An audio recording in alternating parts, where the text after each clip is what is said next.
I've heard of a place out here where I live. It's on one of the back roads of the Alaskan new growth forest in one of these valleys. They say that if you drive down this road on a day when the sun is shining so brightly as to make everything appear black and white, then you might come across a girl walking along the side of the road. She is said to be easy to recognize because whether it is summer or winter, she is always wearing a heavy wool overcoat and a set of oversized headphones like those big skull candy headphones you could find in the stores. According to this story, if you drive up alongside her and roll down the window, you might hear her singing. The song some people around here say is Rizzo Cerez's Gloomy Sunday. If you interrupt her, asking the question before she's finished the song, it's said that her answer will be, I can't remember, and that in the next town that you enter, you will be arrested for the kidnap and murder of this girl. However, if you were to wait for her to finish, and then ask the question being, when did it last snow? And this is to be asked no matter what season it is. She will give you one of three possible answers. If she says Thursday, you will continue to drive ahead as if nothing has happened. But though you will be able to see and control your actions, it will be through a thick fog, as if you were asleep. You will live out the rest of your life in this empty dream state, and when you die, your soul will be condemned to a black emptiness. If the answer is today, then you are far more fortunate. You will continue on to your destination without event, and upon returning home, find that your greatest wish has become real. However, if her answer is last Friday, then may whatever entity controls our fates have mercy on you. You will vanish for over a year. No one will have the slightest clue where you have gone, and your family, in despair, will give you up for dead. Then, on a Friday during the following year's snow melt, your body will be found hanging from an old black spruce in one of these swamps. Your face will have been eaten away and your body is in such a state of decay that you'll only be identified by your dental records. Your spirit, however, will be trapped, forced to walk that road every day when the sun is so bright that everything seems black and white. How do I know this? I have never done this myself, only heard the stories. But I have also lived up here for most of my life, so I can tell you this honestly. 6 years ago, this entity was a little boy. Then they found my sister.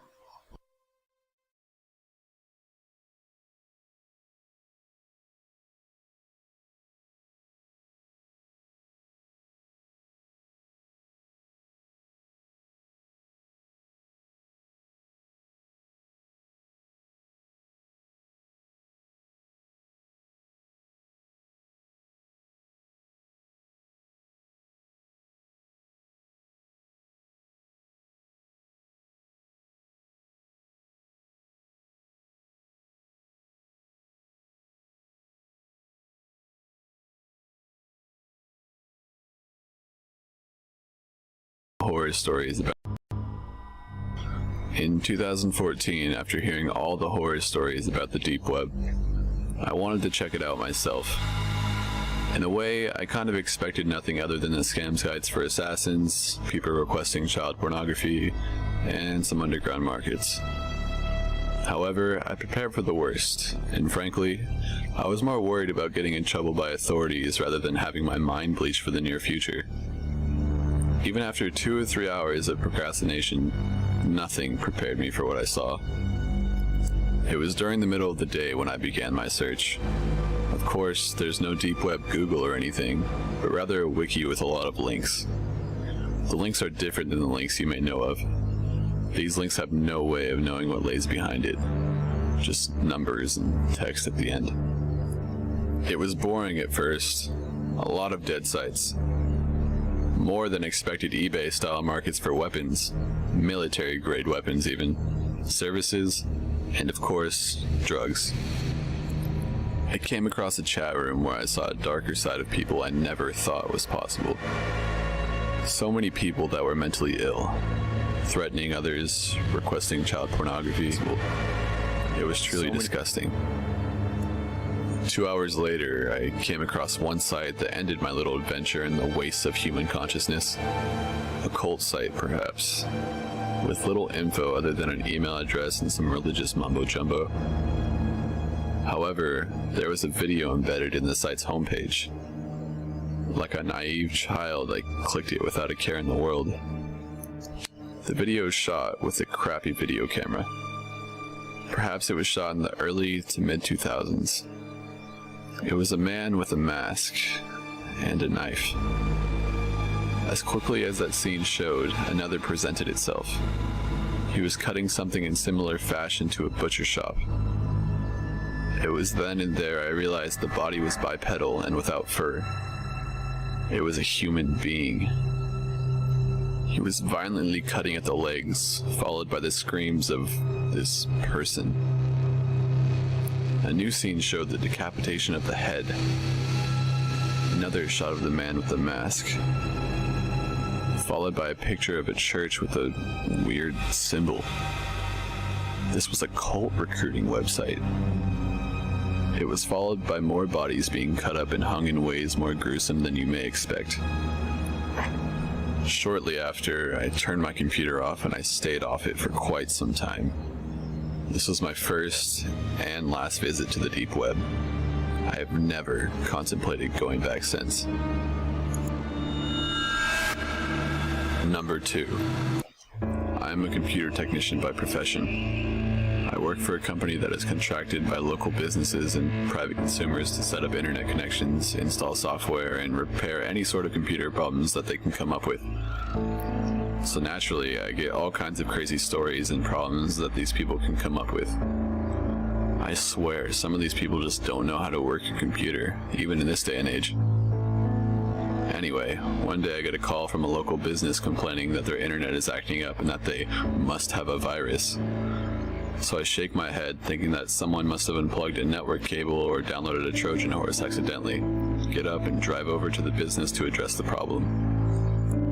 As soon as I arrive, the man who called me immediately spots me and starts going on and on about hackers and how much he hates Microsoft Windows and how many viruses it creates and all that nonsense that I usually receive when addressing business problems. He leads me to his computer and I pull out my laptop and sit down in front of it and begin to work. He tells me good luck and walks away to go do whatever it is he does in his downtime. I open up the browser he uses, Internet Explorer to no surprise, and it opens up a blank page. He doesn't even have a home page. So I try connecting to google.com. 404 error. Alright, well I know that google.com definitely exists, so there's a problem with his internet connection. I open his network and sharing center to see if he has a built-in troubleshooter to diagnose the problem. But I give myself a well-deserved facepalm when I see that he isn't connected to any network at all. So I search for networks and find a few wireless connections for him to connect to. They're all web encrypted and I'm almost positive that he doesn't know the key. So I break out my laptop and run a web cracking tool to get his computer up and running again. As I'm waiting for my tool to find the web key, another network suddenly shows up on my computer. This one has an unprotected password consisting of random letters and numbers. Now, I'm extremely bored waiting for this guy to return, so I decided to connect to it and take a little look around to see where this is coming from. I connect without problems and open up my toolkit of cracking tools to see if I can find a source for this connection. As I'm having fun hacking away at this unprotected network, my computer freezes up. Only for a second or two, but this doesn't happen much and it caught me by surprise. I shrugged it off as this poor internet speed up here and kept it going. A couple minutes later, however, it happened again. And a few minutes after that, once again. Each time getting longer and longer. Weird, I thought to myself. What's with this network? It was then that things started getting really interesting. After the long string of pauses, my screen flickered a little bit and, out of nowhere, my browser opened by itself. Now, I was worried that I had somehow infected my computer in some kind of malware by connecting to this network, and I proceeded to close the browser and began to disconnect from the network before anything worse could happen. But I couldn't disconnect. No matter how many times I clicked the little disconnect button, my computer didn't respond, despite everything else on my computer screen running fine. Fuck, I thought to myself. This is going to be a long day. And just as I was about to hit the power button on my laptop to perform a hard reset, my browser opened again. This time with a little chat box opening. "Hello," it said. I stared at the screen for a couple seconds, not quite knowing what was going on. "I want to talk to you." Now, I had heard about these AI programs that have all these programmed responses to simulate conversation with people, and I was not impressed. This was one nasty virus. "You need to leave this network now. This is your last warning." Maybe an automated security program designed to keep hackers out? I'll have to admit, I was impressed with it. I'd never seen anything like this before. "I'm telling you one last time. Leave now." I don't know what made me do it, but I responded to the program. Or what? The next response scared me more than anything in this world ever has. The program began listing information about me. My name, address, telephone number, credit card information, my parents' names, their address. My heart sank in my chest, and all the color immediately left my face. I couldn't move. I just sat there, paralyzed with fear. But what came next was even worse. "Don't look at me like that." My webcam was on. "You really shouldn't stare. You might see something you regret." Suddenly, the most horrifying images you could ever imagine flashed on my screen. Images of disemboweled humans, human sacrifice, detached limbs, cannibals eating people, video clips of mass suicides and firing lines. My heart was racing. My body was shaking in utter fear of the images I was being shown. They're seared in my brain. These were things that no one should ever see. I mustered the strength I had left and hit the power button on my computer and slammed it shut. I ran to the bathroom and threw up a couple times. I was drenched in sweat. I could barely compose myself. It took me about 20 minutes to go back to my computer, and even then, I had a hard time getting near it. I looked over at my client's computer, and it was connected to the wireless network I was cracking earlier. It was working fine now. Just then, my client returned and thanked me for fixing his internet. I didn't say anything. I just grabbed my laptop and left. Number 3. So I decided to visit the deep web, the dark web, whatever the fuck it's called, you know what I'm talking about. The internet's lowest circle of hell. The place where pathologies abound, where pedophiles and drug dealers rub elbows with arms merchants and killers for hire. My purpose? Call it morbid curiosity. I was looking for the most extreme content I could find. I consider myself a student of the human condition and am fascinated by man's darker urges, his apparent hatred of himself. I wanted to measure the depths of his depravity and see what I could find. Knowledge for its own sake, or something. I come from a wealthy family and have never known want. Money was never a problem for me. I figured I would have to pay for my curiosity and load it up on a web cache and Bitcoin. Several $1,000s worth. I won't detail the directions to this dark web. If you have the desire, it only takes a little bit of research. You'll also want to use a throwaway computer unless you're a little tech savvy. I was burned more than a few times, but I anticipated as much. After 2 weeks of searching and being continuously ripped off, I finally came across something pretty interesting. I was looking for the so-called red rooms, and after some exchanges with a certain someone on a certain message board, I was provided with a link to a live stream. He assured me it was genuine and unlike anything I had ever seen. I've no doubt it was real. If you saw it, you would know. It cost me a mere $500. The camera displayed a room about the size of a large bedroom. Mulch covered the floor. What appeared to be a giant rock took up one corner.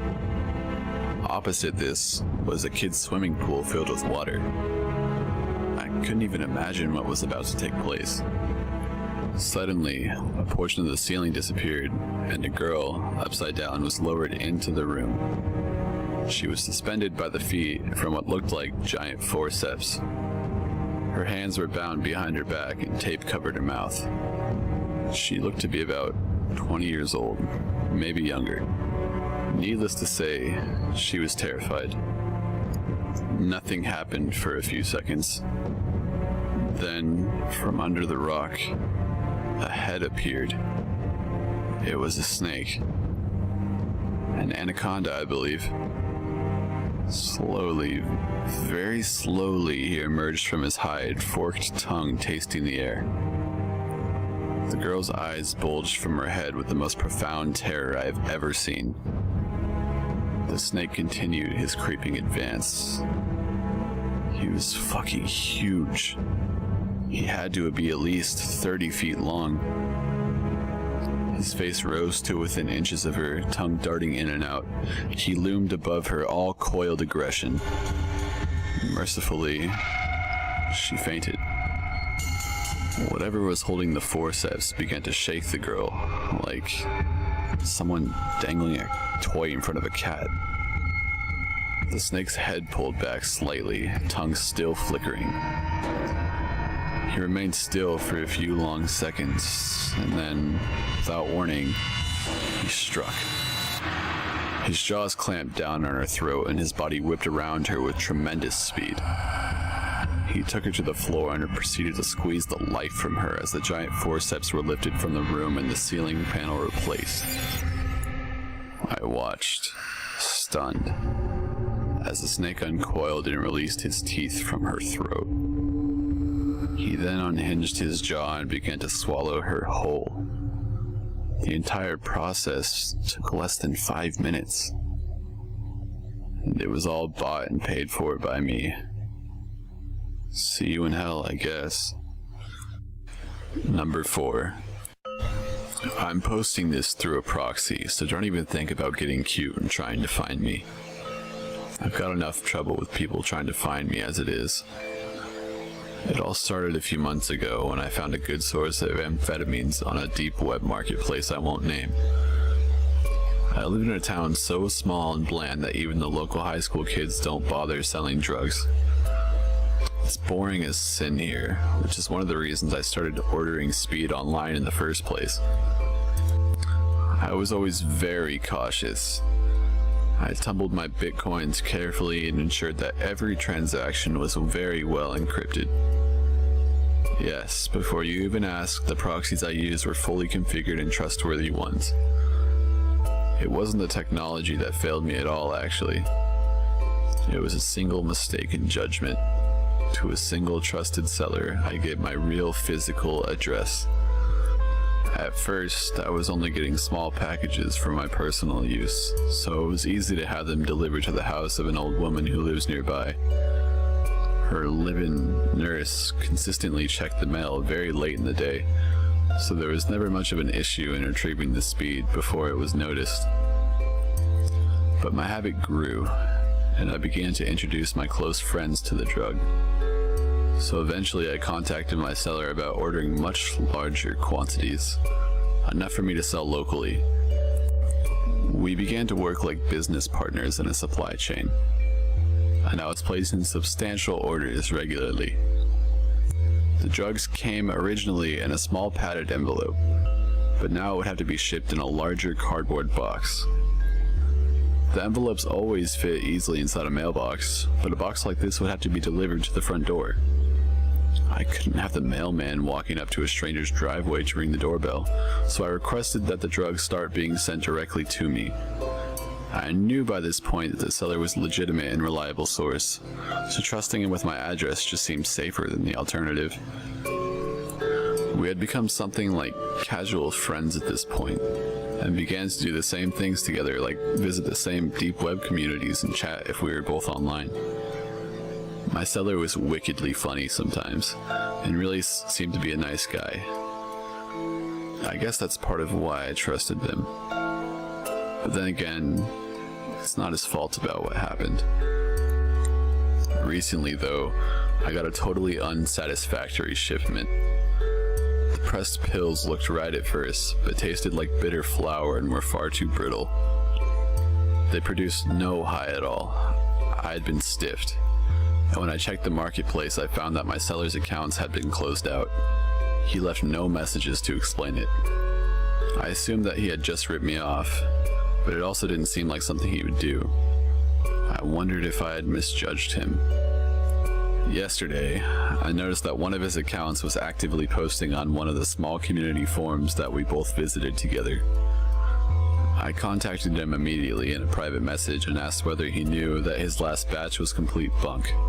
It took about 25 minutes before I got any response, but suddenly the messages began pouring in. It started with this: "The person you're trying to contact has passed away. Sorry. He's such a homebody. Nobody has knocked on his door the whole time I've been here. 3 whole weeks with no visitors. Isn't that funny? I'm almost done eating him. I wasted very little soft tissue. He had almost no food in the house when I killed him, so I didn't even need to clear out the fridge to store his meat. I haven't even needed to take out the trash yet. Isn't that sort of funny? I've been poking around his computer too. Going through his files is like solving a big puzzle cube, but I'm making progress." I wrote back and accused him of taking a weird joke too far. I told him that he at least owed me an explanation for the last shipment. His response: "They're bone meal. You never smelled bone meal? Did you never have a garden as a kid or anything? I thought that'd be obvious." His skeleton was the only thing I hadn't figured out what to do with yet. I realized that I could solve that issue and also play a little prank. Come on, don't you think that's a funny idea?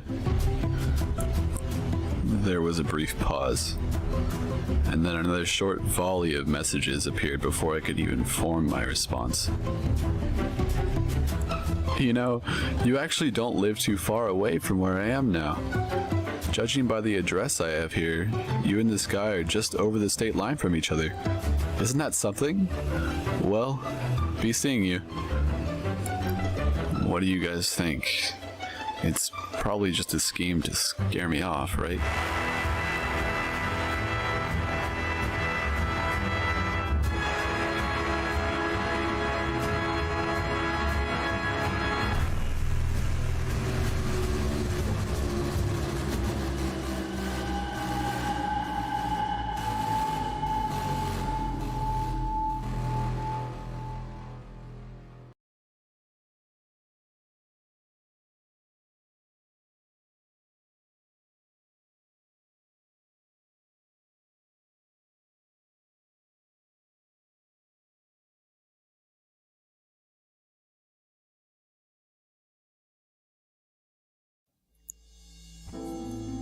I was 17 when she came. I'd been living with my abusive mother for 17 long, painful years. It was around midnight, and my mother was already asleep. So when the 3 soft knocks at the front door came, it was me who answered. An odd-looking little girl stood there with cheeks pale and colorless, blonde hair and braided pigtails, pink dress torn a little at the hem, feet bare and turning slightly blue from the cold of the winter, and black eyes. Fathomless, deep black eyes.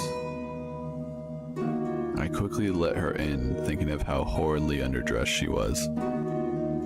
It wasn't until later I'd wonder why she'd not been shivering, or even questioning as to why she was here in the first place.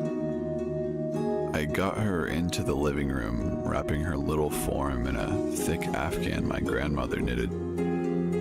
She held it, though it didn't seem to affect her, and I smiled. "And what might your name be, darling?" A long silence passed, in which she stared at me. I was beginning to be discomforted by her black gaze when she parted her lips and spoke in a soft voice. "Lacey Morgan." I nodded, smiling again. "You can stay here tonight, Lacey," I said, motioning to the couch. She curled up in a little ball, black eyes still on me, and I exited the room. That night, I slept soundly, not worrying about my mother beating me or the strange little girl on my couch. When morning came, I trudged into the kitchen. I was greeted with a coffee mug to the shoulder. I gave a feeble shout of pain, staring at my mother. "What the hell did you do? Why is there dirt on the couch?" she shouted. Upon investigating, I found that Lacey had vanished. The only proof she'd been there being some dirt that must have fallen off her dress or her feet.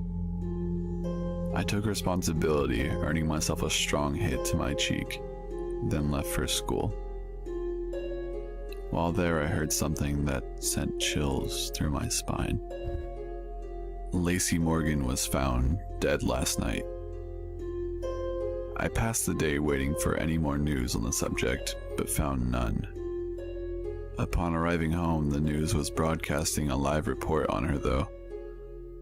Lacey Morgan, 6 years of age, was reported dead at 7 last night. Her body was located in the backyard, buried there in her pink dress. So far, there's been no sign of her mother, Marissa Morgan, who is suspected to be the killer.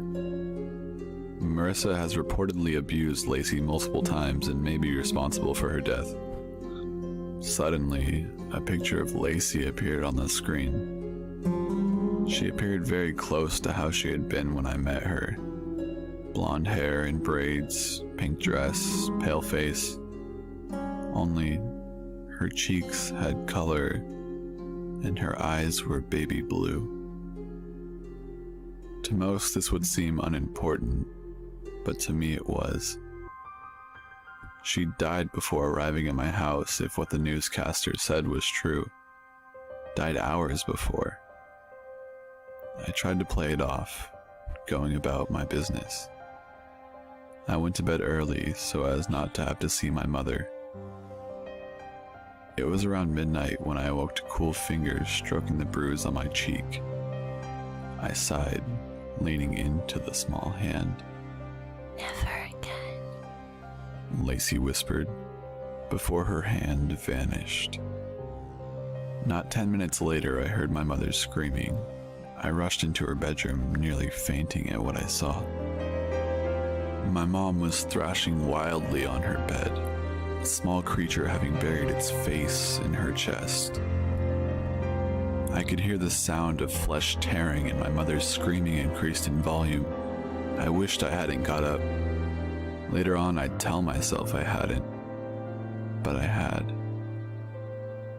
So when Lacey pulled back from the gaping hole in my mother's chest cavity, I had plain view of her razor-sharp teeth glinting in the light.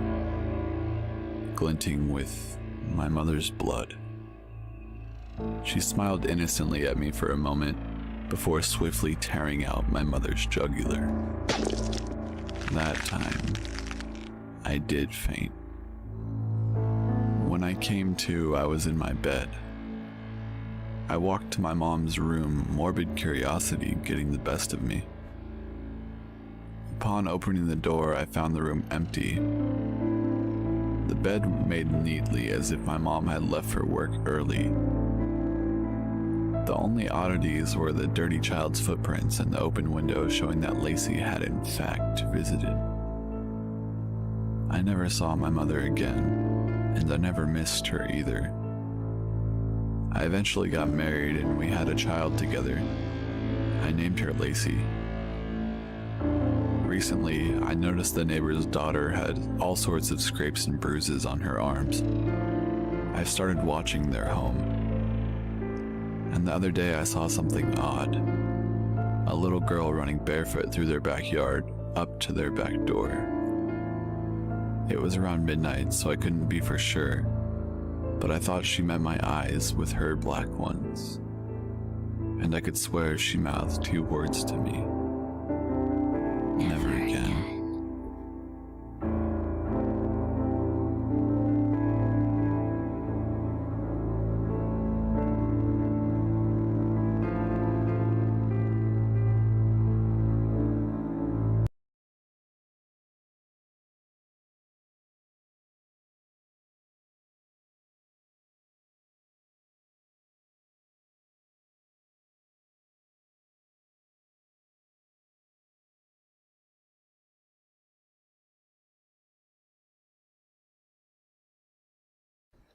Number 1. I had never been on the deep web. I thought the whole thing sort of sounded stupid. Some illicit part of the internet with unknown atrocities lurking in every corner. But I was working on my master's thesis in sociology, and I thought a paper on internet subcultures sounded interesting. I got together with a friend and he talked to me about Tor and showed me different precautions I could take to protect my identity and my computer while browsing on the deep web. I was ready to explore this bizarre hive I had heard so much about. Needless to say, for about 2 weeks I sifted through old websites that looked like they'd been developed during the 90s. Obscure internet relics floating out in the middle of nowhere. Derelict websites forgotten by time. Most of it was boring junk. Lots of Nazi conspiracy theorists, drug traffickers, pedophiles. It was what I expected. I would have been content to do my paper on Nazi subcultures on the deep web, or maybe even pedophiles, but I ran across something that really interested me. It was a forum awkwardly titled Enthusiast of Suicide. The name led me to believe the forum wasn't of English-speaking origin. The forum itself had a multinational array of boards for users from different countries. I saw boards in Spanish, French, Turkish, Chinese, a vast array of boards, but there was one common theme. Everyone on the boards was fanatically obsessed with suicide. People in the English-speaking boards would share different ideas about suicide, how to execute it, how to lessen the pain for people who were afraid of suffering, stories about friends who had committed suicide, suicide fetishists sharing explicit pictures with one another, people having philosophical discussions about suicide. It didn't seem to stop. Then, on one of the boards, I noticed some of the people talking about something called The Suicide Show. "It's on tonight. Are you going to watch it?" one would say. "No, I can't. I have a big day tomorrow. I plan on going to work with my .38 and killing my boss, then I'm going to kill myself," the other would respond. I cringed at reading this. The Suicide Show. If it was what it sounded like, then it must be some sort of webcast with a bunch of people committing suicide? I felt my stomach turn and my palms were sweaty, but my mind was racing with curiosity. I had to find out what this show was all about. This suicide cult had already given me enough material for an exciting thesis, but this would be the Holy Grail. I found out that this show came on at 1 in my area, and I fished around until I found a link to the show. My throat had a huge knot sitting in it, and I know I must have been sweaty, but I couldn't let my nerves get in the way of my research. I was doing important work here after all. The live feed came on with an eerie sounding MIDI in the background. The film quality was grainy, as if filmed using a cell phone or a cheap camera. A woman with a microphone held tightly in both hands stood there with a forced smile on her face. I could see her mascara run down her face as if she had been crying. She looked like she may be in her 40s, she was Asian, and she looked incredibly uncomfortable and afraid. I gripped the armrest of my chair, my nails digging into it. She made me uneasy. This whole thing made me feel uneasy, but this was getting much more strange. She started speaking in a foreign language, so I quickly clicked the button that would display English subtitles on screen. "Welcome to the Suicide Show. I'll be your host for this evening," she said, her pitch shaky and unnerved. Just the sound of her frightened voice made this so much more surreal, and slightly nauseating. "Let's start the show," she shouted with an uneasy and forced glee. She threw an arm up in the air, her teeth clenched tightly into a nervous smile and a tear rolling down from one eye. This had to be fake. It was weird, but there was no way I was honestly about to be privy to what I thought I was going to witness. They tried hard to convince me that this was some illicit game show from hell, that this woman was being held against her will like Vanna White at gunpoint. But I wasn't biting. There's no way this was really happening. Our first contestant is from New York. His name is Robert Howard. She read from the cue card nervously. Looking up at the camera with wild eyes, she then lowered the card. I could see her hand shaking, and the compulsory toothy smile flash again as she lifted a hand into the air. A spotlight highlighted the area around a man sitting in a chair. He had a shotgun in his hands. I felt my nails dig deeper into my armrest. I clenched my teeth and watched on in horror. He lifted the shotgun to his mouth. I saw tears running from his eyes, and he fired. I could see the inside of his mouth light up for a brief second as a shot rang out, startlingly loud. I jerked in my chair from the sound of the blast. I saw his head jerk back briefly as a discharge of brain and blood hit the wall behind him. His head then lurched forward, his upper body slumped ahead, folding on itself, his head dangling. I could see the top of his head. I could see the blood and the gore, and I could see smoke wafting from the air the blast had penetrated. I had seen plenty of horror movies, and I'd seen plenty of gore on the internet to know the difference. I placed a hand on my mouth. I felt the air vacate my lungs as I stared on in abject terror. "Judges," the woman cried out, throwing her arm as the cheap camera swung around to highlight 3 people sitting at the table. They wore black masks with zippers that formed smiles for mouths, and white tape that formed X's over their eyes with small punctures in them so that they could see the show. One judge held up a 3.8, the other a 4.0, and the last judge held up a 3.5. "Our next contestant is Carlos Riviera of Los Angeles," she said, moving on to the next man. This man stood still, wearing no shirt and a simple pair of jeans. He was holding something in his right hand and his head was hanging low. He looked like he was focusing, concentrating on something, trying to steel himself. He gritted his teeth, clenching them tightly, his body shaking, and suddenly started to yell furiously as he brought a butcher knife up to his neck and started slicing it across his throat. The knife cut coarsely through his skin, ripping through flesh, but he didn't get across his entire throat before he fell to his knees and grabbed his gullet with his hands. I saw blood spurting all over the floor, gushing outward from the open wound. His eyes were lit up with fear as he choked on his own blood.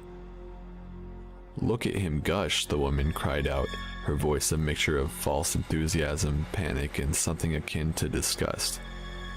He collapsed into a pile on the floor, his legs kicking as he struggled to breathe.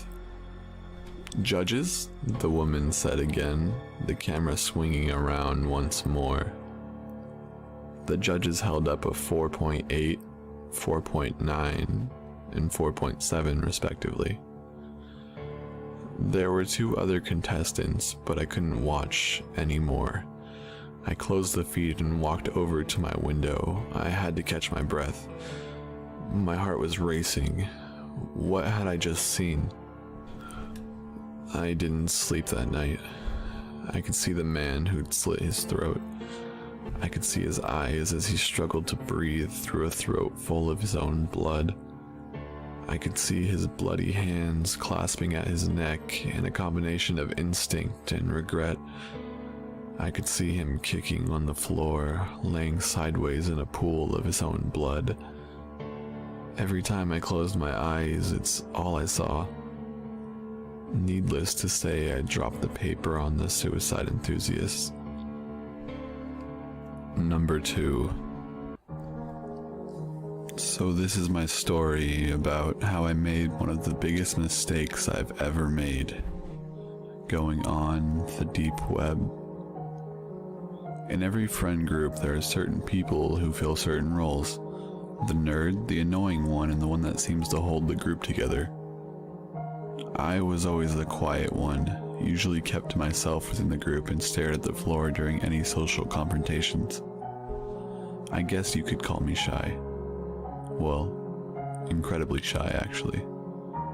I would usually hang back while the other more confident people would tell stories and jokes. One day at lunch, another more social member of the group, Jason the Sicko, had taken the stage. He was going on about the usual shock videos he had found. One man, one ice pick, the Pain Olympics, stuff like that. He started rambling on about this thing called the deep web. I'd heard the phrase come up a few times, but wasn't really sure what it was.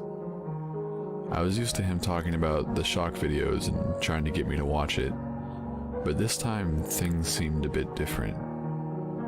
He started talking about government leaks, hitmen, people being killed live for money, all kinds of crazy things. I couldn't believe it. Surely all this couldn't be real. It's probably just prosthetic makeup and all sorts of editing on fake websites to get money, I thought.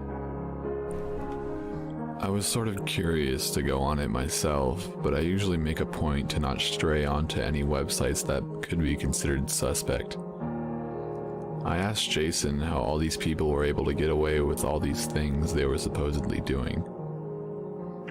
Jason told me that to access this deep web, I would need to download a browser called Tor and that it was completely anonymous. He also mentioned that I should disable all my scripts in Flash Player.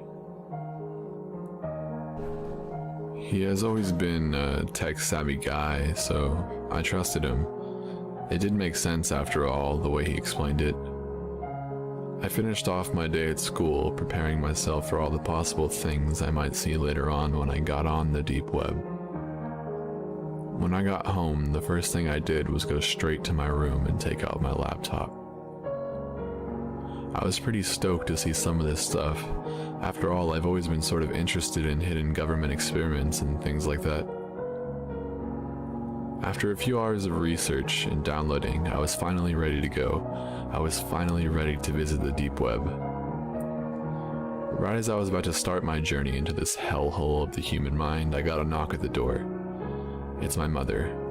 She told me that dinner was ready and that I should eat it before it got cold. But I really did not want to wait on this after hours of preparing. So I told her I had a huge essay to write for school, otherwise she would think something was up, as it was not very common for me to miss dinner for no reason. Back to my laptop now. I had read in my research that the best way to search websites was through the hidden wiki, so that is the first place I visited. It wasn't exactly what I was hoping for. The links were all just random letters and numbers. Remembering what Jason said and knowing I was safe with Tor, I started clicking on random links, which was a huge mistake on my part. My brain would later never forgive me for the things I had seen. Everything sort of loaded at once, and it was not what I was expecting. This was not that hidden government stuff that I had been hoping for. This was truly disgusting. Images of child pornography, mutilated bodies, torture, violent religious cults. I covered my mouth as my body uncontrollably heaved and I tried not to throw up. I could not bear it any longer. I had to get off this now. I started closing all the tabs I had so mindlessly opened all at once, each tab slowly bringing back the nausea that I was trying so hard to suppress. And that's when something odd happened. I had reached the last tab of my browser and it would not close. No matter how many times I clicked that X button, it wasn't working. A video opened up on my screen, and it was nothing too crazy at first. A man sitting in a dark room with a mask on, just staring at the camera. There was something so eerie and weird about him, though. His eyes were wide and bloodshot, and there was this weird symbol on his mask. It's something you'd have to witness for yourself to understand how terrifying it really was. And this is when things got worse. Immensely worse. The lights flickered on, revealing a young boy tied up in the corner, bleeding out by the looks of it, with a crowbar coated with blood lying on the floor next to him. I'd had enough. I slammed my power button down, my hands trembling at the sight of what I was seeing, but it would not turn off. No matter how many times I held it down or how hard I pressed, it would not turn off. The man got closer to the camera and flashed a quick grin, his teeth unkempt and rotting, before walking over to the boy in the corner. At this point, I was fumbling around my room looking for a screwdriver or something to unscrew my laptop and take the battery out. I finally managed to find one and took one last look at my screen before turning it over to unscrew it. The man had written out numbers on the wall in the boy's blood. I took a quick screenshot and ripped out the battery with tremendous force, breathing heavily due to what I had just witnessed. I could barely move. My hands were trembling and I collapsed to the floor, hardly able to believe what I had just seen. Did that really just happen? It had to be fake, right? I thought to myself. I could not sleep that night. After all, how could I after everything that I had just witnessed? But eventually, I drifted off and found myself waking up the next morning to my mom yelling at my dog to stop barking. Most likely the normal outburst directed at the other kids as they walked to school. I got up and saw my laptop battery on the floor, reminding me that all of that had indeed happened last night. What did the numbers that man had written out even mean? I hadn't really gotten a good look at them. Could they have been something like my mother's birthday? My birthday? The time he would show up to my house and kill me? Either way, I needed proof to show Jason that this had actually happened to me. In fear, I put back in my battery and turned my computer on, the thoughts of last night still plaguing my brain. I had found this screenshot I took last night when I heard a knock on my door. My mother reminding me it was time to leave for school. Maybe Jason would know what these numbers mean, I thought to myself. I took a picture of the screenshot on my phone and then left for school. Each period of class feeling like it was longer than the one before until it was finally lunch. I described everything that happened last night to Jason and I showed him the picture. But when I did, his skin grew pale and his face was filled with horror. No matter what the numbers were, I had to know. What does it mean? Tell me. He looked at me. Dude, that's your IP address. Instantly, my heart sank, anger fueled towards Jason. But you said I was anonymous. I did everything you said and now some crazy killer has my IP address? It was then that it hit me. I had forgotten to disable scripts in Flash Player like he had told me to. I had been able to hold in the nausea before, but I no longer could. It wasn't long before I was in the bathroom at my school, hunched over, throwing up in the stalls, earning me a free pass home from the nurse. I pulled into the driveway. It was quieter than usual, and upon walking in, I found that my house had been raided. The man from the video had gone to my house while I was at school and destroyed everything. All our money was gone, all our valuables were gone, and our rooms were destroyed. In shock, I called my mother and best I could with my heavy breathing and slurred words told her that our house had been robbed. She must have sped home from work because not 10 minutes later she pulled into the driveway, greeting me with a hard hug and tears. All our TVs were gone, my Xbox, my computer, everything. There was only one small sound left in the house. A faint dripping coming from my mother's closet. We made our way to the closet, each step feeling heavy as a brick. My jaw dropped and our faces went colorless as we opened the closet door. It was our dog, hanging from the closet ceiling, limbs butchered off and blood dripping from his throat. Carved in his chest, the symbol from the man's mask. When the police arrived, they were trying to figure out any leads as to why somebody would do this and if we knew any possible suspects or what the symbol meant. I could never admit to them or my mother that this was all my fault. The man was never caught. My mother and I try not to talk about all this happening, but at night when I go to bed, I still can see those wide, bloodshot eyes just staring at me. Number 3. I've always had a really sparked interest in what is commonly known as the deep web. And though the deep web has some good uses, it also has an incredibly dark side to it. The dark web is a small corner of the deep web, containing the stereotypical content, bulk drugs, child pornography, etc. That is what the deep web is notorious for.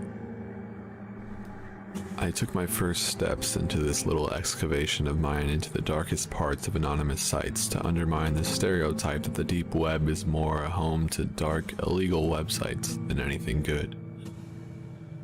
Well, I came out of this with more than I could have expected, and now my view on humanity in general has forever been changed. The first site I visited was called Centrix. Centrix was one of the more well-known general markets, so to speak. A good example to compare it to would be Agortha or Silk Road.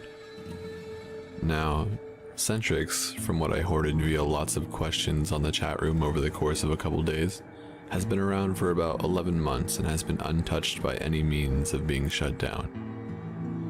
Which surprises me because it has everything from Agortha or Silk Road, but to a much greater extent and a lot more variety. What some sites dedicate their wholesaling product to be, Centrix had subcategories for. Just a few brief examples: snuff films, bulk drugs, all varieties, fake everything, IDs, licenses, you name it. I also met a guy in a chat room that was nice, as far as that goes for an active dark web user like himself. He verified some of the links I had collected and vaguely sent me in the direction of other sites for my personal use. This was a great help and led me to my next site, which from the illegality and general morale of the site is what I consider the next layer or gate into the dark web. The site was called Brink Warehouse. Brink Warehouse was actually quite fascinating. Not horrific to an extent, but had a different kind of dark backlash to it. Brink Warehouse, a virtual warehouse of textual guides, notes, leaked documents, torrented books. One that was even released online a day before it was published from quite a popular author. Now, at a summary this might seem alright, but take into account that the guides included things like how to make a drone-based homemade explosive, and how to kidnap adolescents in their sleep. Illegal leaked documents galore, anywhere from US classified cases to foreign affairs. Also included guides on illegal modifying weapons, joining terrorist groups, guides to scripting and nulling bank accounts, and so on and so forth. Not a fun site. The next site I headed to is where it starts to get formally creepy. I got access to this site, which I consider to be the start of the darkest of the dark web, from someone named Francestern344, who was in a chat room on ChitChat, a very common deep web chat room site that most of you probably already know about. Well, Talk comes to talk, and we end up on the topic of snuff films, how common they are, where they're usually filmed, and why, etc. I get his trust, and we resume this chat in a private chat room that he had, which ended up costing 0.10 BTC for the private chat room. And keep in mind that only getting information was my main reason for chatting. I am not into snuff films, though they do fascinate me. We talked for a good 20 minutes before, without me even having to ask, he hooked me up with the site. We're just going to use a part of the site's all number URL to name it, so 5611 it is. Now, this site, 5611, required an invite, extensive registration, questioning, and a one-on-one meeting with what I assumed was a site director / admin. He or she was one harsh motherfucker, and the stern punishments for breaking the site's rules was laid out. The guy who invited me, Francestern344, I guess was a long-timer on 5611, who had permission to let me take a tour of the site. Now, I did ask for a formal site name for future reference, aka so I didn't have to name it 5611, and he said that the site had no name and that it was purely based to display its content and moderate membership. The title, he said, would only make it easier to identify, which they did not want to happen. 5611 had a small membership that, he said, the runners of the site try to cater to very fondly, as membership is 1.5 Bitcoin monthly, approximately $350. Upon entering the site, I had to check the "Are you older than 18" box for the 5th time since I started getting signed up. Finally, I was in. The site's design was bland and blocky, with a pure white background and very blocky close together writing. In the top right corner there was the options to log out, add funds to my balance, and then a small wallet emoticon that displayed an empty Bitcoin wallet. But that was barely on my mind. My mind was on the center of the screen. In a single row down the center of the screen, single frames with captions and descriptions took up most of it. The top one had a still of a table with various blades and blunt weapons laid out. The title, 24-year-old female, sleeping, sug death, with a 2.25 Bitcoin price tag along the side. A timer in green text was counting down. 11:51, 11:50, 11:49. Under the timer, in the same green font, was 78 out of 100. A couple seconds later, the 78 turned into a 79. Realization hit me in the face like a bat. This was a paid snuff site. With a shaky hand, I scrolled down through the seemingly endless screenshots and captions. One caught my eye. Quick watch, homeless, 0.22 Bitcoin, large view, low quality. It was like an attention-seeking YouTube title, but it seemed to be working. And the eerie green font, 783 out of 1,000, was displayed. A jaw-dropping number in my eyes. I decided this needed to be documented, so I did a quick transaction. Put 0.30 Bitcoin into my site wallet and clicked the arrow to enter. It took a minute or two to complete the transaction, and after about a 5-minute buffer, I was in the showing. There was no chat box, only a slightly lighter border of gray and static. The same green timer was now in the bottom right of the screen. 3, 2, 1. The video begun, revealing a city street. What seemed to be Arabic writing was on various shop signs and advertisements.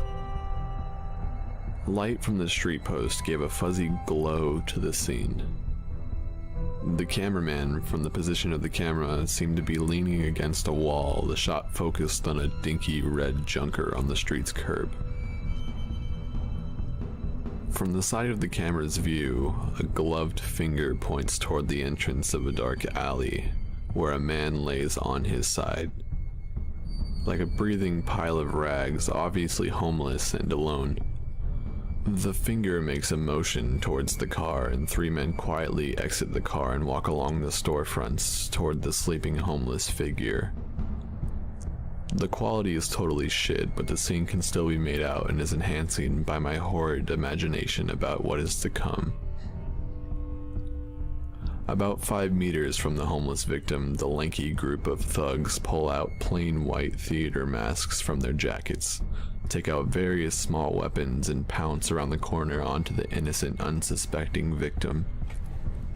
The camera picks up the quick shuffling of feet as the cameraman runs toward the scene, catching the thugs thrashing and stomping the man from his slumber. "Cut him up," the cameraman's thickly accented voice commands the thugs, who begin to slash the victim at a wild speed like hyenas tearing into caught prey. Blood sprays onto the wall and onto the thugs' white masks. It is horrible. My stomach barely holds on. I can't take it. Logging off Tor, I take a few more security measures and shut off my computer, taking deep breaths and sipping from a Coors Light. So, that was my experience on the dark web. I don't recommend anybody ever going on it. Do not let your curiosity get the best of you.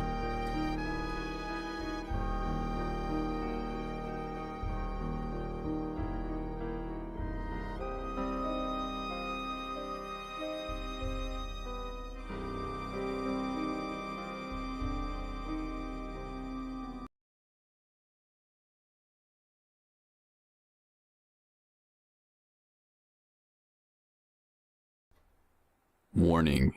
If you have a heart condition, do not read this. You will drop to the floor flopping like a fish while clenching your heart, seeing as you just had a heart attack. Also, if you have a sensitive anus, do not listen to this. The brick you shat will be painful. Number 1.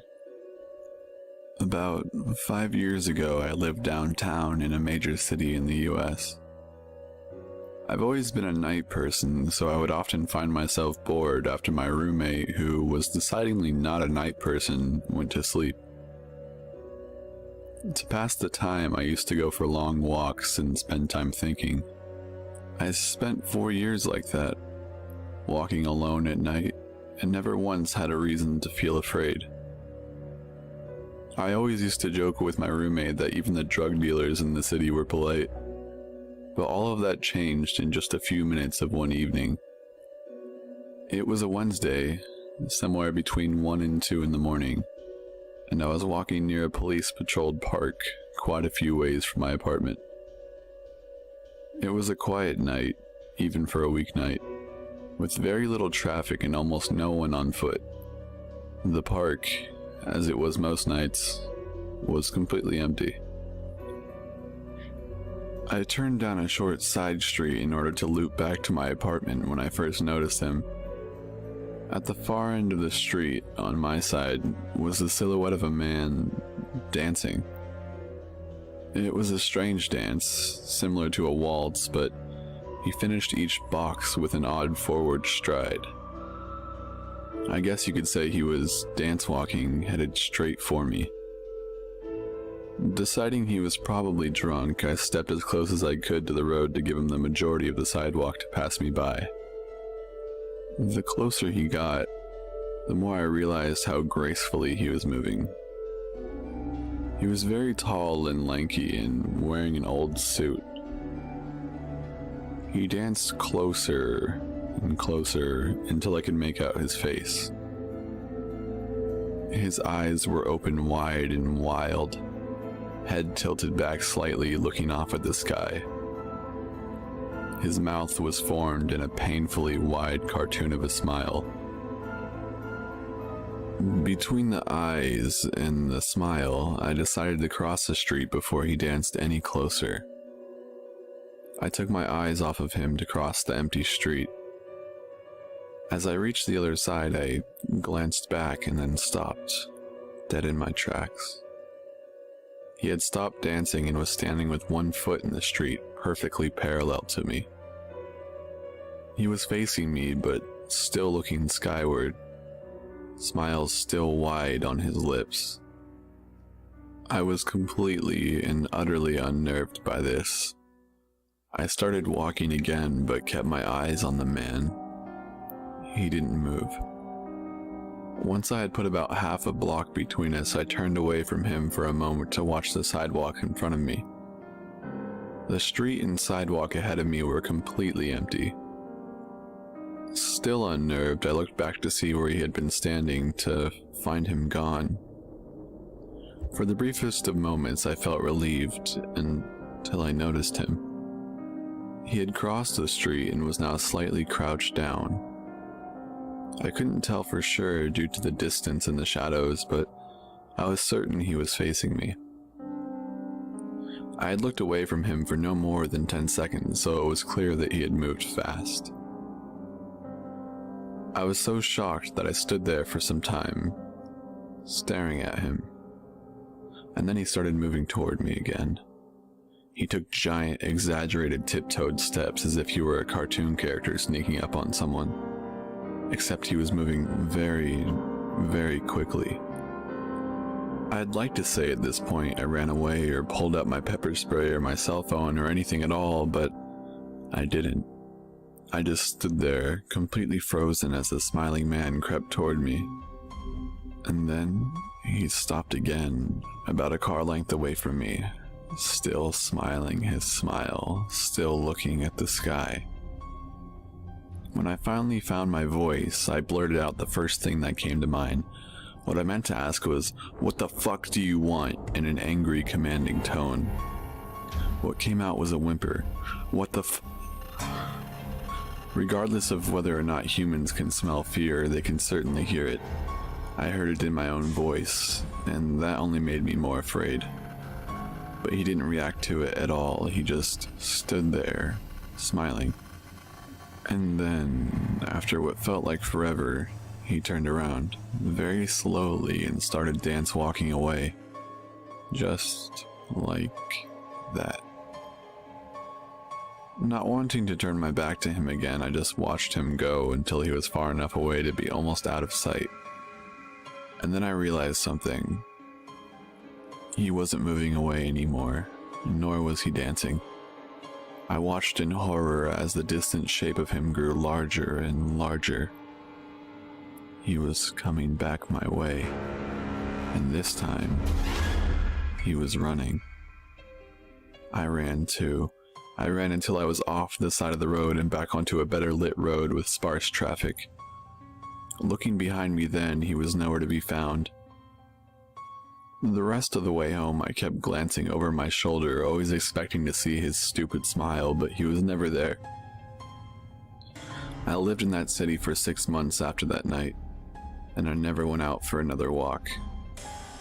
There was something about his face that always haunted me. He didn't look drunk, he didn't look high. He looked completely and utterly insane.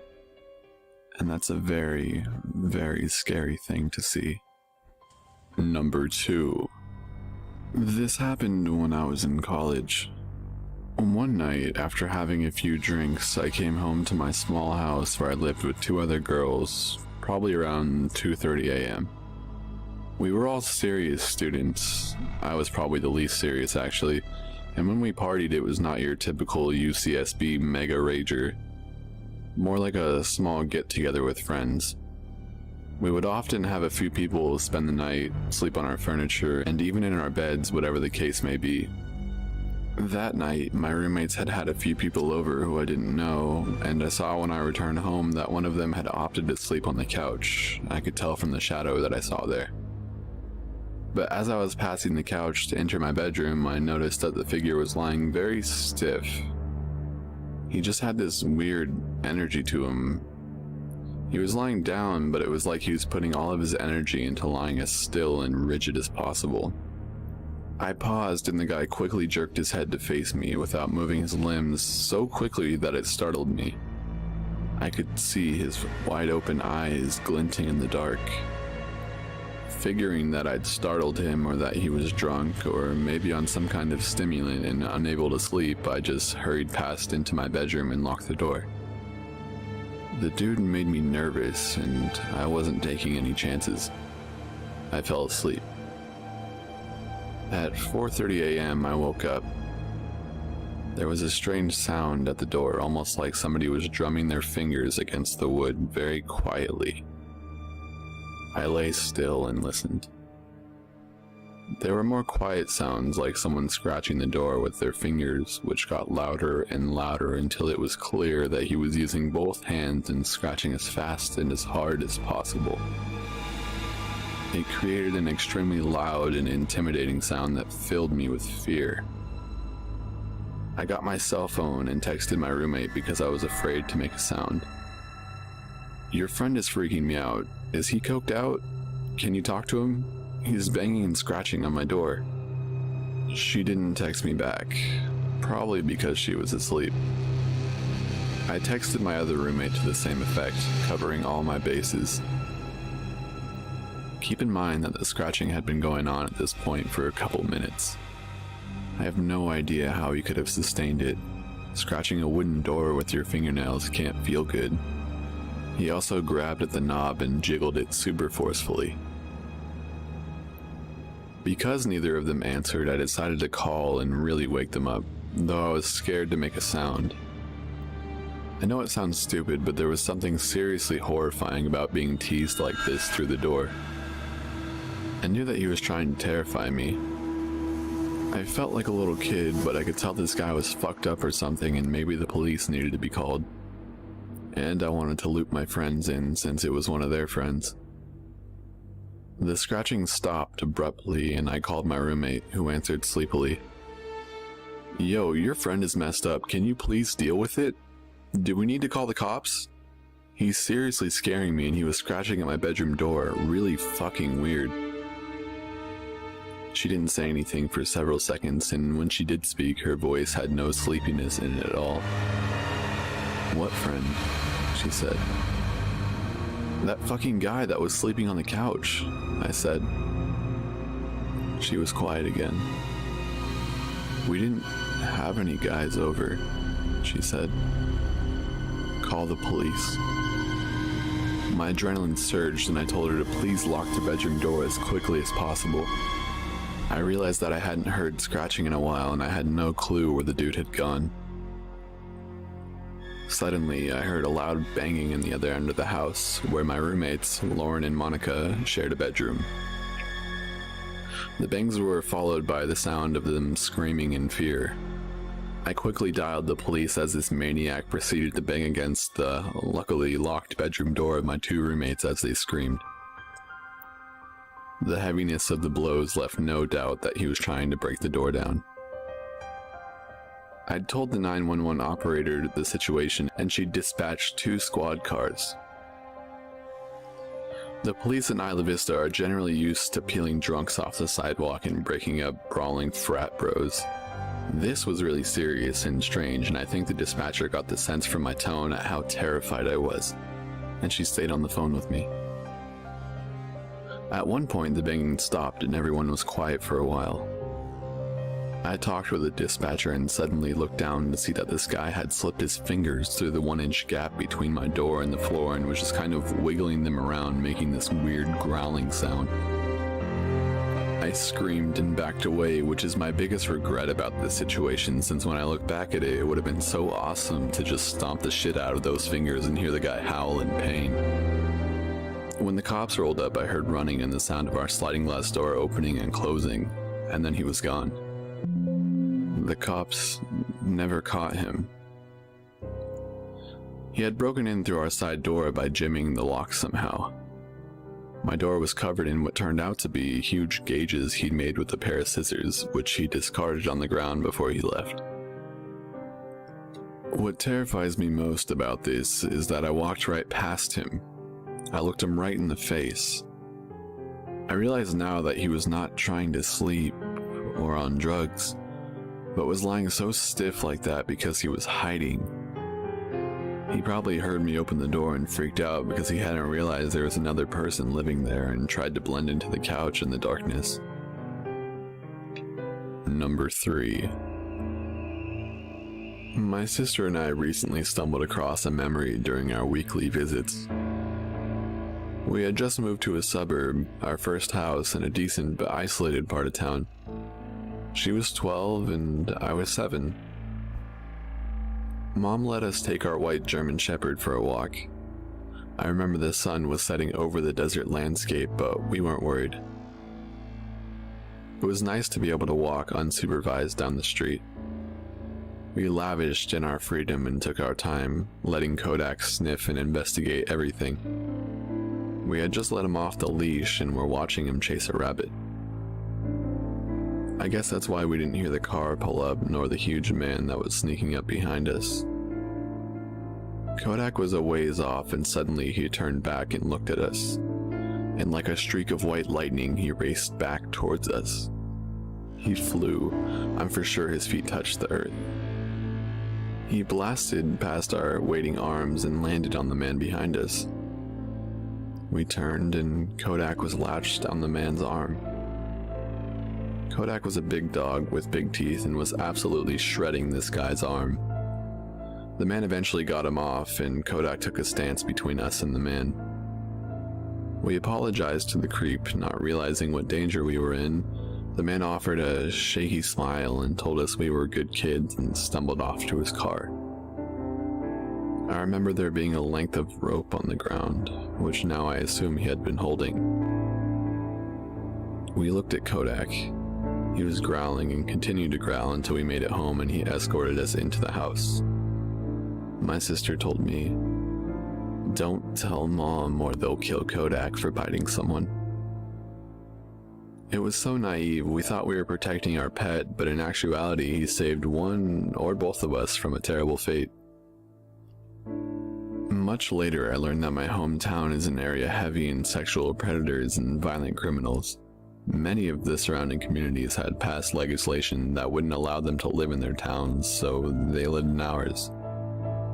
No wonder our house was so cheap. Number 4. I'm 22 and this incident happened a year and a half ago. I had just moved into my first apartment and was going in the process of moving.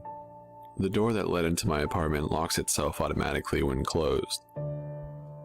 So I was going to the entrance of the apartment complex to get my mail while talking on the phone with my boyfriend. I returned to my apartment and sat on the bed while opening the mail and talking to him on the phone. I dropped the phone on the floor and it landed under the bed, so I had to lie on the floor and stretch for it. I saw something that caught my eye. There was someone under my bed. My eyes widened and I choked the urge to scream. The person lying under my bed was lying still with his back towards me and his head to his chest, so I couldn't see his face. And he didn't see me.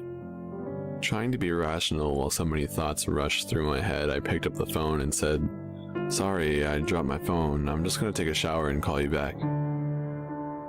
The bathroom is right by my bed, so I hastily walked in, quietly locked the door, turned the shower on, and jumped out my window, as my apartment is on the first floor, and called the police.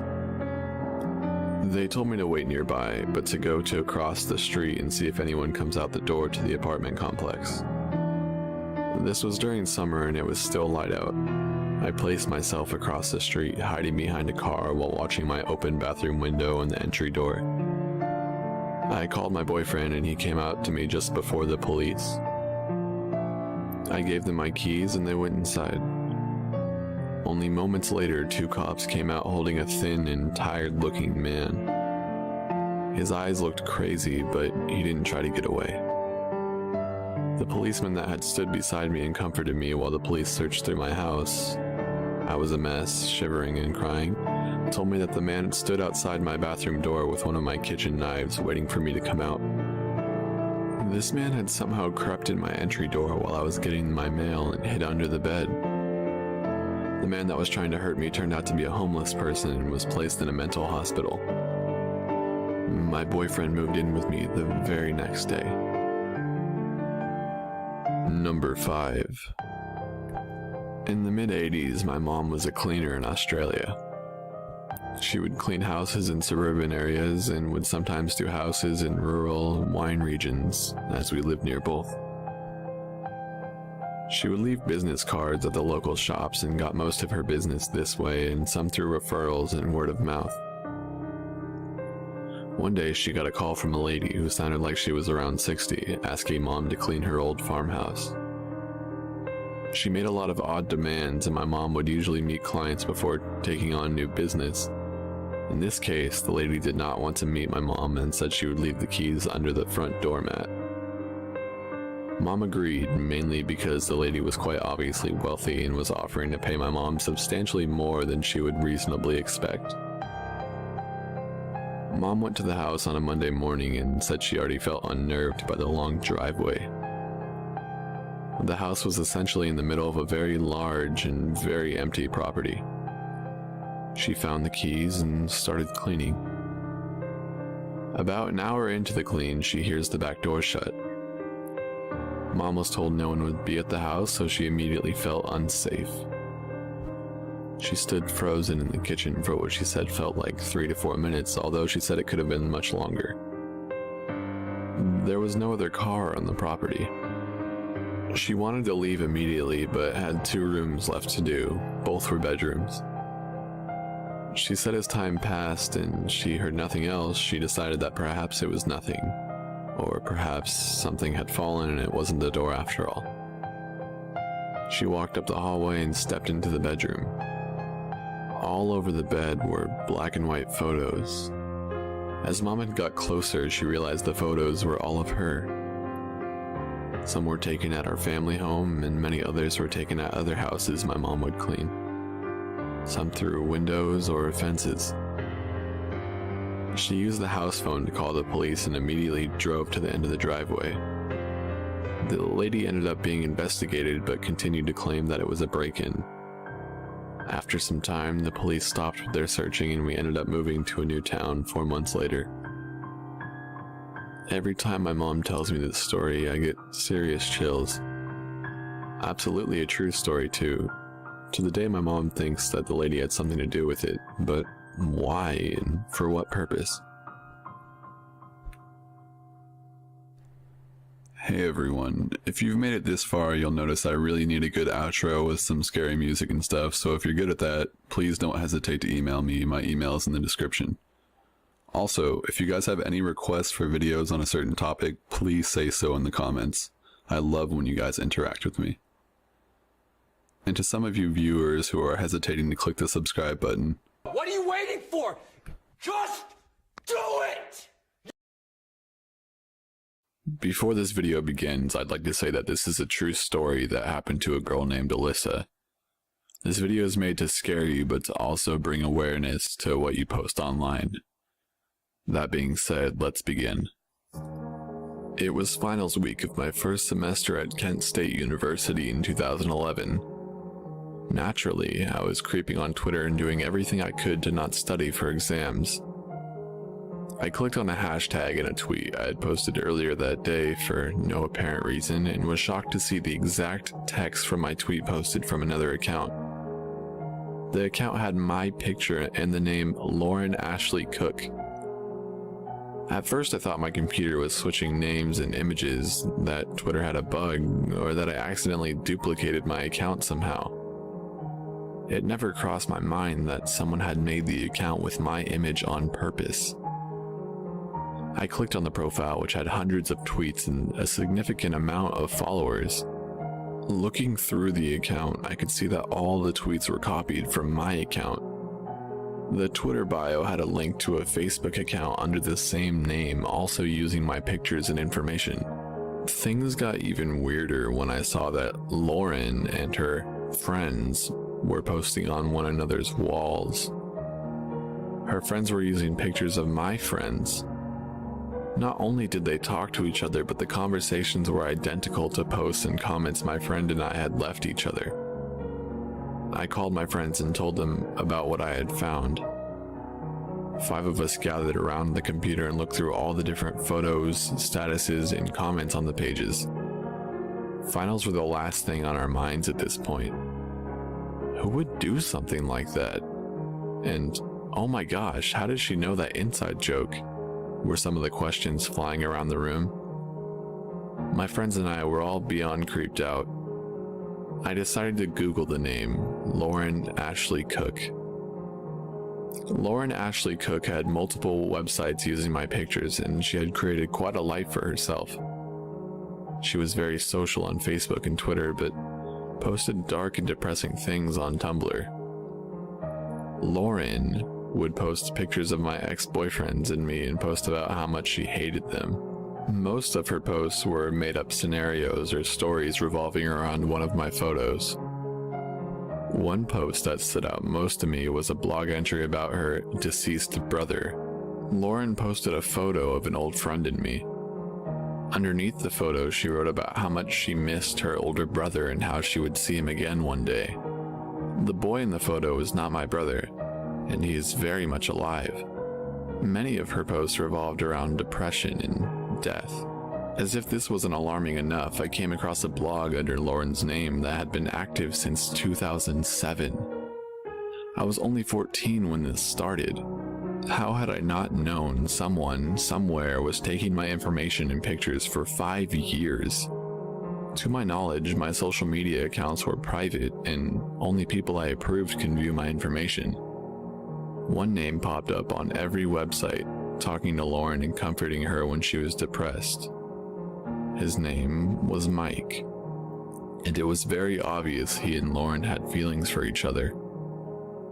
Although nervous about what his reaction would be, I reached out to him under my real name.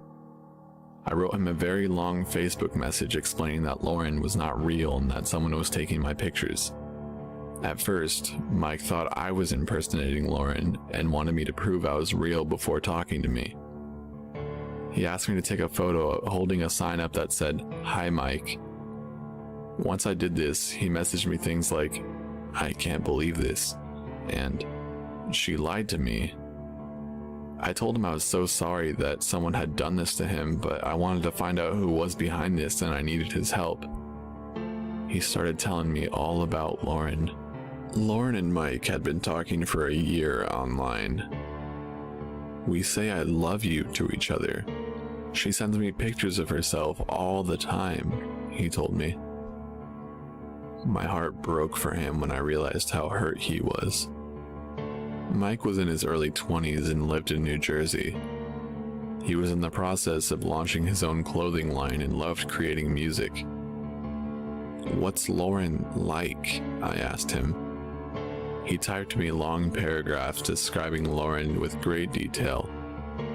She is a freshman at Kent State.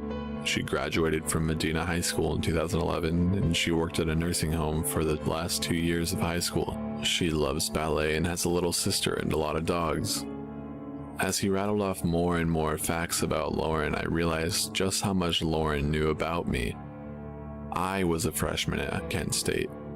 I graduated from Medina High School in 2011, and I worked at a nursing home in high school. All the things she had told Mike about herself were actually facts about my life.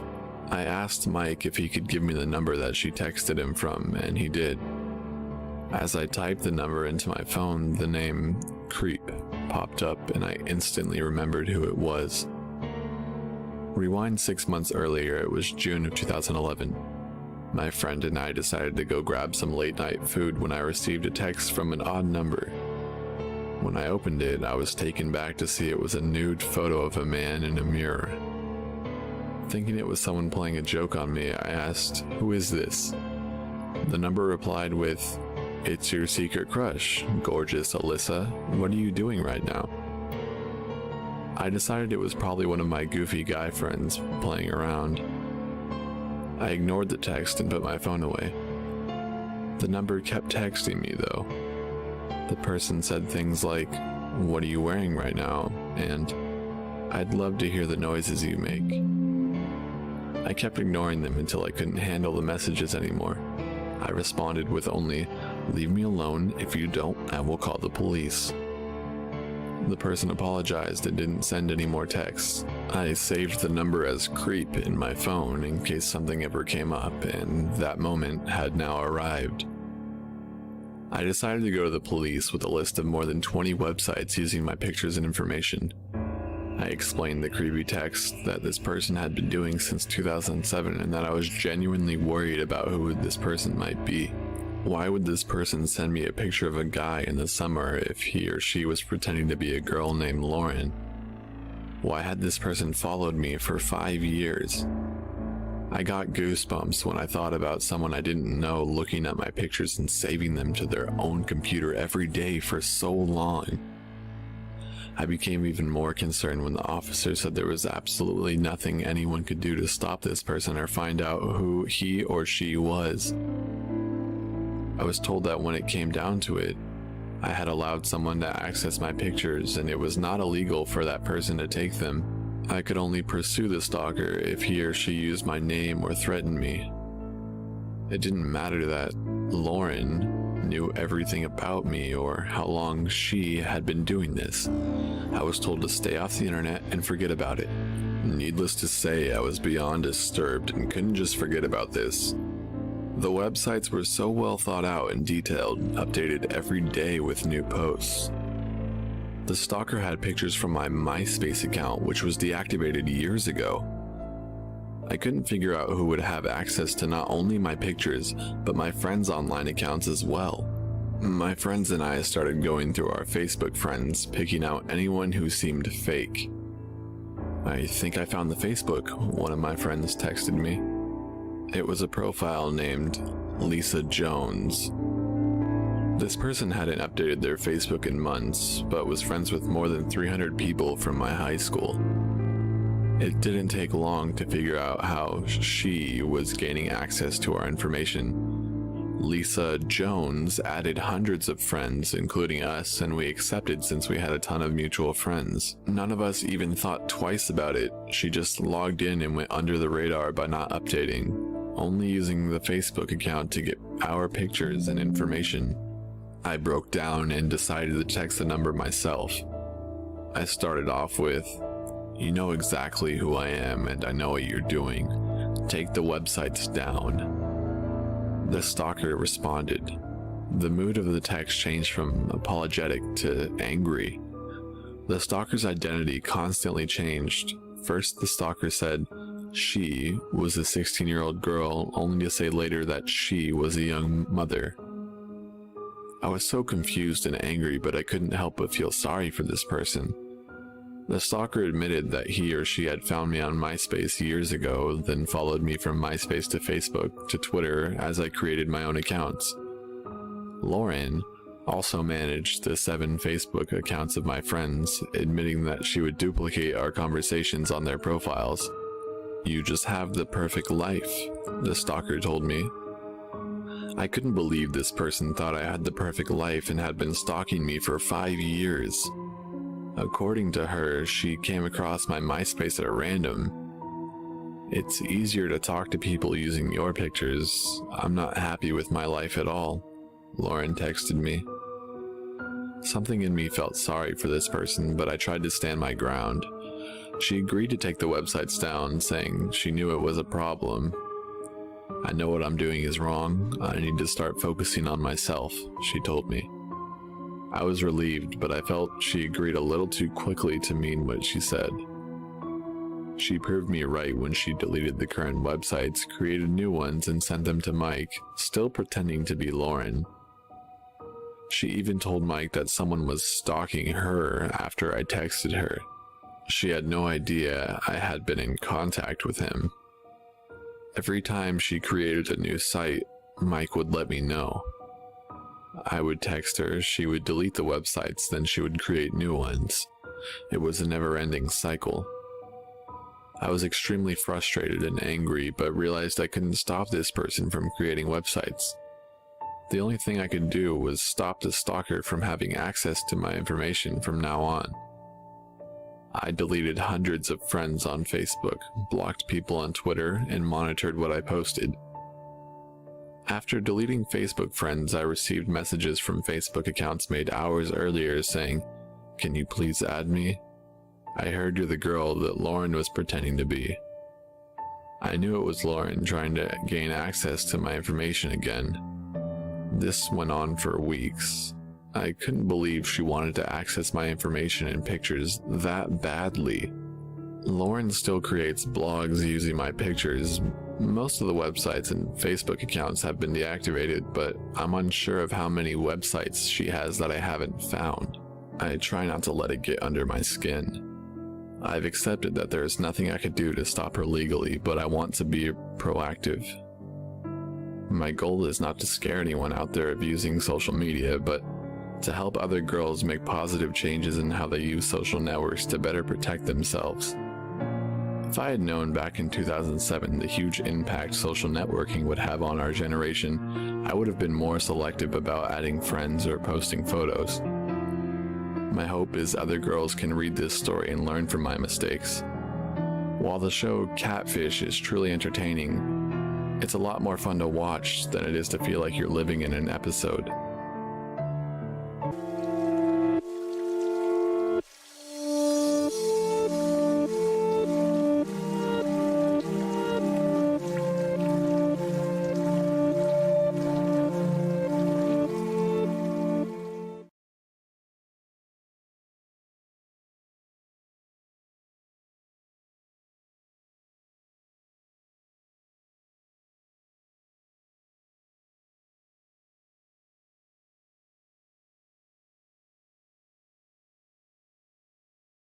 Before the video begins, I'd like to start off by saying that if you've heard these stories before, I apologize. This video was requested to me hundreds of times by my subscribers, and they have told me that they wouldn't mind if it was a story they've heard before and that they just like when I narrate them specifically. So thank you, and here's your video. Hopefully you haven't heard these stories and that you enjoy the video. So, I'm in a random Starbucks in the middle of downtown Las Vegas typing this out for reasons that are beyond me. I guess that if I die, I want at least someone to know what happened to me. You're probably getting the impression that I am scared for my life, but you would be completely wrong. In fact, I'm having the most fun I've ever had. This is by far the best game I've ever played. Now, enough of my babbling. Let me indulge you on why I hired a hitman on myself. So, it all started about 4 weeks ago. I'm sitting in my office, bored as hell, staring blankly into my computer, counting each individual white pixel on that goddamn screen. As I'm staring off into space, enjoying the peace and quiet of my own little world, I start thinking to myself, how did I end up this way? My life has boiled down to me sitting in this fucking cubicle for 8 hours a day, eating and sleeping. I sure as hell didn't grow up thinking, boy, I'd sure like to spend the rest of my life filing acquisitions for some soul-draining corporation. I mean, I make good money, sure, but I don't even feel like a human anymore. It's like I'm going through the motions. I have no kids, no girlfriend, no family that actually wants anything to do with me. I'm completely alone. I need some adventure in my life again, some excitement. Fuck, anything is better than what I'm doing right now. I was snapped out of thinking how pathetic my life was by my annoying ass boss asking me if I had finished with this week's paperwork. I hadn't yet, but I lied and told him that I did. He told me in this "I'm superior to you" tone to have it on my desk tomorrow morning. Yeah, I'll get right on that, you self-centered prick. I finished up the form and I had been working on and turned off my computer. It was 5 p.m., signaling the end of another meaningless day. I got home and started thinking about what I could do to make my life a bit more fun. I went through the usual ideas of a vacation, moving to a new city, maybe even a new car, yet they all fell short. I needed something really fucking crazy to go down. I wanted to drop a bomb on my former life and really get shit started. I started fucking around on the deep web looking at all the illegal shit that they have to offer, and then I saw an ad that said, "Have a problem in your life? Hire one of our cleaners to take care of it, at Cthulhu's will." Now my interest was piqued. I checked out their website and it was a site to hire a hitman. Then a thought popped up into my head. What if I hired a hitman on myself? It would be like a game of cat and mouse, and the punishment for getting caught would be, of course, death. I was curious to see what their guidelines were and to see how far they would go to eliminate a target, so I emailed them saying I had a problem I wanted to get rid of. Within 3 hours, I got a response back informing me all of the details of the business and the range of prices it would cost me. I didn't respond right away, allowing myself time to think carefully of what I was getting myself into. The more I thought about it, the more excited I got. This was the ultimate adventure game, like a real-life video game. I would have someone that would spend night and day hunting me down, and I would have to spend all of my time hunting them down. The first person to find the other wins, and the loser dies. It was perfect. So I went into work the next day knowing that it would be my last day there. I did what every cubicle monkey dreams of doing. I told my boss that he can go fuck himself, to the smoking hot receptionist that I wanted to bend her over the desk and fuck her brains out, and destroyed every last form and file I had in that shithole prison just to make things harder for all the douchebags I worked with. Then I got to work on setting everything up. I went out and bought myself some new toys at the local gun store. Bought myself a new 9mm Glock, a PS-90 assault rifle, and my crown jewel, a Barrett 50 cal sniper rifle. I also stopped by this nifty little spy store in my city and picked up a few things. A few objects with discrete cameras in them that allowed me to watch them through my phone, bug detectors, and a voice changer. I then took $30,000 from my savings account and converted it into bitcoins. After all that was completed, I contacted the man who had first emailed me and gave him all of my info, and told him that this man would be very hard to catch as he travels a lot and that he may be armed. I told him that I didn't want just one of their regular cleaners on the job. I wanted the best that they could offer. Shortly after sending the email, I received a message back informing me that they would send one of the best, but it would cost a bit more. He also said that as soon as I sent the payment, they would get started. The last line of email he sent me made me realize shit was going to get serious very quickly. Just a quick warning for you. Once the payment is sent and confirmed, there is no going back. The job will be taken care of and there's nothing that can be done to stop it. Perfect. I sent the payment immediately and got a confirmation email back that it was received and that someone would be sent out the next day to my location. Now the real fun can begin. So there's the start to this huge shit show I created for myself, and like I said, it's been loads of fun. I've been in this Starbucks for about 2 hours now, and I need to get going as I can't stay in one location for too long. I'll update tomorrow with the rest of my story so far if people are interested. Wish me luck. Number 2. The deep web is one of the most amazing things on Earth, not because of how joyful it makes people or anything, but because it is a completely uncensored view of people. You can speak your mind, buy what you want, do anything you want. When on the deep web, you have a complete and total freedom.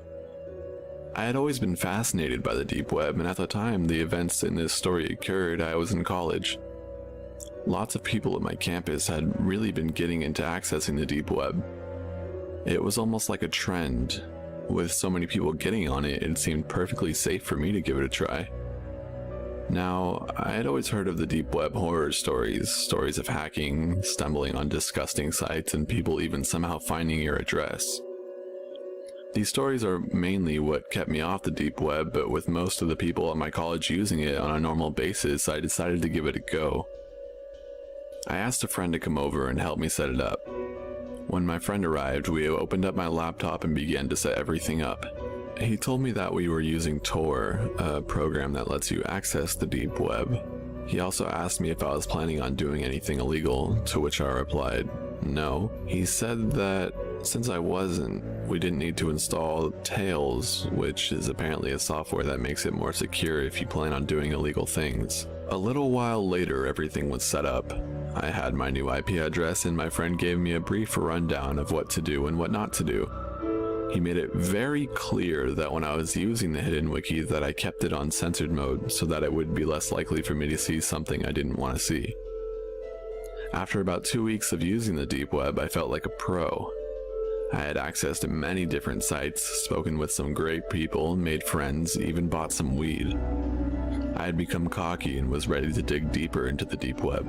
I turned off the censored mode on the hidden wiki and began to browse the links.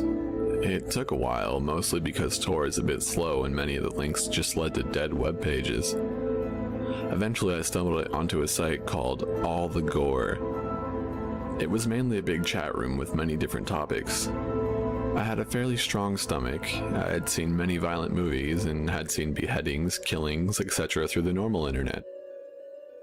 After looking at a few different chat rooms, I noticed how sick this site really was. The people in these chat rooms were actual killers, bragging about some of the things that they had done. In the chat room, you could also post pictures. One man by the name of Culture045 had this stage in one of the chat rooms. He was explaining in detail how he had broken into someone's house, kidnapped a little girl, and brutally killed her parents by hiding under their bed and then opening their throats. He then explained how he brought the little girl back to his house, raped her, beat her, and cut her up. I didn't think he was telling the truth at first, but then he posted pictures.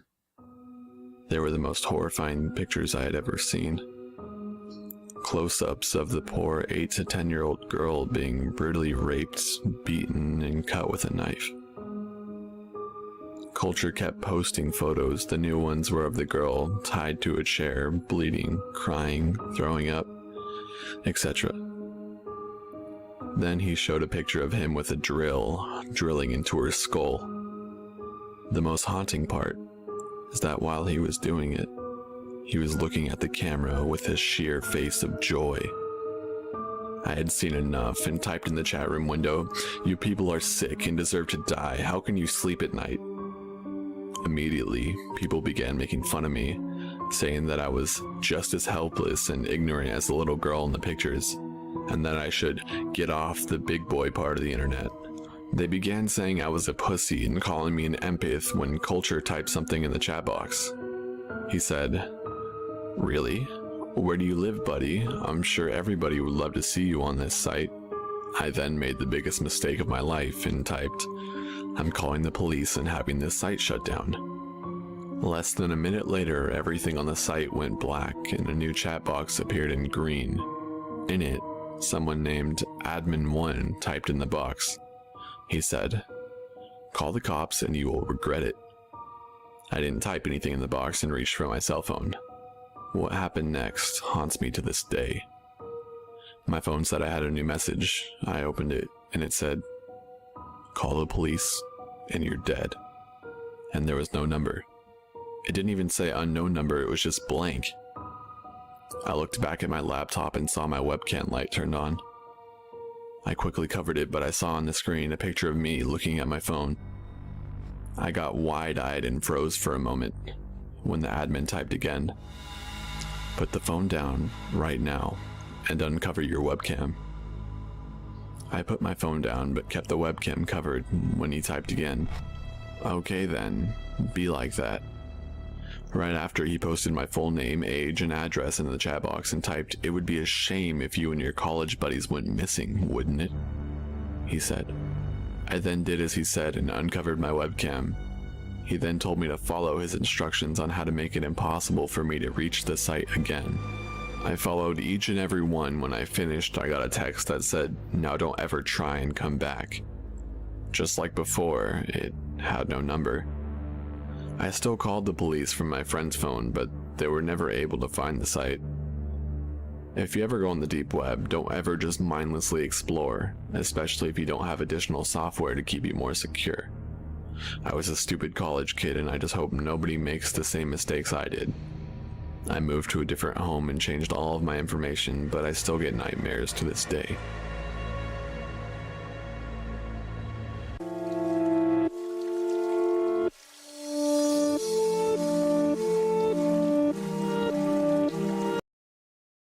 Just wanted to apologize for not releasing a video in the last few days. I've recorded like 30,000 words or so in the last few days for other channels while trying to edit and record an interactive story for you guys, which is almost done by the way. So just bear with me for a bit longer and I promise it'll be worth it. I just wanted to put something out for you guys while you're waiting for it, so here it is, and once again, thank you for the motivational Snapchats you all send me. Let's begin. Number 1.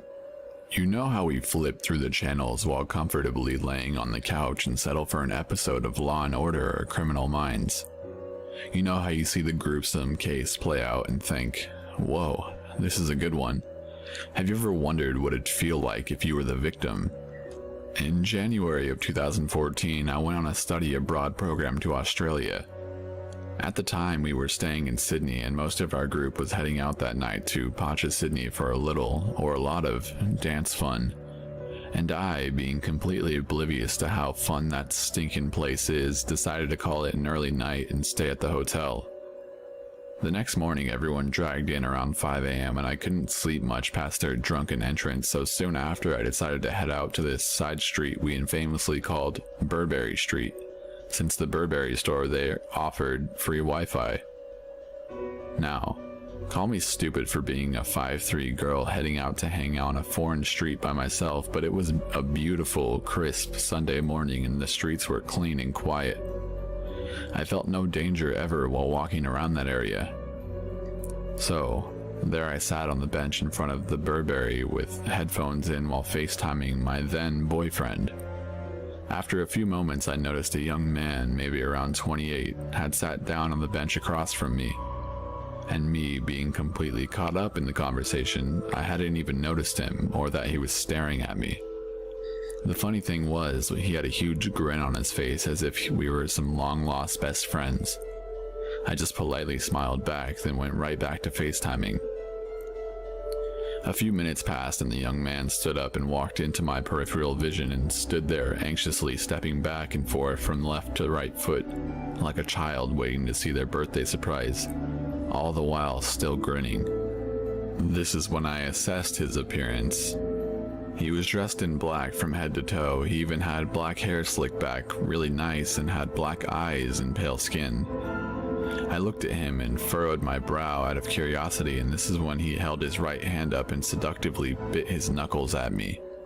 At this point, I started to feel that fight or flight instinct and stood up and started slowly backing away, keeping the man to my front and the beginning of the street to my back. He smiled even larger and started to mimic my movements, backing away while still watching me. Finally, he turned around and walked towards his end of the street, but kept looking back and grinning at me over his shoulder. I turned around too at this point and quickly whispered to my then boyfriend, who was confused as hell on the screen, what was going on and that I was going to lose Wi-Fi really quick because I was hightailing it out of there. As soon as I reached the end of the Burberry Street back to my main street, I sighed in relief and looked both ways before crossing, and to my surprise, the man had caught up to me and was standing to my left on the other side of the street, watching me while talking to someone inside a darkly tinted black car. I freaked out and took the right and began power walking towards the nearest coffee shop, only to find that the lights were on but the doors weren't unlocked yet. When I looked back to the man who was casually walking at the same speed, car following him and staying about half a block behind me, only now he wasn't smiling. At this point I started running, and damn, you always think how fast you could run with adrenaline, right? Well, when fear overcomes adrenaline, it's a different story. My legs felt like jello and every step felt as if bricks were tied to the bottom of my feet. I looked back quickly, and that's when I saw this guy right on my tail, and that is when he reached out. He yanked my arm violently. I lost balance and smack. My feet flew out from under me as I landed on the concrete in this order: elbows, palms, face, and then the rest of my body. I tried to get up as I hit the ground, but everything was dizzy and in slow motion. Thankfully, a nearby restaurant owner was unlocking the restaurant's door and saw what happened and rushed at us while shaking his fist at the man. The black car gunned it down the street, and the man smirked and held his hands up, slowly backing away and then turning around and walking swiftly away. At this point, I started shaking violently and crying out of fear and then eventually pain. The restaurant owner kindly rushed me into his shop and sat me down at the table with a pack of ice and soon a cup of coffee. Eventually the police took a report, but nothing could be done. I refused to go to the hospital, and thankfully it was only a couple of bad bruises and skinned elbows. To this day, I still don't know the man's intentions, but I am 100% positive they weren't good ones. If that restaurant owner hadn't been coming into his shop early that day, I don't know where I would be. Number 2. This happened to my father in 1975 in a little country bumpkin town when he was 7 years old and his sister was 9. I will be typing this out as he recounts what happened.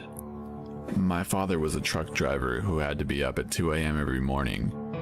That meant we had a rule in our house that no matter what, you can't wake Dad up when he goes to bed at 7 p.m.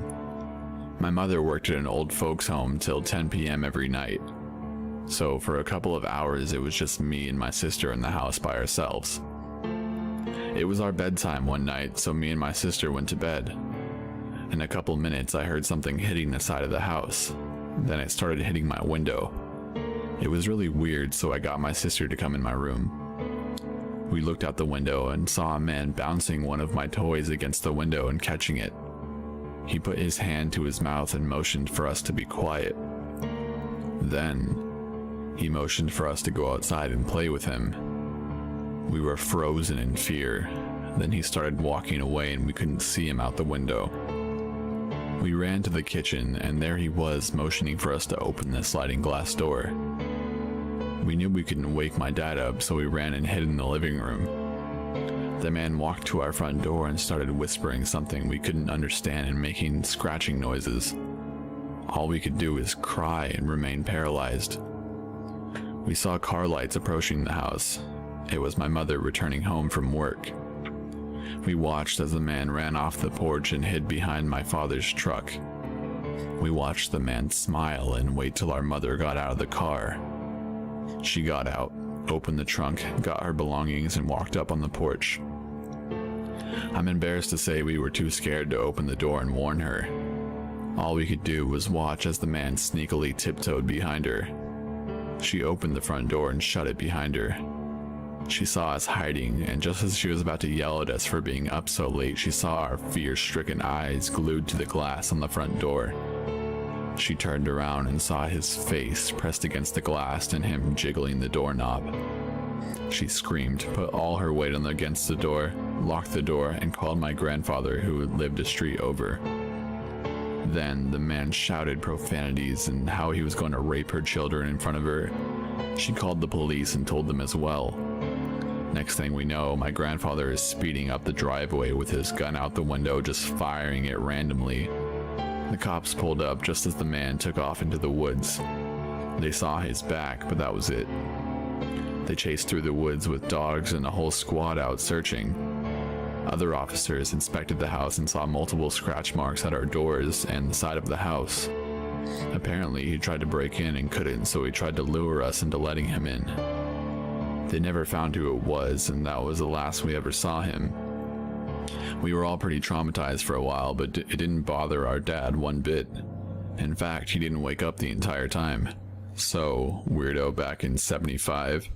I'm so glad we haven't met again, because if we do, you'll be the one who says, let's not meet.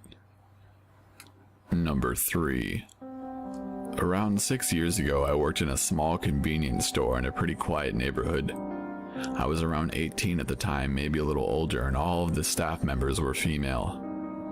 With it being such a small store, we literally had 5 staff members who rotated shifts. I remember that when this incident took place, the manager had decided to take sick leave, and that left little old me to run the store as I had been working there the longest. Our tiny little shop opened at 5 in the morning, and being the good sport that I am, I decided that I would work the early shifts because the other members of staff were a little nervous with their lack of training on opening, and the fact that it was in the middle of winter, it was actually a little unnerving opening a store completely on your own while it's so dark and evidently quiet. This one morning, I opened the shutters at around 4:30 a.m. I turned on the crappy little heater as I made my way out to the back to make myself a coffee. Then went to the front of the store where our newspapers were sat, waiting to be put onto the shelves. I got the papers out and headed outside for a cigarette before opening. The few feet of snow added to the eeriness of this morning. Around 6 a.m. every morning, we would get a steady flow of builders and workmen coming in to buy a few Kit Kats and Red Bulls. Knowing them all quite well, I often took some form of comfort from knowing that if anything went wrong, I had a lot of big men heading in to save the day. This morning, 6 a.m. came and went. I had literally not had a single customer. I bet the snow is too bad to work, I thought. I flicked through magazines and drank too much coffee just to keep occupied. At around 6:30 a.m., I popped into the kitchen to turn on the kettle, and I hear someone come in and cough at the counter. I make my way from out of the back and see a tall, lanky, intoxicated man standing there, staring at the cigarettes.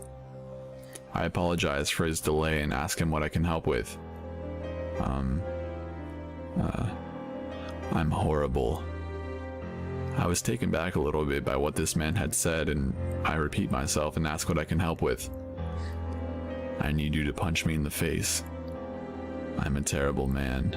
I don't know why I did it. I don't know. At this point, I was borderline shitting bricks. I know that if this man wants to hurt me, there is literally fuck all I can do. I'm tiny in comparison. I try to play it off as a joke and say something along the lines of, "Don't be crazy. I don't go punching people." The man is not amused by me. For the first time, he looks at me, leans over the counter, and starts slurring disgusting things that he wants to do to me.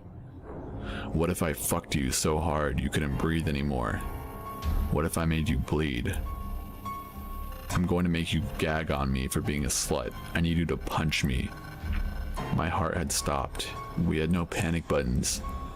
The only phone I had was just out of reach, but even if I had gotten it, there was literally nowhere to lock myself in while I waited for help. I was frozen. I just stared at this man blankly until I heard, "What the fuck did you just say?"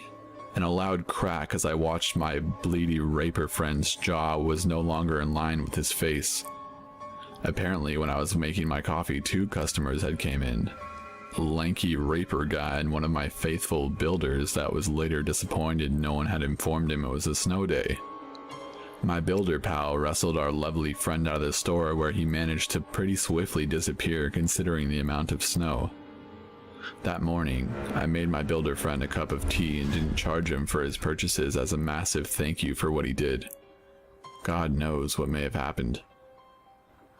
Number 4. I was 13 and just had my elementary school graduation ceremony. My friends and I decided to stay outside late and celebrate. We didn't drink at the time, so our idea of celebration was playing Manhunt or whatever around our neighborhood until about 8 or 9 p.m. As the sun began to set, my friends made their way home one by one. A couple of my friends and I decided to stay out a little longer. To us, this was living dangerously, especially since our neighborhood was considered extremely unsafe. My girlfriend at the time, Victoria, said she had to go home first and check in with her mother to let her know where she was, as we didn't have cell phones at the time. She said she would go home for a second and come right back. She only lived about 2 blocks away from where we were hanging out, so no one made much of it. 10 minutes had gone by and we continued to play our games. 15 minutes had gone by and she still never came back. I've always been an unusually paranoid person. I currently have an anxiety disorder, so maybe that's why. So when she didn't come back, I started getting very concerned.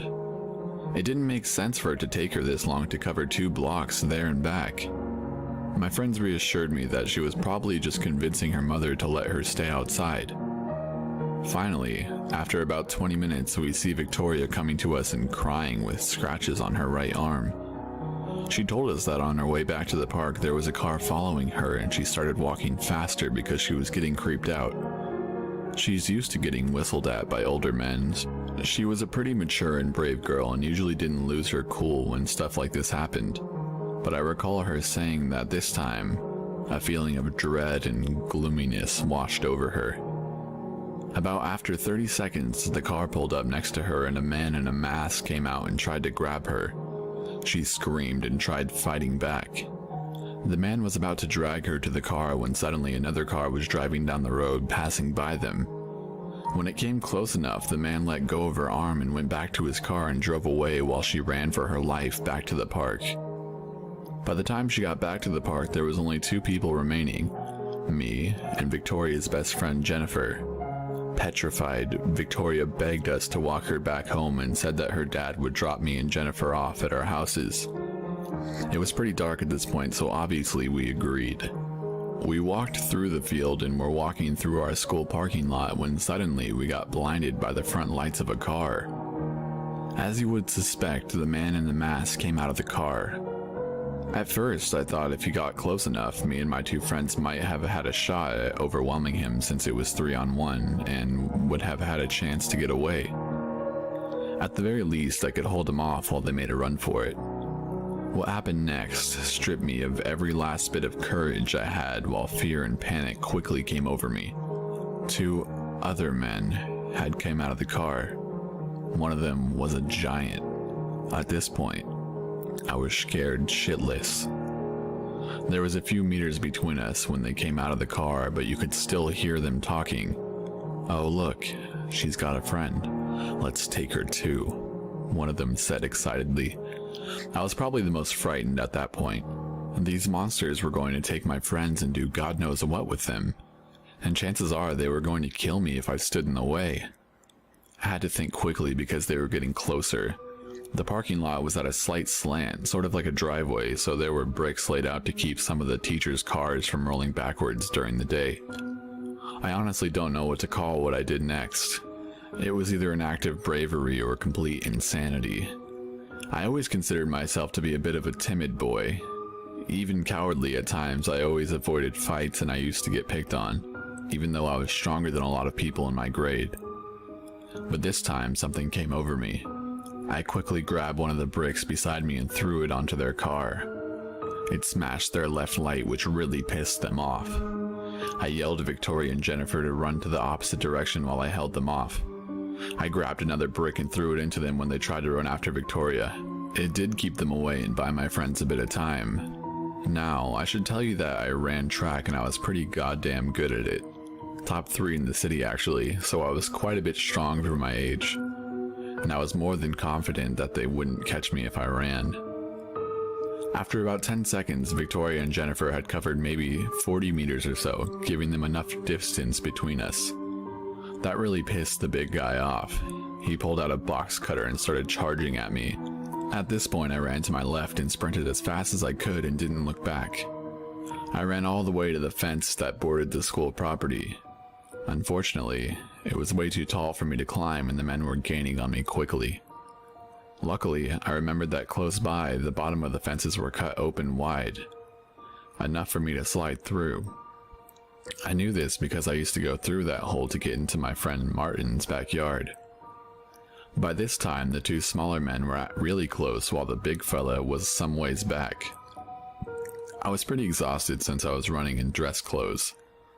On top of that, it was dark and I was having trouble finding the hole in the fence. I remember when I saw it, I ran for it as if I had been in the desert and saw an oasis of water. I tried to slide under the fence and run to Martin's back door, but one of the men had grabbed my tux jacket and tried to pull me back to their side of the fence.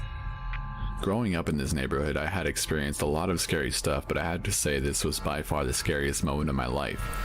Have you ever felt that powerful feeling that transcends fear? The only word I can think of to describe it is death.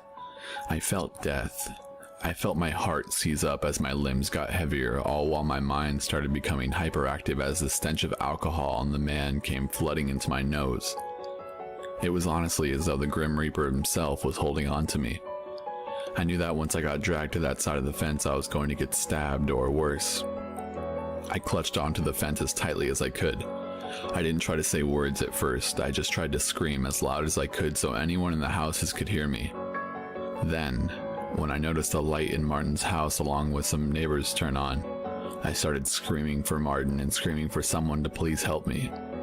Martin's dad was a very large and terrifying man, and he always keeps a machete in his house for safety. He's one guy you absolutely never want to fuck with. So when he pulled the backyard door and saw me getting dragged through the fence, he charged at us like a wild boar. The man had let go of my jacket and told his accomplices to run for it. "Shit, someone's coming, let's get the hell out of here," he said. When Martin's dad got a hold of me, he just cradled me as I sobbed uncontrollably and apparently blacked out in his arms. I don't remember it, but he recalls that I was muttering some words telling him to find Victoria, but I was talking too fast for him to understand properly and my eyes were rolling back into my head. I'm pretty sure I had a seizure. Police and ambulance came and I was taken to the emergency room. I explained to them what had happened and they went to Jennifer's house, where Victoria was staying, and got her side of the story. There wasn't much the police could have done since we didn't have any idea what they looked like since they had masks on. They also said that since incidences like this happen in my neighborhood so frequently, there was even less they could do, especially without any leads. That's the worst part of it all to me. It happens too often. Victoria moved from that area shortly after, and for the rest of the time she spent in that neighborhood, she wasn't allowed to leave her house. I too am now living in a different area. Sometimes I go back there to visit my old friends and take a walk around that school park. I loved that school, but the memory of that park still haunts me. I still get a cold shiver down my spine when I see it. I never want to go there again.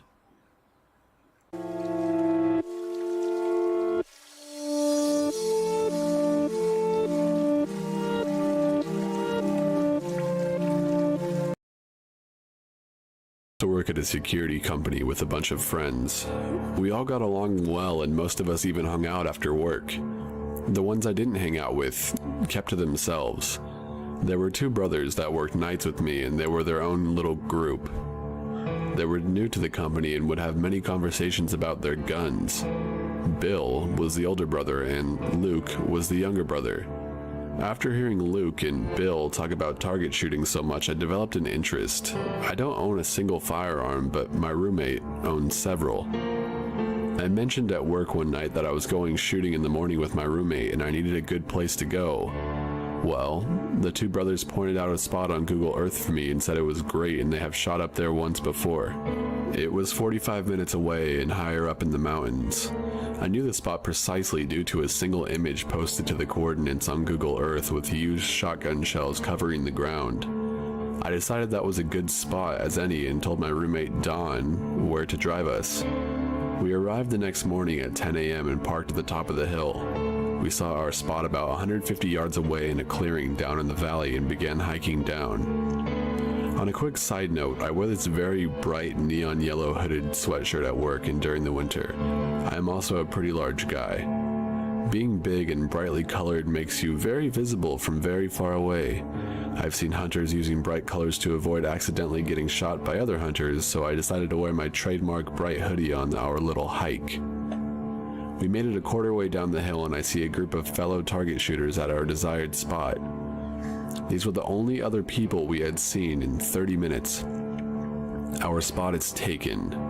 Lame, I said. And the second I said lame, that's when shit hits the fan.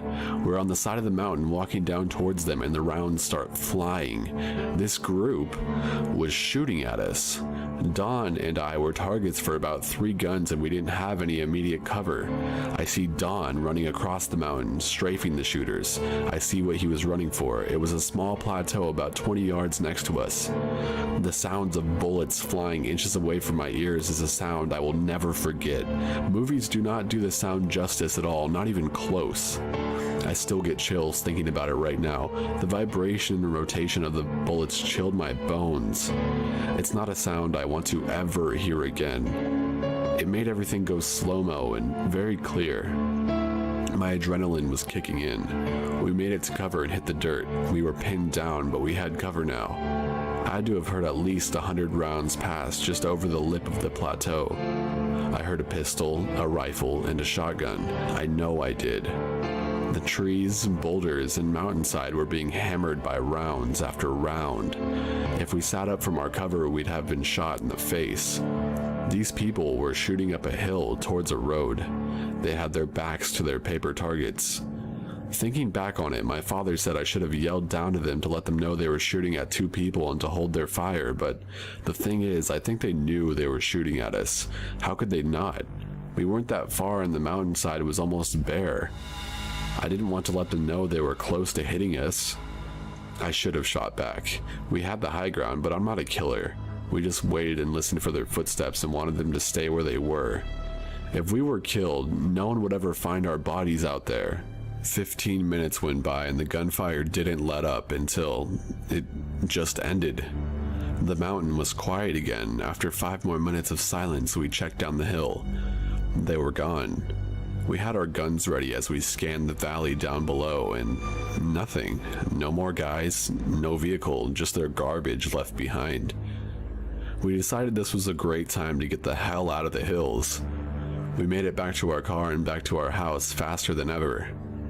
When I went back to work the next shift, I told this story to everyone.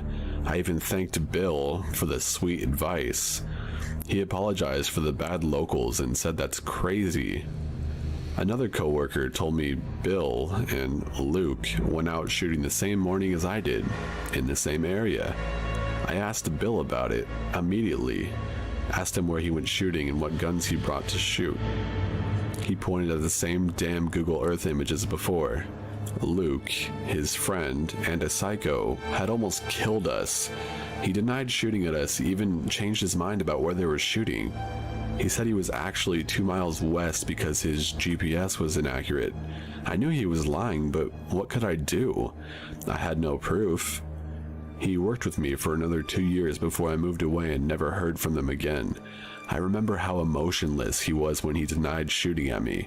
He was like a robot. We never spoke about it.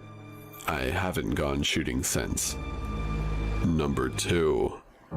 This is a story my friend told me that happened to her older sister. She goes to a large, private religious university in Utah. She was staying in an apartment not too far from campus with 3 other girls. The semester had just started and 2 of the 3 girls were asleep. My friend's sister was on her phone sitting in the living room when she heard what sounded like footsteps outside the window behind her. She listened closely and dismissed it as a stray cat or maybe a dog.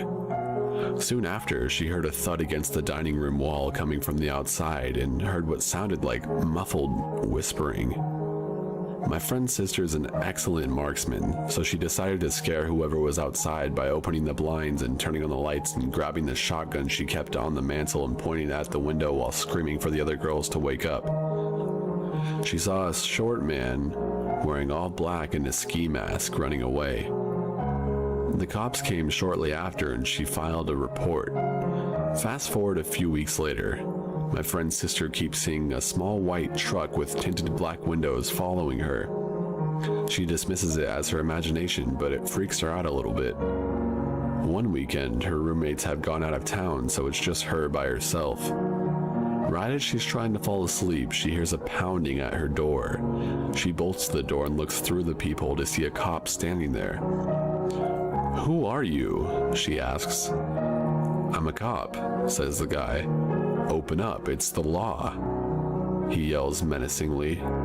My friend is starting to call bullshit, but she's scared of disobeying him if he actually is a cop. "Why are you here so late?"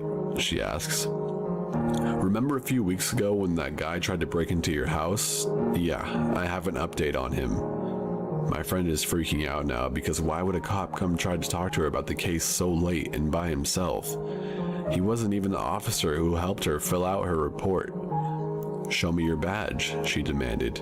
He pulled it out and shoved it into the peephole, and my friend sighed a breath of relief. Right as she was unlocking the door, she glanced down at his legs and noticed this cop had very elevated platform boots, a knife on his utility belt, and the name on his uniform didn't match the name on his badge.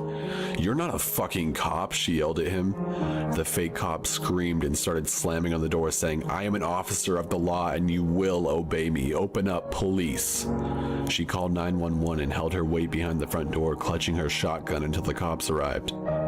The guy was long gone by then, but he left behind his hat, which was a prop from a party store. The day after this, my friend broke her lease, moved to a new city in Utah, transferred schools, and bought a Doberman to keep her company. They never caught the guy, so hopefully he never does this to another girl again. Number 3. I went to middle school and high school with a tall, skinny guy who I had occasional interactions with, but I always got a weird vibe from him. In my senior year, I saw a Facebook post he made that said, "I bet I could get more kills than the Virginia Tech guy if I wanted to, but I don't want to." Despite him saying he didn't want to, I found this concerning enough to report it to the school. Fast forward a couple months later, he was out of JJC, and to make a long story short, he had found out I reported him. We had apparently made peace after smoking weed with some mutual friends, and it was enough for me not to expect getting jumped in the hallway anytime soon. We both ended up going to a local college, and I would see him around campus. Whenever he spotted me, we'd have these brief, awkward conversations about how life was going, and I would try my best to stay polite while not sounding creeped out. Then, one day, I was at McDonald's with my roommate when I hear someone whisper in my ear, "I'm going to kill you someday." I turned around to see him smile and wave at me before walking away. I haven't seen him since then, but I always stay alert for the next random moment where I'll encounter him. Hopefully, what he said that day was just a joke. Number 4. This all took place back in November of last year. I booked an entire trip in order to propose to my then girlfriend. Flew us both out to Florida to go to Disney World, the last concert of one of our favorite bands, Berlin, and of course, propose. We had a blast. I proposed in the Disney castle and she said yes, everything went well. We took off the next morning, Thanksgiving Day, on the way home, connecting through San Francisco. About 30 minutes into the flight, the captain comes on the intercom and announces that one of the engines wasn't depressurizing properly. We do a loop back to the airport and get unloaded into the terminal as we wait for another plane to be readied. When we got to the terminal, my now fiancée switched her phone back from airplane mode, and within a minute she had 10 plus voicemails, all from the same number, which she didn't know. Fearing the worst, we called the number without listening to any of the voicemails. I knew something was wrong as soon as she started talking to them. Her face went blank and she didn't say a word. I told her to give me the phone and she did. I asked who it was and the voice I heard back just sounded dead, absolutely no hint of emotion in it. All he said was, "I will kill you both as soon as you land in Seattle." I asked who he was again and he just hung up. She said she had no idea who it was and I certainly didn't know the voice. I called him back and he would answer and just repeat the time that we were landing. Little did he know we were delayed hours. Anyway, I used to work in telecom and I pulled some strings to get a name and address from the phone number that he used. Neither of us knew the name nor the address. She looked him up on Facebook and she had one mutual friend with him, her ex-best friend, we'll call her Karen, that she no longer was friends with as she got wrapped up in heavy drug usage and stole from my fiance. We did a little more digging and found out he was the boyfriend of Karen's new best friend. My theory is Karen saw all the posts that my fiance was posting on social media about the trip, the engagement, and the great time we were having, and she was pissed and wanted to piss on our parade. I didn't take it as a joke, however. I mean, a death threat is a death threat, and in my mind, as meth heads, they could follow through with it on a whim. I called him and talked over his rambling and told him I was armed, knew where he lived, and was not afraid to take things into my own hands. He hung up on me. So I called the Seattle area law enforcement and they told me to call back on a non-holiday. Like, what the fuck is that supposed to mean? So I called the emergency line and they reiterated the same statement. We were on our own. We ended up flying in close to 9 hours after our original arrive time. Once we landed, we both had a single voicemail. Hers, I assumed, was from the guy, and mine, I have no idea, as he hadn't been calling my phone. My voicemail was from my dad, who said he had gotten a call from my neighbors saying that my mailbox had been destroyed. It looked like it had been hit by a car and the mail was stolen from it. Her voicemail, however, was the guy screaming, "Where were you? How dare you?" and plenty of other threats and random yelling. I drove home and dropped off my fiancée at her house, insisting she not come with me to my place in case there was someone still there. They threw a brick through my window with an old picture of my fiancé and Karen attached to it. I tried calling him, but to no answer. I went to bed after covering up the windows with a tarp and making sure my fiancé was okay. I filed a police report the next day. They said I couldn't do anything without seeing them on my property.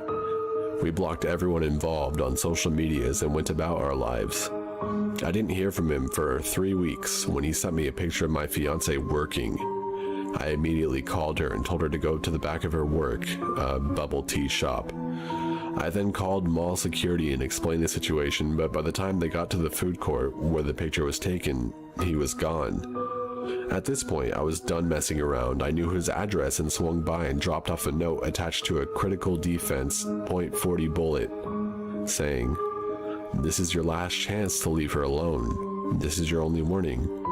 It's been almost 9 months now, and I haven't heard a word or seen him again. But for both of our sakes, I sincerely hope not to meet you, Tyler.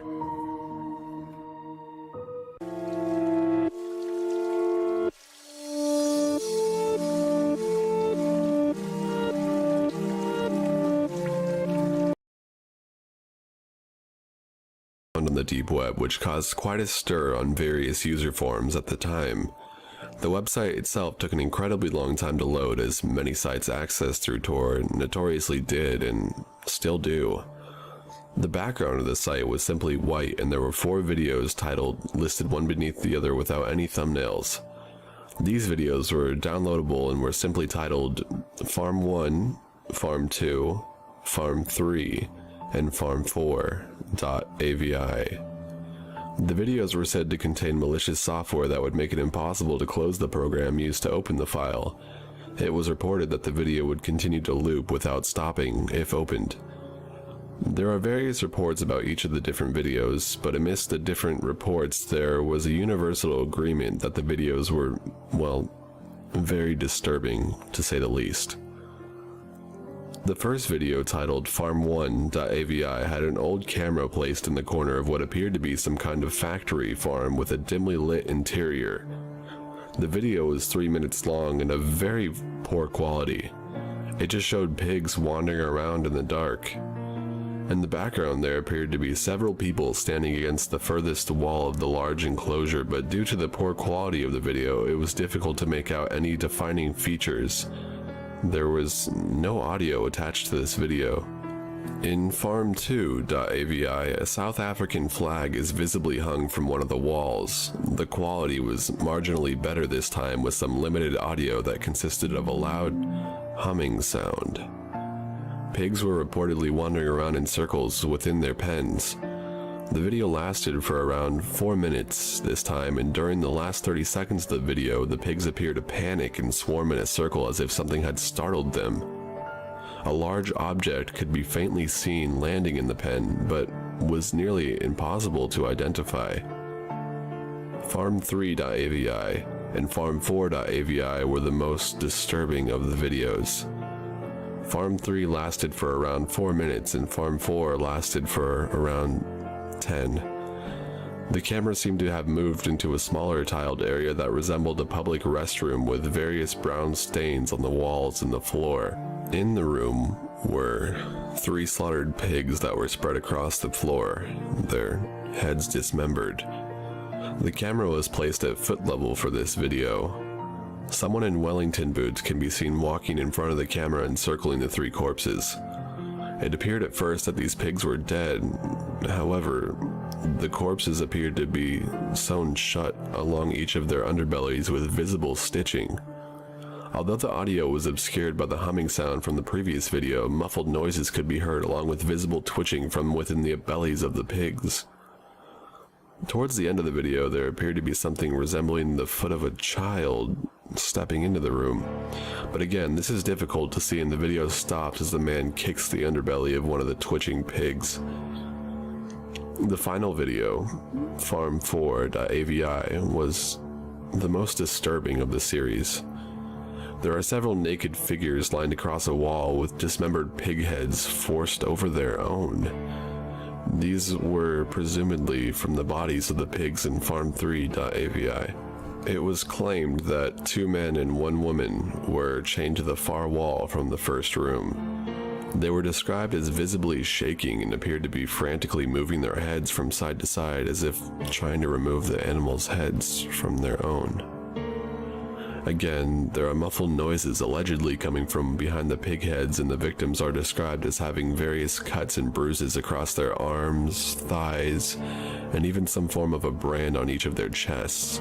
It was disgusting. In the case of the woman, it appeared to have been directly placed at the center of her right breast. The scene cuts out for a brief moment, and the camera has been moved to foot height once more at the entrance of one of the pens. The captives are on their hands and knees looking towards the camera. They remain still until prompted to move by the man who wore the Wellington boots. He appears to be yelling at them and violently pointing towards the adjacent room from Farm 3, but there was no audio in the segment of the video. His face is impossible to see due to the poor quality of the video and the cap over his head. The camera cuts out for a brief moment and the victims are now stood in the pig pen and appear to be dancing and waving their arms in the air while it's directly looking down at the camera. The camera cuts out again and the victims are said to have been continuously crawling around in a circle on their hands and knees, similar to the pigs seen in Farm2.avi. There is another cut and the two men are now standing in the pen whilst the woman remains on her hands and knees looking down towards the floor. The man from Farm3.avi then appears to be pointing at the two men and the woman with frenzied motions. The two men appear reluctant to comply with the man until he starts pointing at the adjoining room once more, presumably from Farm 3. The men then reluctantly begin to touch their privates and one could only speculate what happens next. The video cuts for the final time and the trio are crawling into a circle once more. Eventually the woman stops and appears to break down, crying. The two men also stop and appear to try and comfort her by patting her on the back and attempting to whisper, although all that can be seen are the pig heads moving closer towards hers. The man from Farm 3 then comes over and starts frantically pointing at the adjoining room once more. The victims seem to panic and start moving with urgency and desperation. The man from Farm 3 disappears into the adjoining room for a moment and brings out the headless corpse of one of the pigs. He takes out a butcher's knife and begins to repeatedly stab the underbelly of the pig.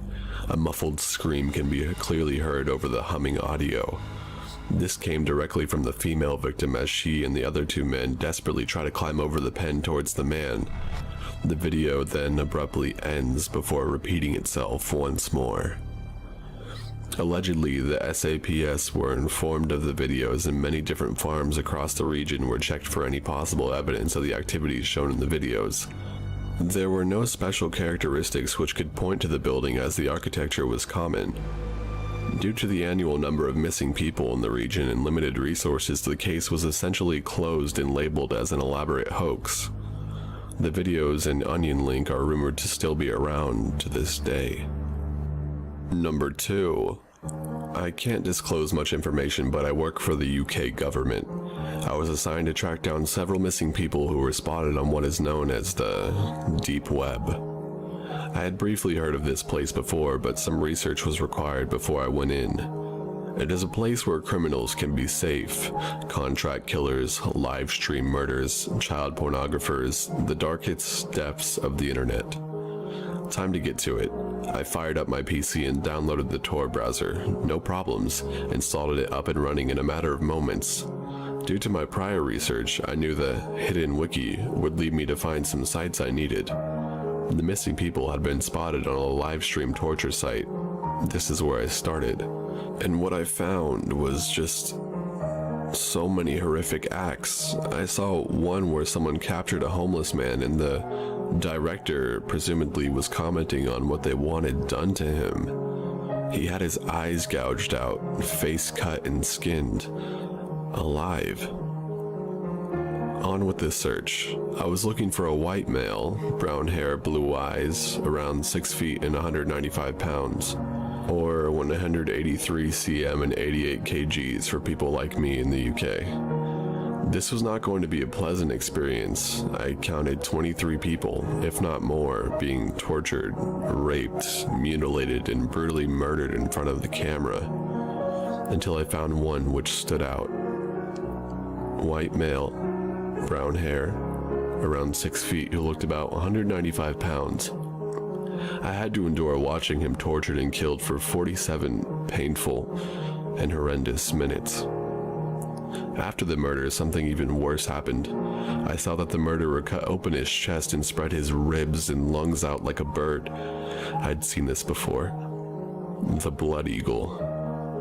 The Blood Eagle was once used to kill a king who killed someone's father.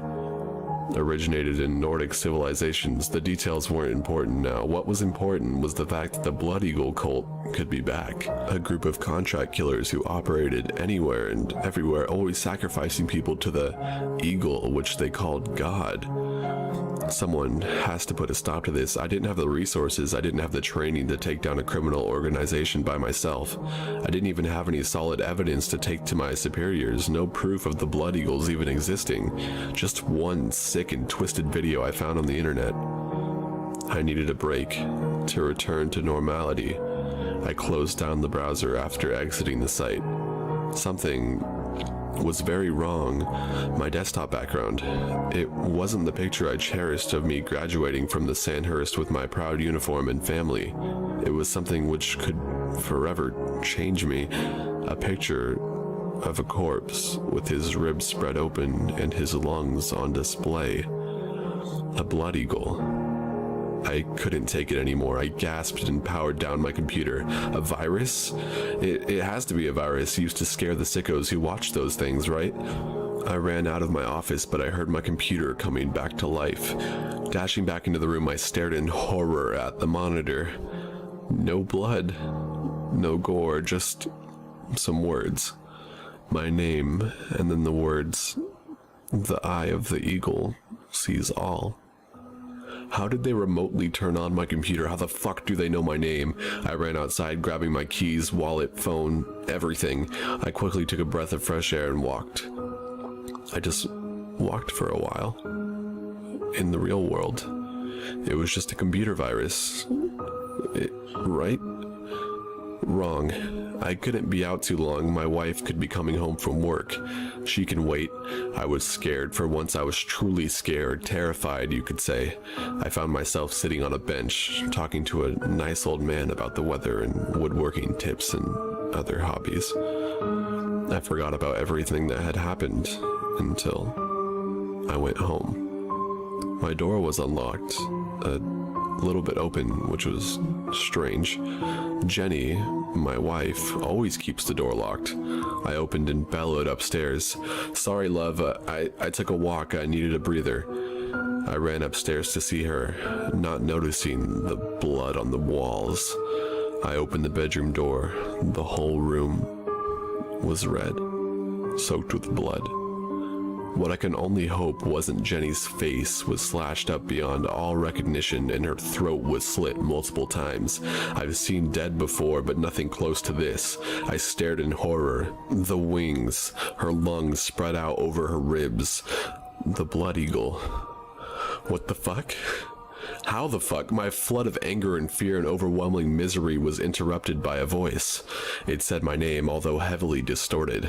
It came from my office. It came from my computer. I saw the face of a black and white mask, yet still slightly pixelated. I screamed, "What have you done? Who are you? What the fuck are you?" He replied with, "We." He said, "We are the Blood Eagle. We kill as he wishes. Do not stop us. Do not try. Do not search us, or you and your closest family member will suffer. The eagle sees all and can do terrible things." I was speechless and feeling like I brought this upon her. I wanted nothing to do with this anymore. I made a decision. I rang the police, told them what had happened.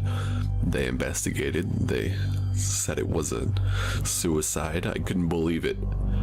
Weeks passed. I was haunted by this event. I booked a flight to Canada. We had a nice little log cabin there. I packed almost everything I had, my trusty shotgun, clothes, all my cash in Canadian dollars. I left my life behind, quit my job. I never wanted to go back to the deep web, or have anything to hear from it.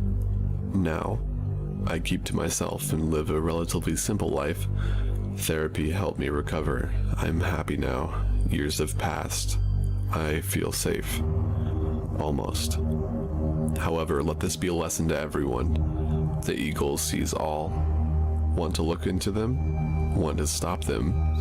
Fine by me. I'm not paying for your funeral or the guy reassembling your mangled corpse. Number 3. I had been struggling with depression for the majority of my life, keeping it to myself for the most part. I loved the peacefulness of isolation, although my parents never seemed to understand it, wanting me to go outside more and talk to people. If, however, they did, then they just didn't approve of my antisocial tendencies, even though I wasn't suicidal. You see, there is a big difference between being depressed and feeling nothing, as depression is extremely hard to ignore and it just chips away at you over time, whereas a lack of feeling makes life just fade past, mixing your memories into a blur. One day, I just had to feel something, so I started going on the deep web, looking up the most fucked up things I could find. Whenever I read stories about the deep web, the victim was always fucked over by some random crafty psycho finding out where they live, but that wasn't the case for me. That wasn't what screwed me over. The only reason I even started going on the deep web was to try and feel something, even if that something was shock, disgust, horror, or anything like that. I just wanted a fresh memory of what it was like to feel something. I did some really shady shit online, so I made sure to use a VPN at all times. However, it wasn't a computer issue that fucked me over. It was my stupid fucking brain zoning out, unable to hear my father closing the front door as he came in. He usually just sits down at his desk when he gets home from work, but this time he barged into my room without knocking to hand me a letter from the bank, a statement, but that's not important.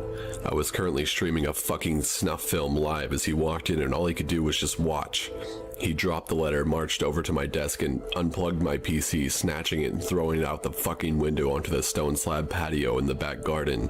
He stared at me, half furious, half ashamed that his son had been watching shit like that. It was then that he put me in therapy, and at that point in my life I came to a crossroads. Should I just kill myself in order to avoid any more shame, or should I go and seek help?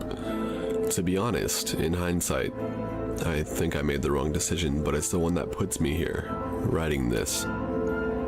Week 5 of therapy, and my therapist can't fully understand me.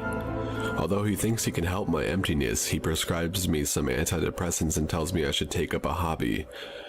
Week 11, we've gone over more deeply rooted issues, but I have not told him about the live streams yet. Week 13, and I finally build up the courage to finally tell him. After all, there is such a thing as patient confidentiality, right? He is shocked at what I tell him and prescribes me some stronger meds, which are, to be honest, just fucking great. A little later, and I found out I could take them with some DPH for a really great time. Although, the hallucinations caused many more problems for me. Still, I was feeling something at least. At first it was a spider that I saw when taking DPH, then it became a couple. The more I abused the medicine, the worse the hallucinations were. I hadn't had this much fun in a very long time. I started seeing things walk around at the very edge of my vision, always in the blurred area. If I turned to look at it, it would either disappear or move around. Until one day, I turned to look at it, and it just stayed there, as if it had just been playing a game and was now tired of the game. All it was the silhouette of a woman, rather tall and very, very skinny. I freak the fuck out. My mother rushes in and embraces me, unable to see what I see. I am still hallucinating, and my mom thinks it is just the medication from my therapist. She has no idea that I am abusing DPH. I stay up for hours, my mother staying by my side the whole time, and I finally go to sleep after the drugs wore off. I sleep a lot easier, realizing it was merely a hallucination. Skip ahead about a week or so, my mental health is spiraling, and I have been abusing my medication a lot more than the week before. As I am going to sleep, I hear whispers and look up. It's that silhouette again. My heart rate skyrockets, but I quickly remember that she's just a hallucination, nothing more. I try to play the game with her, but she just doesn't move out of sight. I try to go to sleep, still soaking wet from the cold sweat I broke into when I first woke up, and I see the silhouette wander out of my door across the hall to my parents' room. I go back to sleep, ignoring the muffled screams that I usually hear when on DPH, but then at about 5:36 a.m., I wake up trembling, gasping for air, and remembering something that sunk my heart into my stomach. I haven't been able to get my filthy addict hands on DPH for a few days now. I panic, scrambling for the light, and see the door of my parents' room is wide open, unusual as they usually both get up for work at around this time. I rush to look in and make sure everything is alright. Just my hyperactive imagination and the panic state I was in. Nothing could have prepared me for the horrors which are still fresh in my thoughts. My mother's head and torso were hanging by a noose from the pull-up bar in the room, and my father was lying on the blood-soaked bed, decapitated with an extremely bloated and full stomach, probably burst internally. I vomit, and I fall to my knees, trembling and sobbing, just imagining or more knowing what was in my father's stomach. I turn around to look into the hallway to scream for help, and I see her walking away. I scream at the silhouette, but she ignores me, continuing her calm, slumped walk down the corridor to the right. All that was left was me, my parents, and the 4 law officers running through the door. My fingerprints had been found on one of my mother's larger kitchen knives found at the end of the corridor. A combination of my inability to recollect killing them and my previous history of mental health issues, I was declared criminally insane, and instead of being put to a maximum security prison, I was sent to a mental health institute and put under close watch. After a while, they let me stay in a slightly more homely cell, and I wasn't forced to wear a straitjacket once they started giving me sedatives. I am now hiding up on the roof, just waiting for the guards to burst through the door and use their fucking drugs to make me a husk again. I shanked a guard in order to get up here, and I'm writing this in my leather journal that my psychiatrist had given me to vent even outside appointment hours. I now am given a choice: to step up on the ledge and avoid a lifetime of an even deeper abyss of a shell which would be my consciousness, or to accept it and just hope that one day I would have closure. That one day I would see the silhouette and be able to ask every single question on my mind. So much left unanswered. So much left to ask.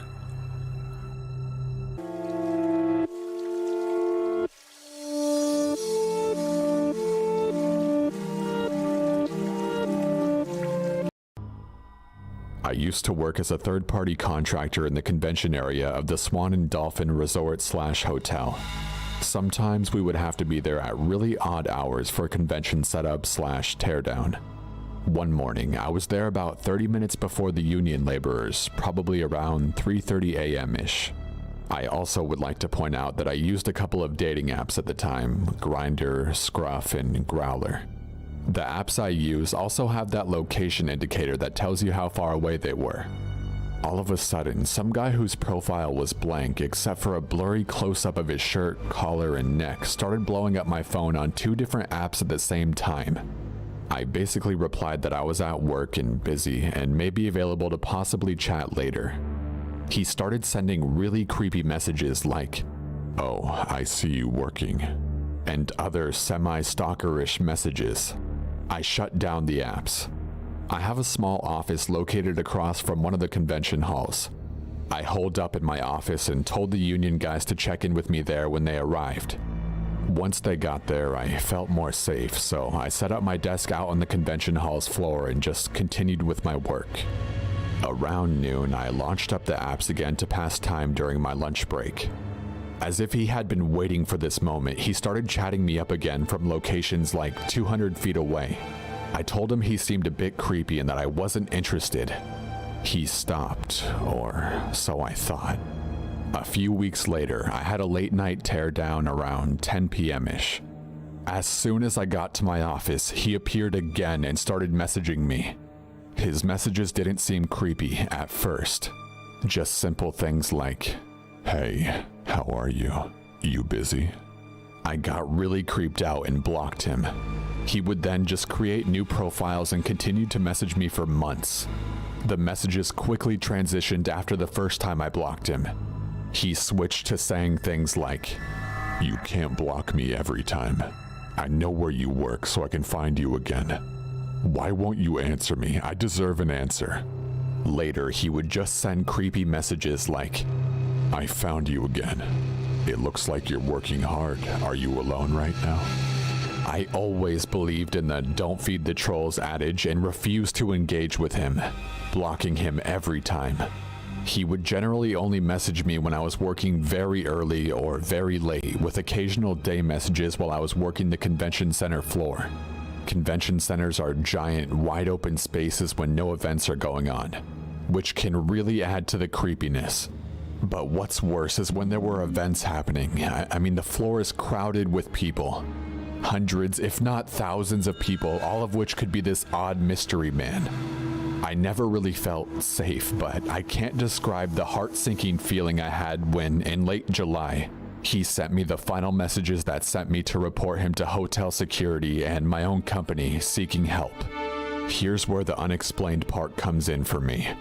After putting up with this for a long time, he ended it abruptly by sending me photos of me at my desk in my office from the first day he messaged me. Let me describe my office a bit for you. My office is tiny, maybe 30 to 35 square feet. We have 2 desks set up on one side with computers and an empty table in the corner opposite my desk. The rest of the office is filing cabinets and a printer opposite the empty table. The photos seem to be coming from a part of the office where we have the extra table. It's generally an empty table without any electronics on it that we use for anyone visiting the office or to lay out floor plans. I was absolutely freaked out, to say the least, but I can't imagine how he had gotten the photos. After turning over the photos, all of the messaging abruptly stopped just as suddenly as it had started. I was a 28-year-old Army veteran, and I can honestly say that I wasn't nearly as brave as I thought I would be in a situation like that. In that moment, I turned into a child afraid of letting my feet hang out of the covers for fear that a monster would grab whatever exposed portion he could get a hold of. The thought that a stranger was stalking me from an app is terrifying. But what scares me even more is the possibility that it could have been somebody who I regularly pass by at work. Someone who makes small talk with me and says hi in passing, who then the next minute is sending me anonymous creepy messages. After all, I never did find out who it was, and I guess I'll never know.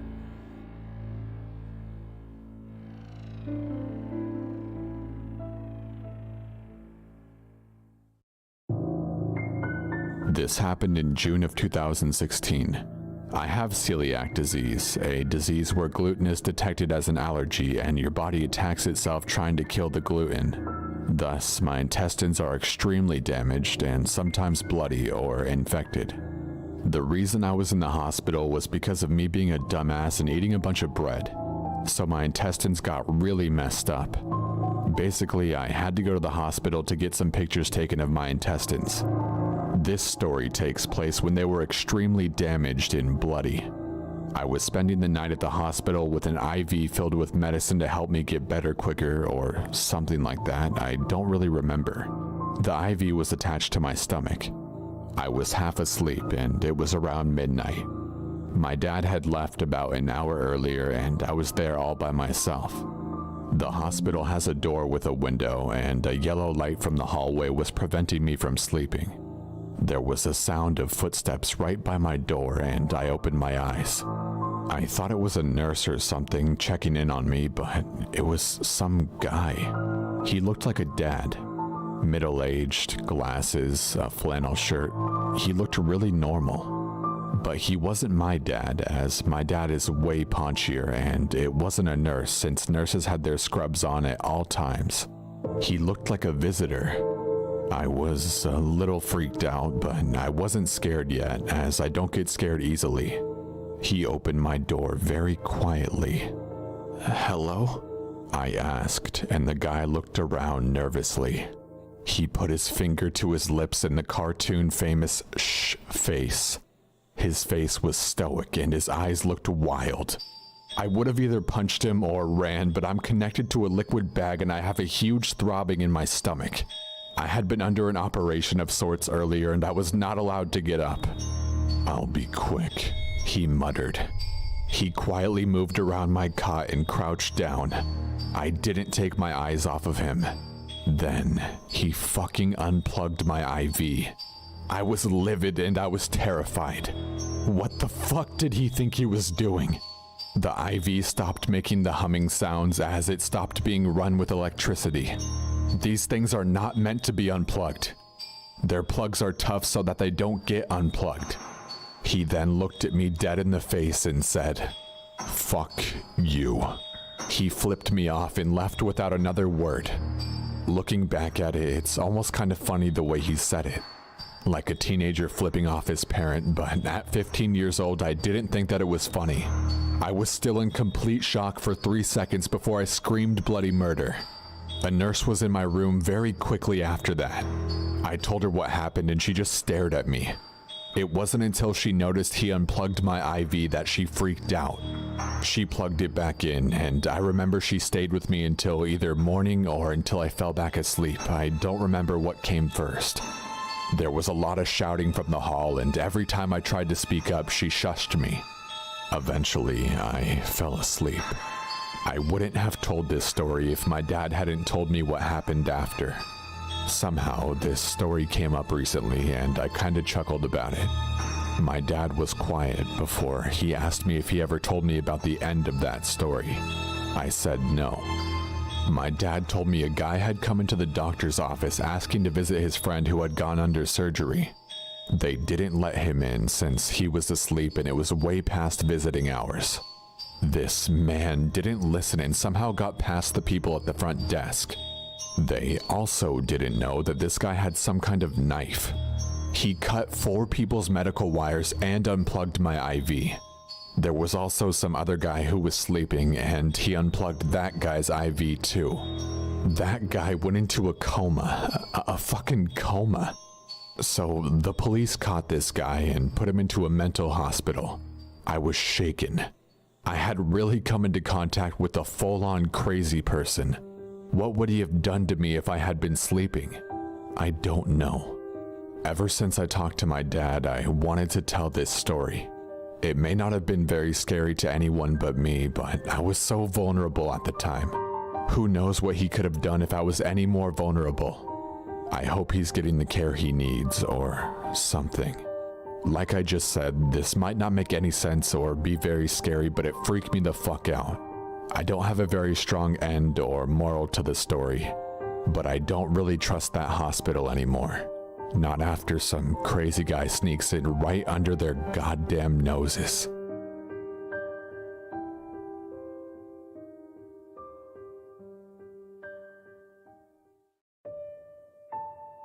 Let me set the scene for you. I was 7 and my mother was dating a man with a daughter who was about 15. Her name was Christy. While she didn't live with us, she did stay with us on some weekends. The reason this is important will come into play a little later. I grew up in a moderately isolated area in the south. My mother's house is on about 90 acres, most of it being heavily wooded. For the most part, it was quiet. The type of place most people didn't lock their doors and everyone knows each other. It was quiet until one sequence of events shook my community to its core. There was a man just 2 streets over from mine who murdered his girlfriend's entire family, including her. It was in their home over a dinner about 2 weeks before this event took place. It was also learned later that he had also murdered his mother and father in their home, as they were found after his girlfriend's family was. He hadn't been caught, and the local police were working with police in Tennessee as there had been reportings of people sighting him there. My mother had gotten a security system installed just to ensure our home was properly secured. We had alarms on every window and door in our house. On this Saturday, my mother got called into work as she was an apartment manager and there was an emergency that she needed to tend to. Her boyfriend had gone to work early that morning. My mother was very, very nervous about leaving, and due to the nature of the emergency, she thought it would be best that Christy and I stay home where we were safe. Safe, so she thought. She reluctantly left and let us know that her cell phone was always going to be on her if we needed her. Christy and I promptly set the alarm and made sure that all the doors were locked. My mother had been gone about an hour and we were deep into a Disney movie and pizza. Suddenly, the alarm started blaring. Christy and I jumped up to see what was going on. On the way to the alarm, you have to pass a very large sliding glass door. What we saw there left us frozen. There was a man prying our door open with a crowbar. He saw us, made eye contact, and quickly ran off into the woods behind my mother's house. I will never forget what he looked like. or the sinister look he had in his eyes. We called the police, and then we called my mother, who had already been alerted by the alarm company. My mother actually arrived before the police did due to how isolated we really were. When we described the man to the police, they immediately knew that it was the man that they were looking for. Of course, there was a massive investigation that day of the property and the woods surrounding us. In the woods, they found cigarette butts, lots of canned food, soda bottles, and a makeshift tent made from a tarp. The man had been living behind us the entire time, and even had been stealing food from our trash. When he was arrested, which was a few hours after the incident, he had admitted to watching our family to learn our habits, knowing that he could take advantage of the house when no one was there. Even now, as an adult, this event still follows me. Just goes to show that you really never know who's watching you.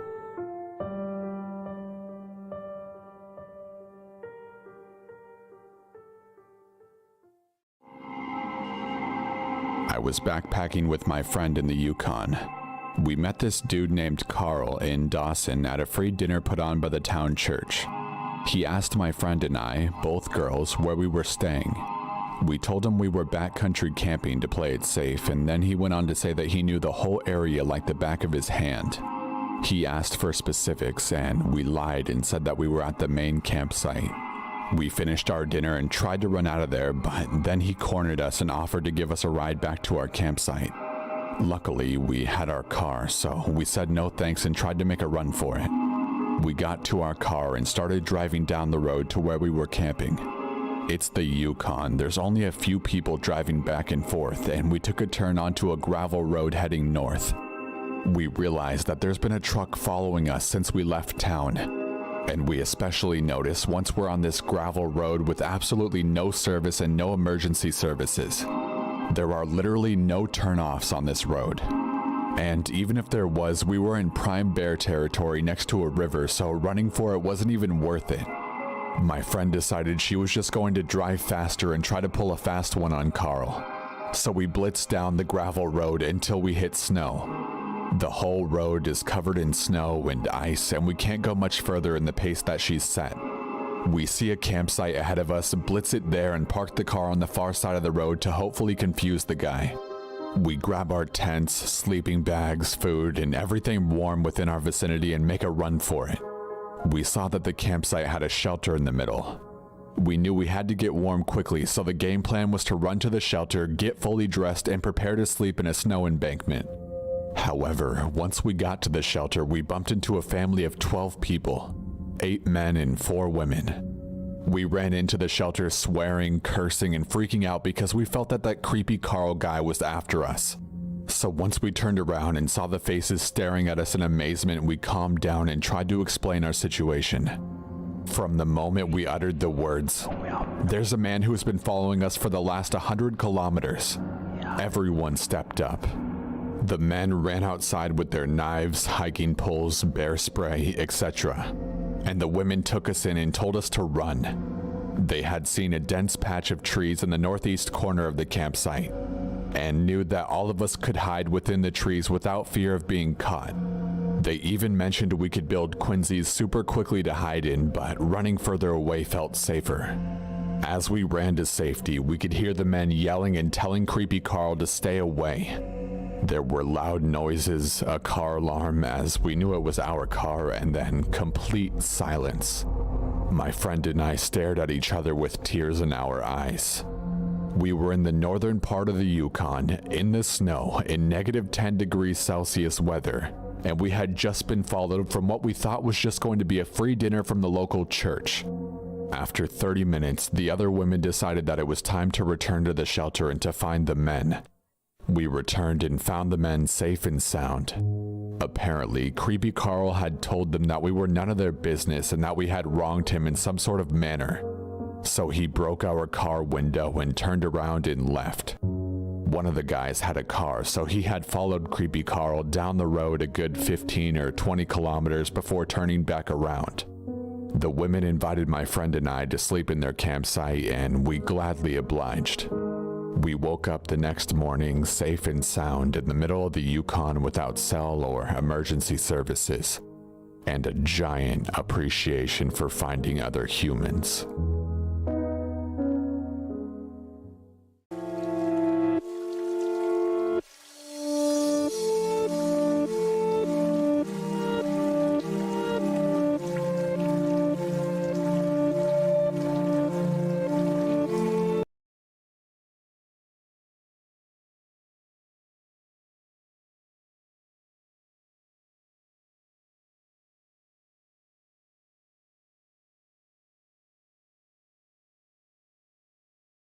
Hey everyone, a quick announcement before this video begins. First off, I want to thank Alex for this awesome thumbnail art he made me. A lot of you were wondering what kind of art I needed for my thumbnails, and this is a great example since I didn't really explain it that well. So if you can do that kind of stuff, email me with some of your previous work and maybe we can work something out.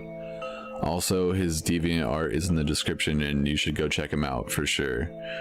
I also want to thank everyone for 40,000 subscribers. I can't even describe in words how it makes me feel, and I don't want to waste so much time before the stories trying to explain how much it means to me, so maybe I'll make a video at 50k subs dedicated to that and maybe do another Q&A or something. I am curious how a lot of you found my channel though, so please comment on how you found me. I'm a bit curious. And don't forget to comment your suggestions on what you want my next videos to be. I already have a few planned, but I would love to hear your input. Oh, and I'm going to start adding the story links in the description so you can read along with me. A few of you have been emailing me about that, some even saying you're using my videos to learn English, which is awesome and that reading along would help, so I'm doing this for you guys. Sorry for the long intro, and let's get to the stories. Number 1. Earlier this year, when our exams had finished, my friends and I decided to go clubbing to blow off some steam and celebrate. The club we decided to go to is one with 3 floors, with each floor playing a different style of music. So, as usual, as soon as we were inside, we decided to split up. As it was the post-exam season, the club was packed to capacity, so even though a few of us headed to each floor, we soon got separated. I'm not sure how long I had been dancing, but eventually it was so hot I felt as though I was going to pass out, so I began elbowing my way through the dancing swarm towards the air-conditioned seating area near the back of the second floor, which, in case you were wondering, is the nothing but hits floor. Obviously no actual seats were free, so I just stood in the alcove and tried to cool down.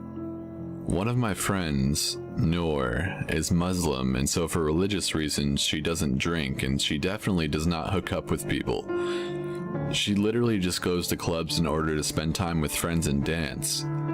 That night she had joked that we were the teetotal twins, as I was banned from drinking due to just finishing up a course of antibiotics. I'm a medic, so I know not to cheat. I'm not exactly a fan of contributing to the rise of superbugs. So, you can see why it would have caught my attention when I thought I saw her being piggybacked by a tall guy with messy, light-colored hair who was built like a rugby player. I called out her name, but obviously I could have been screaming directly in her ear and she wouldn't have heard me in that club. I ran after them and grabbed the guy's t-shirt, yanking him to a halt. He turned around, and as he did so, I saw Noor's head flop back. She was completely out of it. "Is she alright?" I yelled, pointing at her. The guy laughed and nodded. Yeah, she just had a few too many drinks and passed out. I can't quite describe the feeling that hit me at that instant. The closest I can get is that jarring jolt of panic that rips through you when you wake up in the morning, check your clock, and realize you slept through your alarm. Noor didn't drink, and she doesn't drink. Does she need some water or something? Nah, it's cool. I'll just take her back to my place and let her sleep it off there. I really think she needs some water first. At this, the guy took a step away from me and said she was a total lightweight and how this happened all the time. It's alright. She's my girlfriend. I just stared at him for a second and wondered what the hell to do. I knew I couldn't fight the guy as he was about 3 times my size. I sure as hell wasn't going to let him take my friend anywhere, but in the time it would take to explain what was going on and ask for help from a stranger, he'd be gone and he'd probably have taken Noor with him. So I tried to stall for time. Listen man, I'm a medic and she looks seriously dehydrated. Why don't you sit down with her for a second and I'll go get her a glass of water? I only live around the corner. It's cool, he said. Let me just try and wake her up before you leave, okay? He hesitated for a second, but finally nodded, and together we managed to persuade someone to move so we could set Noor down. Wait here, okay? And then he just nodded. I set off as though towards the bar, but as soon as I was obscured by the crowd, I made a beeline for the entrance to the second floor, where I knew there was always a bouncer on guard. I tried not to sound completely hysterical as I yelled over the music to him that my friend had been drugged and some guy was trying to kidnap her. He told me to calm down and looked at me as though I was completely insane. Screaming, "I'm sober," at someone is probably one of the least convincing ways to convince anyone that that's true, but by this point I was in a panic as I realized I shouldn't have left Noor alone with that guy. "Please, just come with me," I told him. Something must have gotten through to him as he decided that he'd follow me to check it out. When we got there, Noor was slumped forward exactly where I'd left her, completely unconscious. But the guy was nowhere to be seen. I gave the bouncer the best description I could manage, but in the lighting I hadn't been able to make out more than he had light hair, was about 6 feet tall, hench, and was wearing a dark short-sleeved shirt. He could have been anybody, and he's still out there. The next day, Noor woke up with a splitting headache and only fuzzy recollections of even having gone out that night before. She had no idea what had happened, no idea who the guy had been, and no idea how to thank me for saving her. If you see a girl who looks completely out of it, or utterly shit-faced being carried out of a club or leaving a club with a guy, I don't care how silly or cock-blocky you feel, please just take a second to make sure she's okay. I dread to think of what might have happened to Noor if I hadn't. Number 2. When I was young, around 10 or so, I was walking home from my bus stop. I lived in this small subdivision with not that many people in my general area and with an overprotective mother who I am amazingly thankful to have. She always had a password that we used when someone was supposed to pick me up, so I never ended up with someone dangerous. I lived in the same block as my bus stop, so as soon as I got off the bus I could see my house. Thank the powers that be, because that's exactly what saved my life. So here I am, a little 10-year-old walking home from a crap day at school when this red pickup truck pulls up next to me. I'm on the side of the road since there aren't any sidewalks, and I'm a good few feet away from the driver's side door. Inside, there's this man, looked to be in his early 20s, I would say, and he gets my attention. "Your mom told me to come pick you up. She's late at work." Red flag right away, because I can see my mom's van in our driveway and she doesn't even work. She's a stay-at-home mom, or, well, she did work, but she had her own company and she worked nights and she was a DJ. "What's the password?" I asked, and getting a pause from him as he thought he did his best to give an answer I would find acceptable. "She, forgot to tell me. But she's home. I see her van in the driveway." Without another word, he drove off quickly and I never saw the red pickup in my area again. Honestly, I'm thankful that he didn't just lean out the window or jump out the door after me, since looking back, I wasn't anywhere near far enough from the truck to feel safe. Number 3. This happened to me back in 2007. I was 9 years old and my brother was 14. My mom had sent us out of the house with about $30 to go to a movie and maybe get a bite to eat afterwards. After watching the movie, it was getting pretty dark and I was ready to go home. But my brother wanted to get something to eat first, and we agreed to walk to McDonald's, which was only a couple blocks from the movie theater. On our way there, we were stopped and approached by a man. He had a friendly smile plastered on his face and he was holding his child's hand. There didn't seem to be anything off about this guy. He was average looking and seemed to be nothing more than a father having a day out with his son. "Hey, do you two think you could give my son and I a hand real quick?" he asked. "We need help loading a mattress onto the back of our truck. The truck is just up the road." "Sorry, but we don't really have any time," my brother said. It was at this time I noticed the little boy. He was about 8 years old and he looked abnormally thin. He had a blank expression on his face and wore clothes that were much too big for him. I turned my attention back to the man, who was now mumbling to my brother about how it would only take a second. My brother kindly declined again. Being the helpful kid that I was, I joined in with the man and tried to persuade my brother that we should probably help them out. I turned to my brother, who was now staring down at the little boy. My brother had a disturbed expression on his face as he looked down at the child. The child just stared back at my brother, blankly. I didn't understand why my brother had that look on his face. He grabbed my hand and said, "I think that's my mom over there." He pulled me and we began walking away from the man. I didn't understand what was going on and why my brother had just lied about our mom being there. He didn't let go of my hand and practically dragged me until we were far enough distance away from the man and his son. I looked back and can still see the man holding his son's hand, only now he wasn't smiling anymore.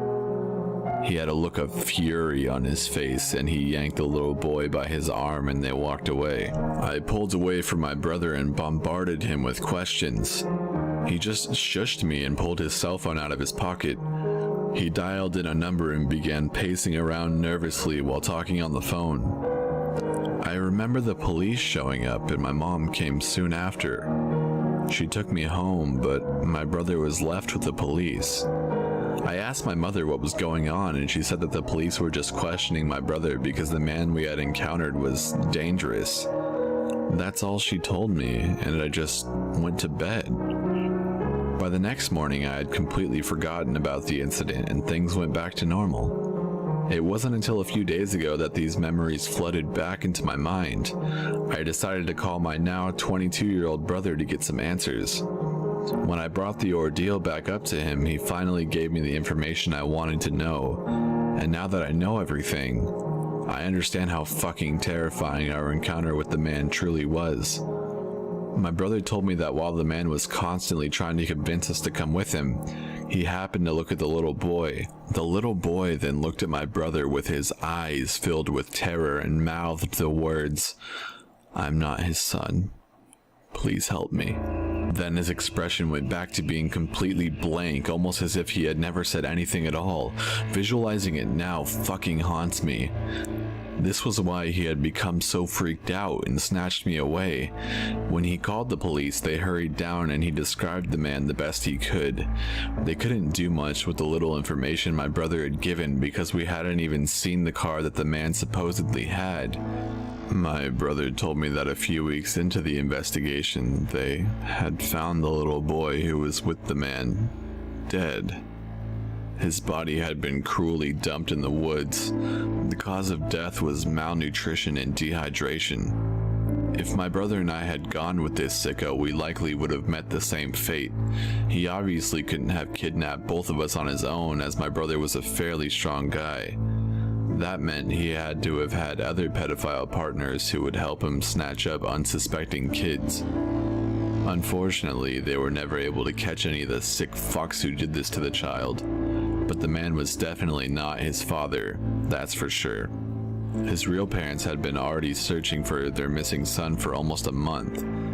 The pedophile, or pedophiles, had managed to kidnap the poor kid and used him as their puppet to try to kidnap other children. Every time I think about the boy, I feel a deep pity for him. He was only a year younger than I was at the time, and I can only imagine how terrible it must be slowly starving to death.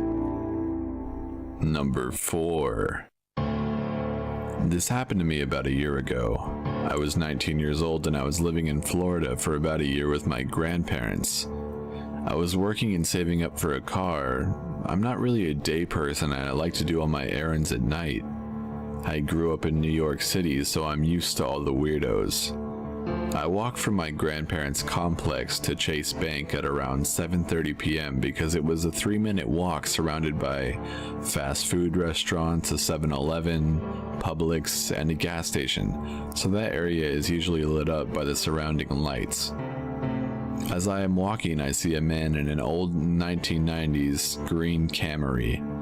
He was a skinny African-American man, probably in his mid-30s, in a white hoodie and a black beanie, which strikes me as odd because it wasn't even cold enough to wear a beanie. Inside, I see an African-American woman at the ATM machine, so I assume they must be together. She seems frustrated at the machine and says, "Hey sweetie, something is wrong with this damn machine. The card isn't working." I'm standing a few feet away from her at the corner by the door to the entrance of the bank. I don't want to be hovering over people while they're doing their transactions after all. She's wearing a white hoodie as well, with a black beanie and pink leggings with snow boots.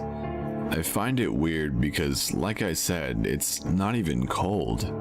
I step closer and she is handing me her card to try it. I look at her card and not only does it still have the sticker across it that you have to take it off to activate it, but it has a logo of Bank of America, and we were at a Chase Bank. I get a weird vibe and look through the corner of my eye and see that her companion was now out of the car, but it was still running with the headlights on. I kept my hands clutched on my purse and said, "Why don't you take the sticker off?" She then looked me dead in the eye, and in the nastiest voice she said, "No, that's not it. Why don't we try your card?" After that, I stepped back to reach in my purse and pulled out my Swiss Army knife. She sees it and walks calmly out of the bank. She gets in the driver's side of the car and the male sits in the back seat and they drive off. I get nervous thinking what they were probably going to do to me, like rob me, and after a few minutes I complete my transaction and proceed to leave the bank. As I walk out of the bank, I see the couple in the Publix parking lot a good distance away. They were sitting in the front seat and seemed to be watching me. That's when I get freaked out. My brain starts buzzing. What if they follow me home and kill me or my grandparents? I proceed to call my grandpa to pick me up, and as I am on the phone, the couple drives by me with the woman still driving. They both look straight ahead and don't seem to look my way, but nonetheless I get freaked out. I walk the opposite direction to McDonald's. As I go inside, I see them drive past me further into the Publix parking lot. I wait in line to order my food since my grandpa was going to take a while because at his age, 68, he moves sort of slow. I order my food, get it, and sit down, which takes about 15 minutes to do. As I am eating, I look out the window and sure enough, I see the damn green Camry. This time the woman is driving, but I don't see the man anymore. She drives through the drive-thru and looks into the McDonald's I am in, but I'm not too sure if she saw me because her face was just emotionless. At this point I am freaking out, but don't want to text my grandpa to hurry up because I don't want him to freak out. Literally 2 minutes after, my grandpa shows up. He was pretty pissed that I had all morning to go to the bank and decided to go at night. Of all things, right? As he is driving out of the plaza, he stops at the stop sign and is signaling to the right to exit. And just like a damn horror movie, the Camry pulls up behind him with the man driving and the woman nowhere to be found. My grandpa drives off and I look behind me and see the woman run from inside the McDonald's into the car and they sped up behind us. I tell my grandpa exactly what's going on because at this point I am shitting bricks thinking, what the fuck is even going on? My grandpa decides to drive around a bit and not go directly home, which, looking back on it, was extremely smart of him to do. After a while, we stop at a fire station and pull inside. The green Camry drives off and we wait a while and call the police. Of course, nothing can be done because, well, they didn't do anything, but it was still freaky. I never saw the green car again, nor did I ever see the couple, but a lot of questions are left unanswered, which still bothers me. I avoided that plaza for a while until I got my first car, but man, that incident freaked me out so much. Number 5. It was early morning, around 7 a.m., and my fiance had already left for work. After spending the morning feeding and lounging with the baby in our bedroom, he fell asleep in my arms, so I moved him into his bassinet located right next to the queen-size bed. We live in a one-story home, so all of our rooms are ground floor. There are 2 large windows in our bedroom. They are narrow but stretch from floor to ceiling and let in a lot of beautiful natural lighting. After laying the baby down, I went into the kitchen to do some dishes. As I left the bedroom, I noticed that my cat was laying on the bed near the bassinet. When the baby first came, I never left the cat unsupervised with him. My cat is a very small cat, female, and very quiet. However, I know that sometimes pets can act up when a new baby is born. Our son was now about 2 months old and the kitty has been mostly disinterested in the babies, so I was no longer worried. I grabbed the baby monitor just to be safe, but felt pretty secure letting the cat sleep in the same room as the baby. I had been in the kitchen doing dishes for about 10 minutes when I heard the baby fussing a bit on the monitor. He whimpered a few times and I kept an ear out to see if he'd been fully woken up or if he was just falling in and out of sleep. Suddenly, I hear the cat through the monitor hissing and growling loudly. It was a deep, throaty growl that I had never heard from her before. At the exact same time, the baby started wailing. The only time I had ever heard him cry like that before was when he got his shots. It was a cry of real fear. I realized my worst fears were happening. I believed in having pets for life, and so when I found out we were having a baby, I went to great lengths to prep the kitty. I wanted to make sure the transition was good for her. I was super worried she wouldn't transition well despite her easygoing personality, and now here we were. My cat was attacking the baby, and it was my fault for leaving him alone. At the first sound of the hissing and my baby's wailing, I dropped everything and with the soap still on my hands, sprinted the 2 rooms over back to my bedroom. I walked into a scene that I didn't expect at all. The baby was kicking around in the crib, red-faced and crying, and the cat was sitting at the foot of his bassinet facing away from the baby. She was facing the window across the room, puffed up and still growling. She wasn't attacking the baby, she was positioned to defend him. I looked to the window, but saw nothing. The thick drapes were still drawn with a small open space between the fabric where the 2 drapes met in the middle. I pulled them back and saw nothing out front. The cat had now stopped hissing, but was still quietly growling in a hunched up position. I picked up the baby to comfort him and pet the kitty until she calmed down. I didn't know what to think, but I was really on edge. Why had my cat freaked out? It was so out of character for her to react to random sounds or noises. I have never seen her so afraid. I remained unsettled for a few hours, but I eventually forgot about it. A few days later, this time in the evening, I sat with the baby in the living room, between the bedroom and the kitchen, reading a book. My fiance was home and just going to bed for the evening. It was about 9 p.m. He gets up at around 5 a.m. for work, so he doesn't stay up very late. He was in our bedroom with the door closed, and I sat in the living room on the sofa. Our sofa is directly in front of a large bay window. It's very wide and goes floor to ceiling. The drapes are still open and it's not quite dark outside yet. The sun is just starting to set. At some point, I sat the baby down on a mat in the middle of the living room floor and went to the kitchen to get something to eat. While preparing some rice, I started to get a prickly feeling on my neck. I felt as if someone was watching me, and for some reason I felt really reluctant to look out of the kitchen windows, which were also open at the time. I quickly finished making my food and decided to take it into the living room to eat. I didn't want to spend any more time in the kitchen. I walked back into the living room, bowl in hand. The doorway faces the large windows, and so I was facing the giant windows as I walked in. That's when I saw her. There was a woman. She looked to be in her late 20s, maybe early 30s, and she was staring, nose pressed up against the wall, looking directly at my baby. She didn't seem to notice I had walked into the room. She just intently stared at the baby. She looked angry. I felt terrified. I grabbed the baby and yelled for my fiance. The lady in the window then took off running a full sprint. My fiance came out in his boxers and was still half asleep. I told him about the woman and then about the previous day when the cat defended the baby. I became convinced that she had been watching the baby that day as well. This last incident happened fairly recently and I haven't noticed anything since, but I'm afraid that she's not done yet.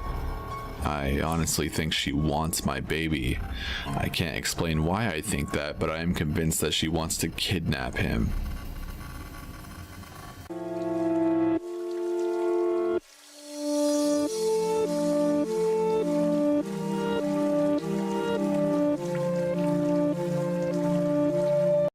Hey everyone, so coincidentally, as I was recording for this video, a fan messaged me letting me know that a friend of his is missing.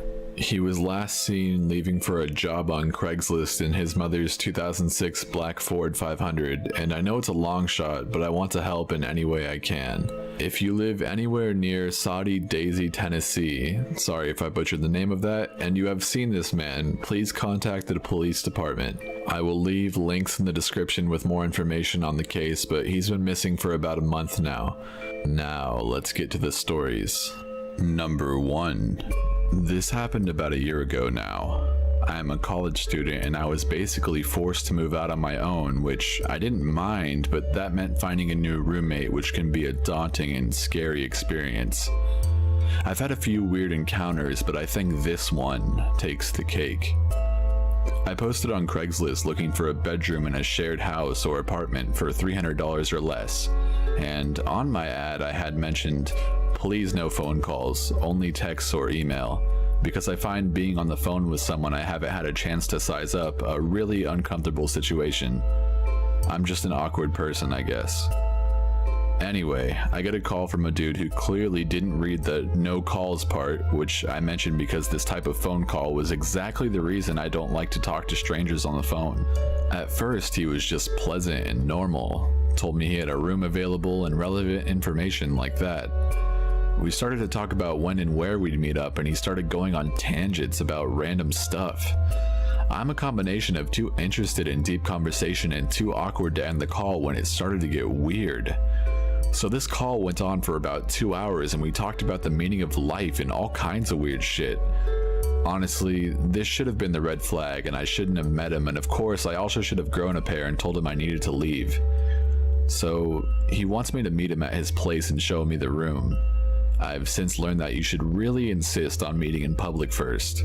I got to his neighborhood and it was run down on a level that made the ghetto I grew up in look nice. Saggy front porches, hot cracked concrete, sad people with old beat up Lincolns. You get the picture. His house blended right in. The yard was seriously overgrown and the front door didn't even work. So I went around the back, and just looking at the guy standing in the doorway and seeing the kitchen behind him was enough to make me realize I really just wanted to leave. There's no way in hell. The guy in the doorway was a man with a sort of clown-style afro. He was leaning on a cane on his right side. His eyes looked crazy and the house smelled musty from 10 feet away. Again, I'm a coward, so instead of trusting my gut, I go inside and I'm polite, thinking, it's okay, it'll be over in 20 minutes and I can get the fuck out. I don't know what made me think this man, who had a 2-hour conversation with me on the phone about life and philosophy, would let me get away that easily. He took me up a flight of creaky steps into a small bedroom with no door and a mattress on the floor. I thought, no way in hell would I live with a 40-something-year-old man and have no door on my bedroom, but it was a moot point because my mind was made up before I even saw the room. I wouldn't have lived there for free, let alone for $200 a month. Things got weird. He tried to hold me hostage with conversation again. I think he was lonely. He talked about how some of his family members were millionaires. He might have been delusional, the whole story seemed made up. Then he told me this story about an 18-year-old girl that has also checked out the room and tried to have sex with him or something, and told me about how his mom hated white people. He was black and I was white, and it sounded like he sympathized with her. Obviously that was super awkward and uncomfortable. Eventually I was able to find a break in conversation and plucked up the courage to make up an excuse to leave. I was never so happy to leave a place in my life. I don't know that he was necessarily a criminal or anything, but he really gave me the fucking creeps. Number 2. I live in a small village in the very north of Scotland, so large shops and resources are a far distance from me. For that reason, I usually rely on internet shopping to get what I need. I needed to buy a backpack for when I leave for university, one better than the one I already have. So, I turned to Craigslist as I normally do. As a student, I prefer to go for the cheap option. Craigslist usually provides that. After looking for a short while, I came across a really good-looking bag at only £15. I thought this was an absolute steal, so I phoned the seller. Immediately, what struck me was this guy's accent. It was obvious that he wasn't Scottish or even from the UK. He sounded Polish or something. I'm still not even sure. He said he was from Glasgow. That's at least 5 hours by car from where I live, but when I told him the area I was from, he reluctantly offered to come to my house to give me it. This all seemed strange, being that the sale was only for £15. Nonetheless, I foolishly gave him my fucking address. He said he'd drop by later on that day, skipping forward about 7 hours to like 10 p.m. I was thinking that he wasn't going to come, but at around 10:20, there was a guy at the door. Surprised that it was so late, I looked out the window to see the front door, just to be sure. And sure enough, it was a young guy standing with a backpack in his hand. Slightly relieved that it wasn't a robber, I went to the door and opened it up. It was the guy on the phone for sure. The accent confirmed it. He said, "Hey, here it is." I smiled and took out my wallet, taking out £30 because of the trouble he went to come here and the condition of the bag. He smiled and opened his arms as if he wanted a hug. Being a gay guy, I rarely turned down a hug and just assumed it was a cultural thing, so I hugged him and he left. I was still so confused that he came all this way just for £15, but I didn't find it overly strange. And boy, was I wrong. At around midnight, I was finishing another episode of 24 and was ready to go to bed. From outside the house, I heard a car door shut, which was really weird for this time of the night, and in my area, the nearest house is like a quarter-mile away, and I rarely see the people that even live there. I paused the TV and went over to the window to see who it was. I recognized the car as being the green sedan that the guy had, but he wasn't there. No one was. It was at that point when I heard the back gate opening. I fucking nearly shit myself. I ran quietly to the kitchen where the back door is, staying low to avoid whoever it was from seeing me from the kitchen window. I usually don't lock both doors till I go to bed, so both were still unlocked.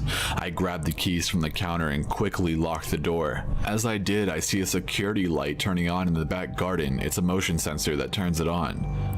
I looked up to see that it was him again. He had a creepy smile on his face with no teeth showing, just a smile.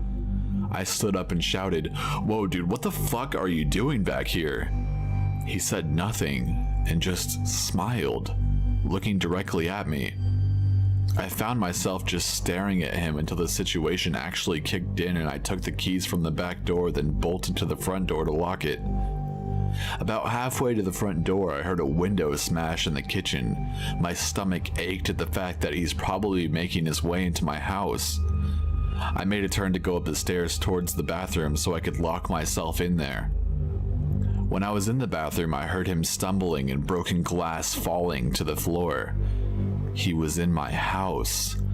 I pulled my phone out of my pocket and quickly dialed 999, told them of the situation as fast as I could, and they said they'll get the officers out to me as fast as possible. The police station was just up from my village, so I knew someone would get there generally quick. The operator asked me to stay on the phone until someone arrived. I was focused on the guy's footsteps, which would slow down and speed up every so often. He eventually walked upstairs and tried to open the bathroom door. When he realized it was locked, he said, I know you're in there, Cameron." Hearing him say my name made my stomach churn. I screamed, "The police are coming, just back the fuck off, man." After saying that, he started to kick the door. I backed up against it with more strength than I knew I even had. Then in the distance, I heard the sirens and the blue lights reflecting from the bathroom windows. He continued to kick the door, but then I heard the car doors open outside and fast footsteps. I heard the front door open and then someone shout, "Police, drop the knife." Again, I felt sick knowing he even had a knife. It sounded as if he started running back downstairs, and then I heard a taser go off and the guy scream. And then I heard a thump. They eventually arrested him. I have pressed charges, but the fact is, he won't get any more than 7 months in jail. After that, he will be free to come right back. I am now trying to sell my house to get out of here as fast as possible. Number 3. Hi, my name is Tom and I live in the St. Louis area, and this is a horror story about something that happened to me that almost fucked up my life forever. When I was 21 years old, I broke up with my first ever serious girlfriend who I had been together with for 8 months. Needless to say, I was devastated. I fell into a deep depression and I began abusing painkillers and Xanax really heavily. I also began looking for any girl I could find to rebound with. I ended up looking on the personal section on Craigslist and I found an ad for a girl named Stephanie. I began talking to her and we arranged to meet up. To make a long story short, we had sex and decided to make it a regular thing. She was an older lady, about 35, and a bigger girl, but she had her own apartment and enough money to keep me loaded on as much drugs and alcohol as I wanted. To be honest, I kind of used this lady and used her as a sugar mama for lack of better word, I guess. After a while, she grew really attached to me and started to want a more serious relationship. Eventually, she started dropping hints about wanting to get married. She said she wanted to do this to help me out so she could get me on her insurance so I can get help for my drug and alcohol problem, which I refused to consider. One day we got into a big argument and she told the police that I had been abusing her and got a temporary restraining order on me. A week after she did this, she called me crying her eyes out, saying, "Please forgive me, I love you," and all this other stuff, and said she wanted to come pick me up to buy some dope and alcohol and get me something to eat, and being the addict I am, I of course accepted. From the moment she picked me up, I noticed that she was acting kind of odd. She was usually really talkative and was always on my ass wanting to talk to me about this and that, but on this day she was oddly quiet. When we got back to her apartment, after I walked in, she immediately pushed me on the couch and, to make another long story short, we had sex again. But something odd happened. She was angry that I had used protection. I had been getting bad vibes off of her the whole night, so after this happened, I immediately asked her for a ride back home, which she quickly agreed to do. After I got dropped off at the house, I went inside and I sat down with my sister and watched some SpongeBob with her. About 10 minutes after I was home, I got a call on the phone. I picked up the phone and to my surprise, a lady on the other end said, "This is the St. Louis County Police Department. We're going to need you to come outside to talk to you." I ran downstairs and hid my weed and my pills and then walked outside to figure out what the hell was going on. When I walked outside, there were about 7 different cops on my porch and they were all pointing tasers and guns at me. One of them hit me in the back of my leg with a nightstick and put me on the ground and I was handcuffed. The cops then talked to my mom and got permission to go inside of the house, where they took a drug dog and began doing a thorough search of my room and my basement area. None of the cops on the scene would tell me what was going on whenever I would ask a question like why they were doing this. They just told me I would have to talk to the detective at the station. When I got to the police station, I had a bombshell dropped on me. Apparently, this lady had accused me of kidnapping her and raping her. She told the police that she had come by my house to return some of my stuff because we had just broken up, that I had held a knife to her throat and forced my way into her vehicle, and then took her back to my apartment where I raped her repeatedly. Thankfully, I remembered that we made a couple stops on the way to her apartment. She had gone inside of a gas station to get a couple packs of cigarettes with me, so there was no way that I could have kidnapped her. Unfortunately, the police still swabbed my dick for DNA, and they also took my clothes for evidence, and I was forced to spend the night in the St. Louis County Jail wearing nothing but hospital scrubs. I was released the next morning, but my ordeal was far from over. This lady began constantly stalking me. She would call me every night at odd times from blocked numbers and either crying into the phone or just to beg to talk to me. I also began seeing her vehicle quite a lot in the neighborhood, even though she lives nowhere close to me.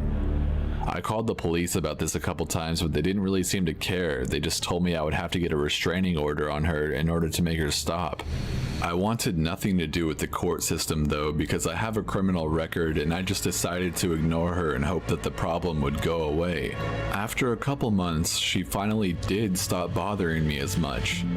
However, to this day, sometimes I get calls at 2 or 3 in the morning from blocked numbers. And of course, every new girlfriend I get, she messages them on Facebook and tells them about how I raped her. Moral of this story, be careful who you meet online, whether you're a guy or a girl. All it takes is one crazy person to completely ruin your life.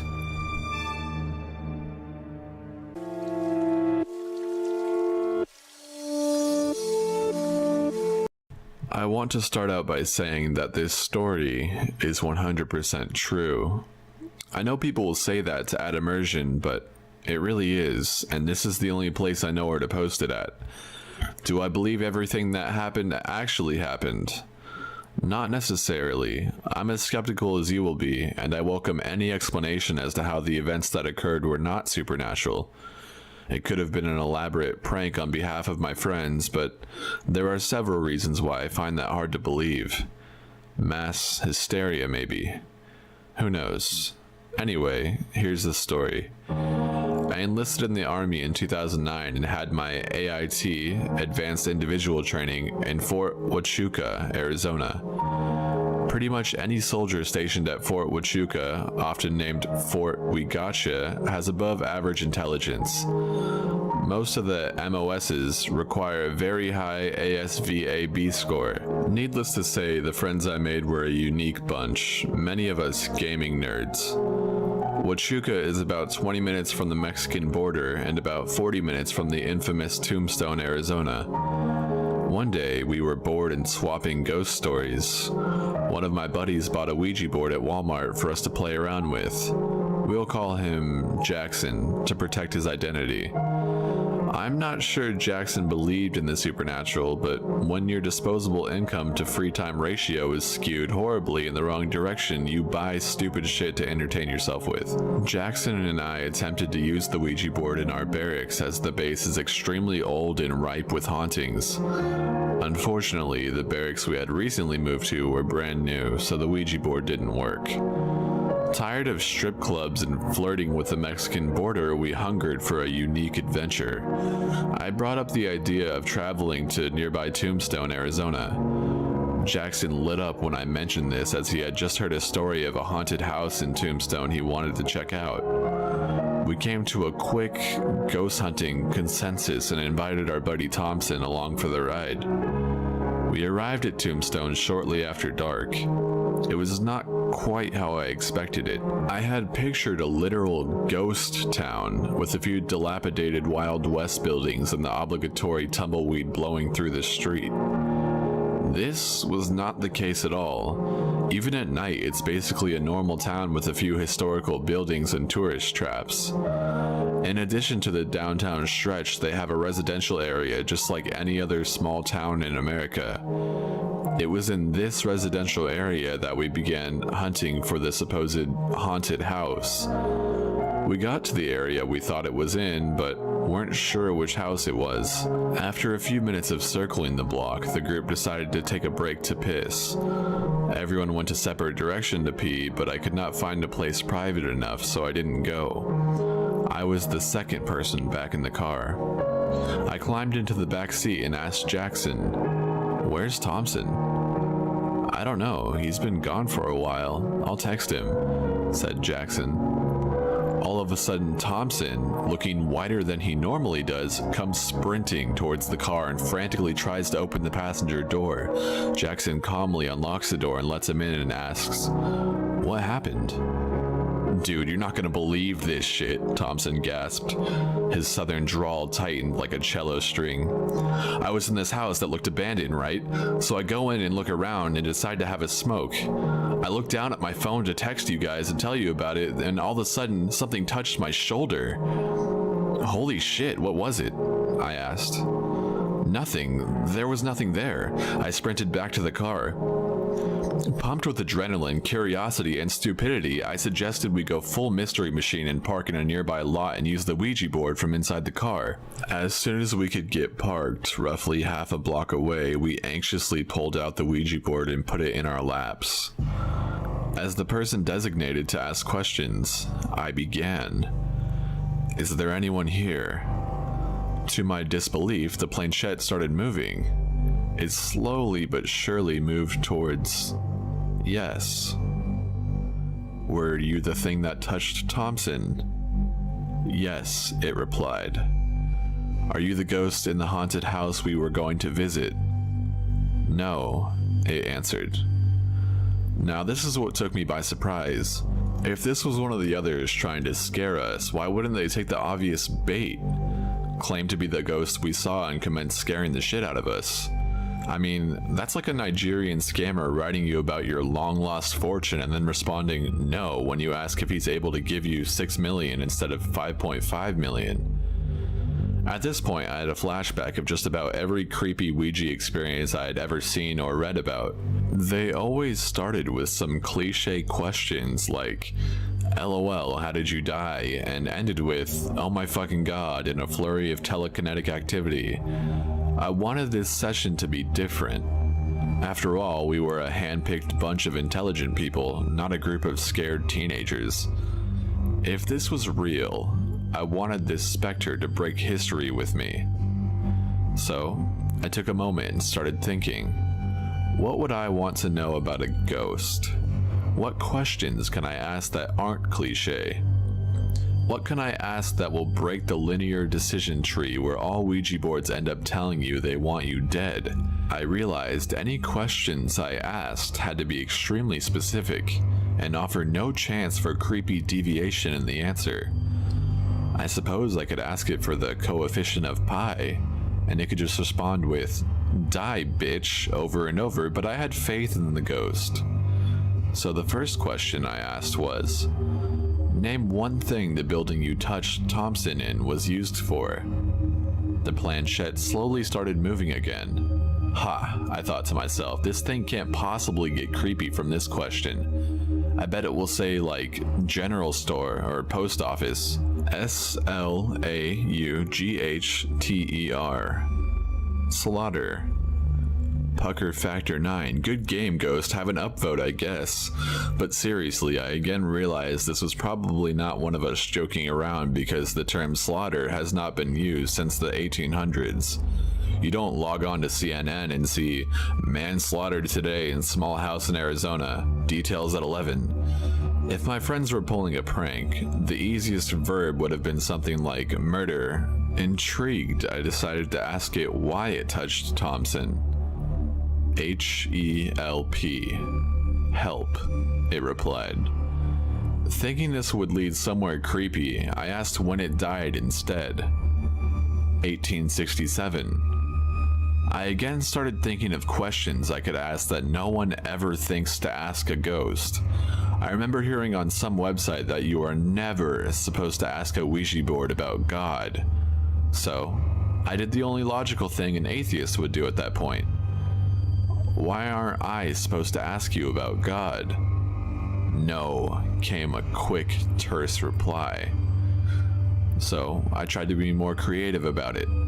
I asked it, if you were playing World of Warcraft, what class would you play? It's gonna say Undead Warlock, I guarantee— No, it snapped again. It was weird. Despite being an entity that couldn't directly talk to us, you could almost sense its tone of voice through how it moved the planchette. I wanted to continue asking it questions, but our first sergeant interrupted the session with a frantic phone call. He ordered all of us back to base for 100% accountability due to someone losing their weapon. Disappointed, we packed up and headed back.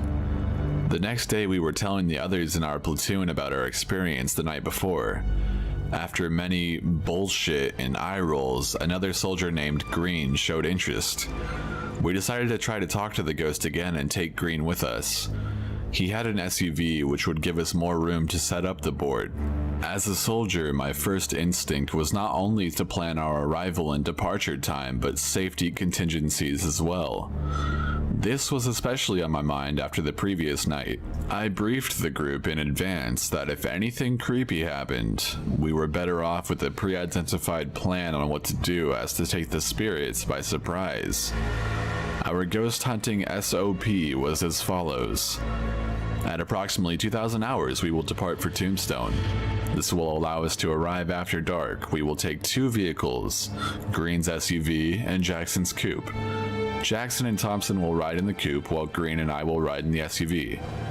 We will set up our session in the SUV so as to allow for a quick departure if anything spooky happens.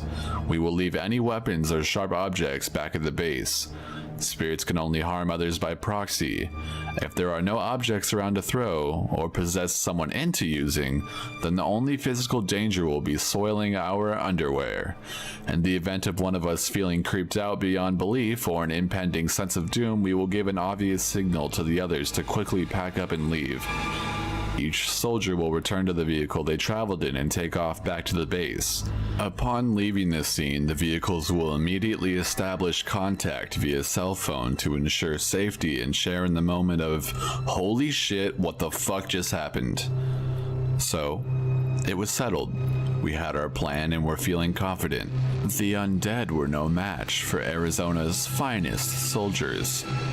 We parked in the same lot we had the night before and eagerly took out our Ouija board.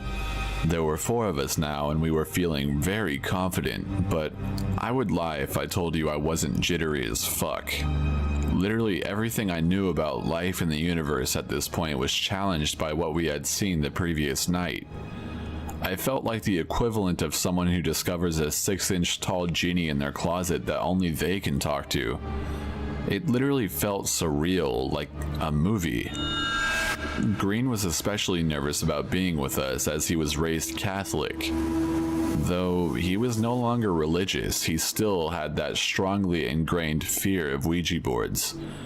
Green opted to just spectate as we placed the planchette on the board. There were 3 of us controlling it. We started by asking if anyone was there and received a very slow, strained yes. I asked it if it was the same being we talked to the previous night, and it said no. Going off the same theme as last night, I wanted to mindfuck this ghost. I did not want to give it the opportunity to be creepy, and I wanted it to answer questions no one would think to ask. I wanted to expose the ghost's vulnerabilities. As of now, the ghost was this mysterious, all-powerful being. However, as any logical person knows, the paranormal is just science not yet discovered. The ghost must have its limits, I thought. It isn't God and therefore has things it cannot do, things it cannot have. So, I had the bright idea to ask, what is one thing you want that you cannot have? L-I-F-E. Life, it answered. I wasn't sure whether to feel like an ass, an idiot, or both. Before I could decide between shame and stupidity, the interior light in Green's brand new, might I add, SUV flickered. Holy fucking shit. That doesn't just happen. The only time I've ever seen a light flicker in a car was when it was being started. This was getting a little too real. This spirit was alpha, and it was asserting its ethereal dominance. After regaining my composure, I began to brainstorm more questions. You've been asking all the questions, let me give it a try, Thompson contested me. Fine, go ahead, I said. What do you want from us? He asked, in his defiant Georgia accent. S-T-E-V. Dude, there's no fucking way, I thought to myself. My name is Steven and all, but there's no E-N. At this point, I was terrified. No one there knew my first name but Thompson. Also, the planchette was moving in a puppeted fashion away from Thompson when it spelled it out. The best way I could describe it was like an invisible thread straight from the front of the car pulling the planchette based on how it twisted and turned. There was no one in the front of the car. Before I could even react, the center console, which was about 5 inches ajar, closed by itself. I calmly invoked our military plan of action. Okay guys, it just spelled out my first fucking name, let's get the fuck out of here. No one said a word or hesitated for a second. Thompson and Jackson scrambled out of the SUV and into Jackson's Eclipse. Green and I piled into the front seat of the SUV. Green immediately shifted to drive and peeled out of the dusty lot. I'm not sure a Ford Escape has ever been used in such a literal fashion. Green was in shock, and so was I. My atheist brain was questioning if God might actually be real, and Green's devout brain was pondering the opposite. Our trance was broken by Green's alternative rock ringtone. It was surreal hearing pop culture in that moment when our brains were so far removed from reality. Green answered the phone. It was Jackson and Thompson. Their car wouldn't start. They had never left Tombstone. Green slams on the brakes and bangs a U-turn that would put Vin Diesel in diapers. He floors the modest SUV. We were going about 100 miles per hour heading down Arizona 82 back towards Tombstone. Dude, slow the fuck down, I yelled. At this point, I was far more afraid of Green's driving than the spirits. They're our fucking friends. We can't just leave them there. We knew the general direction back to Tombstone and arrived rather quickly. Tombstone isn't as tiny as you'd imagine, and we couldn't quite remember where we had parked at. As I am trying to figure out where we are, Green freaks the fuck out. Oh my god. What, dude? I can't. I'm not driving the car anymore. Dude, what the fuck are you talking about? I can't move. As if it couldn't get any more frightening, I realized in the middle of Green's outburst that we had inadvertently ended up at the parking lot we'd left. Alright, I'm always trying to think logically, so I deduced the following. At this point, two things are possible. One, Green is possessed by a butthurt ghost who basically told me to check my living privilege. Two, Green is experiencing a psychotic breakdown. Either one of these is a threat to our safety at this point, so I started telling him simple commands. If he was possessed or simply psychotic, simple instructions were the best course of action. Green, stop the car. Green, stop the car, I ordered in a commanding voice. Eventually, logic and reason fought off whatever had possessed him and he pulled over. I switched seats with him and began driving. Right after I took over driving, Jackson called and let us know they were safe and about 10 miles down the road towards base. Green was still in a trance, but once we got about a quarter mile from ground zero, whatever triggered him without warning originally had left. This leads me to believe that if ghosts are real, they have the effective possession range of about a quarter mile. Throughout the ride, we struggled to comprehend what had happened that night. Green told me that he could tell the ghost wanted me and that it was telling him to drive down an alley, but that he came to his senses in time. He said it wanted me bad and it wanted him to kill me. It probably would have had him attack me before we left, but our premeditated escape took it by surprise, so it stalled Jackson's car to lure us back. I asked him why it didn't just kill me itself, and he told me, probably because I'm bigger than you and more emotional. You think very logically, and you're a lot harder for a spirit to manipulate. Plus, I was in control of the car. This made sense and was pretty chilling to think about. If the spirit had succeeded, it would have simply hit the news as soldier murders other soldier in Tombstone, PTSD suspected. I imagine that's the case when you hear about mothers spontaneously drowning their children in a bathtub or other inexplicable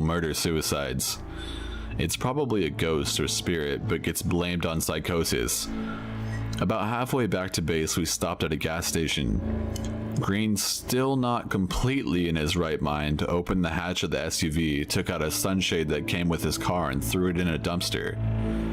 What did you do that for? I don't know. It just felt evil. Really evil, he answered. That was the final straw on how real this was. It really drove in how much this was probably not an elaborate prank. Why would he go to the extent of throwing away an expensive OEM part of his car to freak me out when I was already emotionally exhausted? To this day, I am still an atheist, but I do wonder about the paranormal, as it could very well be science not yet discovered. I would imagine that communicating with a spirit is the equivalent of trying to talk to an invisible man in the room who cannot touch anything. His only way of communicating is holding a portable fan and blowing paper suspended by a string from the ceiling. He blows it right for yes and left for no. I imagine this is why they communicate in such slow and brief answers. I did a little more research on the location and posted a map and pictures for you guys. Here is a map showing key points of interest. And here is the street view of the parking lot we were in. I'll also include these pictures in the description for you to look at. Ironically, we were in the parking lot for the OK Corral, the famous haunted location where the outlaws had their shootout in the 1800s. From what I can gather, the gunfight happened well after 1867, but keep in mind we talked to two separate spirits. I can't help but wonder if the second one was one of them. Also, I have heard of the ideomotor effect, so if you would like to help me come up with a logical explanations for what happened, keep in mind I'm aware of that, and it does not explain the light flickering and the console moving. I am also aware of Occam's razor and would welcome a shave at this point, as I think it would save my sanity. So, please convince me I'm crazy. Number 2. Alright guys, I'm that asshole. You know, that asshole who moves the pointer while playing with a Ouija board. I don't know why, I guess I just liked knowing I was the one responsible for scaring the shit out of people instead of something or someone I couldn't see. Or maybe I just didn't believe that a commercially made product could talk to ghosts. Who knows, but I found out karma definitely is a bitch. One night in college, a friend of mine was over and we were studying. One of those ghost shows came on the TV and they were messing around with a Ouija board. My friend, Liz, said offhandedly to me, "You know, I've never played with one of those." I was definitely surprised. Ouija boards were such a staple of my childhood.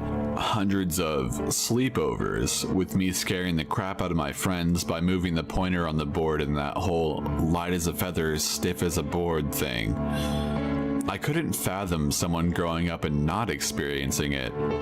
I started talking about random experiences I've had with the board and tried to convince her it would be a good idea to run out to the Walmart and buy one. Finally, I was successful, and off we went, our studies abandoned on the table. College priorities at its finest, I guess. After our Walmart trip, we got back to my apartment and opened the box. We spared no expense. It was the glow-in-the-dark special edition. Talk about class. Liz looked like she was about to piss her pants as I explained how to put your fingers on the pointer. We lit some candles and turned off all the lights. "Okay, so just ask whatever," I said, secretly smirking. "Like what?" she asked. "I don't know, something fun, like when am I going to die or something." This was always one of my favorite questions for people to ask because while pushing the pointer, I could really freak them out. I don't want to know that. Damn. I was a bit disappointed, but went with it. I suggested just trying to open our minds and see who would come through. I was already planning to have JFK come through. Not many of my friends know I am a huge JFK fan, so I can usually creep them out with the amount of knowledge the ghost of JFK knows about his assassination and whatnot. We put our fingers on the pointer and nothing happened. I was letting the tension grow before I started my pushing. It's always better to start slow. All of a sudden, the pointer started to move, and I wasn't pushing it for once. You can't push it, I yelled at her. Talk about the pot calling the kettle black. I didn't want her to ruin my plan. I'm not, Liz shouted back. Well, obviously you are, because I'm not. Aren't the ghosts supposed to move it? She asked. I guess you got me there. I just sat back, shut up, and watched the pointer move. I was convinced she was moving it. She had to be. There was no way a ghost was communicating with us through a glow-in-the-dark spirit board that I bought for $17.99 at Walmart. After a few minutes, we finally got a message. IMISSULIZ. I miss you, Liz. Liz was understandably a bit freaked out that the spirit knew her name. I was too, but I kept telling myself she was moving it, whether it would be subconsciously or not. We kept going. I need to see you again soon, it spelled out. I need to see you again soon? What does that mean? Liz asked, getting more and more freaked out. I don't know, I said, and honestly meant what I said. I had no idea what was going on. I hate to admit it, but I was starting to get freaked out. The Ouija board never worked for me before. You're moving it, she yelled. No, I'm not, I swear. And I did swear. I wasn't moving it for once in my life. Yes, you are. She kept insisting I was moving it, but we kept going. The pointer stopped moving for a few minutes. I was intrigued, yet scared. I wanted to see what else it would do, but I was afraid of what I might find out. Finally, getting a bit impatient, I asked the first question of the night. Who is this? What do you want? I am Will. Hello? Liz, I still love you. Liz looked like she was going to lose her dinner all over the board. Who's Will? I asked. Seriously, are you moving it? Liz responded in a thin whisper. No, I told you I wasn't. Who's Will? He's, my ex-boyfriend who killed himself after we broke up. Really, are you moving it? Because this isn't funny. I tried to convince her that I wasn't, but she didn't believe me. She just sat there looking like, excuse the pun, she had just seen a ghost. I suggested that we quit. Listen, Liz, obviously this is upsetting you. Let's just stop now and... No, I need to know if he's okay, she said with a determined look on her face. But I have to make sure it's not just you pushing it and fucking with me. After a bit of discussion, we decided that I would keep my fingers on the pointer but keep my head down and not look. That way, I wouldn't know where to push it. I agreed and sat there, feeling more and more uneasy. I put my head down and closed my eyes, trying to focus all of my energy, or whatever the hell Ghost Will needed to maybe bring some closure to Liz. After about a minute of sitting there with my head down and eyes closed, I started to go cold all over. It was unlike any other feeling of cold I have ever had. The only way I can describe it is that my bones were cold and it was chilling me from the inside out. I tried to brush it off. Maybe there was a draft coming in from the cool spring air outside. Then, without warning, my head, for lack of better term, exploded with all of these gruesome images I couldn't control. It was as if any single irrational or rational fear that I had throughout the course of my life multiplied its intensity by 1,000 and slammed into my brain at the same time. It only seemed to last for a second and a year at the same time, but regardless of however long it was, every single image was burned into my head. I jerked away from the table, trying not to scream. "What's wrong?" Liz asked, smiling at me. What the fuck was she smiling about? Why are you smiling? What the fuck is so funny? I could barely contain myself. Deep down, I knew I was acting crazy, but I couldn't help it. Nothing's funny. I'm just smiling because I had the nicest conversation with Will. He doesn't blame me. What the hell do you mean? I snapped again. It's only been like a fucking minute since we started. Liz's face scrunched up in confusion. What do you mean? I've been talking to Will for the last 2 hours. What the fuck? Needless to say, I was a bit creeped out. Okay, more than creeped out. I was terrified. I threw that damn board back in the box as quick as I could and blew out all of the candles. I shoved the box into the closet as far back as it could go. I didn't want to look at it anymore. I announced abruptly that I was going to drive Liz home and open the door, trying to hurry her. It was definitely out of character.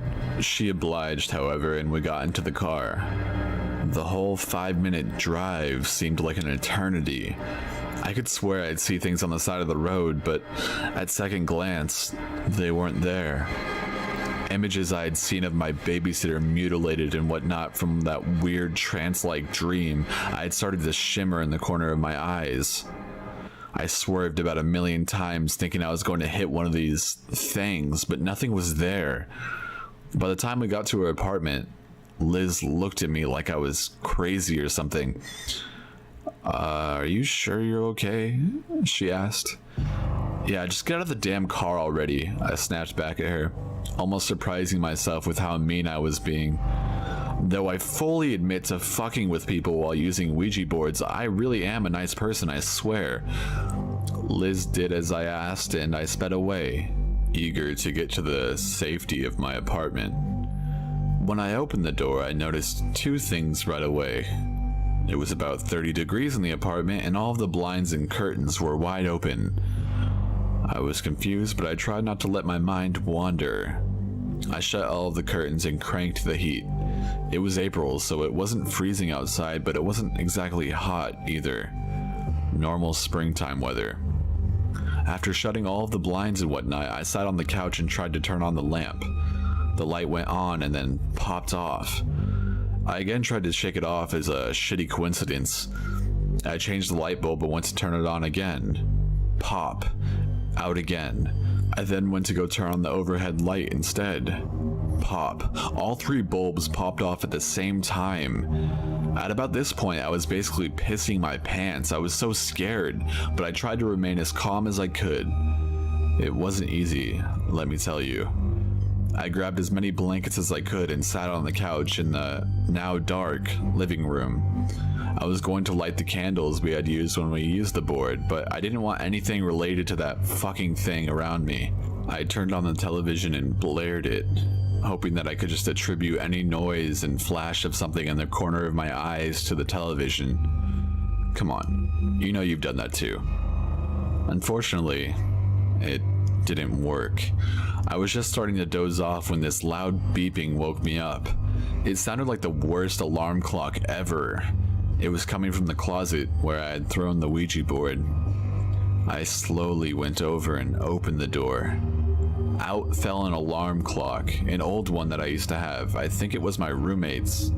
I hope it was my roommate's, blaring uncontrollably.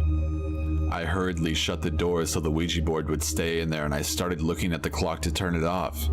Not only were there no batteries in it, nor was it plugged in anywhere, but the time flashing on the clock was 4:16 a.m. My birthday. What the actual fuck? Okay, needless to say, I threw that thing quite far and it broke into 1,000,000 pieces. I wish it stopped there, I really do, but little did I know that was just the warm-up, so to say, the opening act to a shit show that has become my life. I hope this is enough to convince everyone never ever, ever to fuck with a Ouija board. Number 3. Well, for starters, I want to say that I don't really believe in all of this stuff. It is hard for me to describe, mainly because I like to think something psychological happened rather than paranormal, but I guess I leave that for the readers to decide. Also, I'm sorry if this story is a bit long. It took place over a week or 2 in the summer of 2011, and I want to cover as much of it as I can. It was the summer after my first year of college, and things were going well for me. I'd been dating this girl for over a year. We'll call her Stacy, and school was good. Anyway, I'd be hanging out at this local coffee shop with some of her friends. We'll call them Emma and Helen. We were bored and not much had happened that summer, and we needed a change of pace.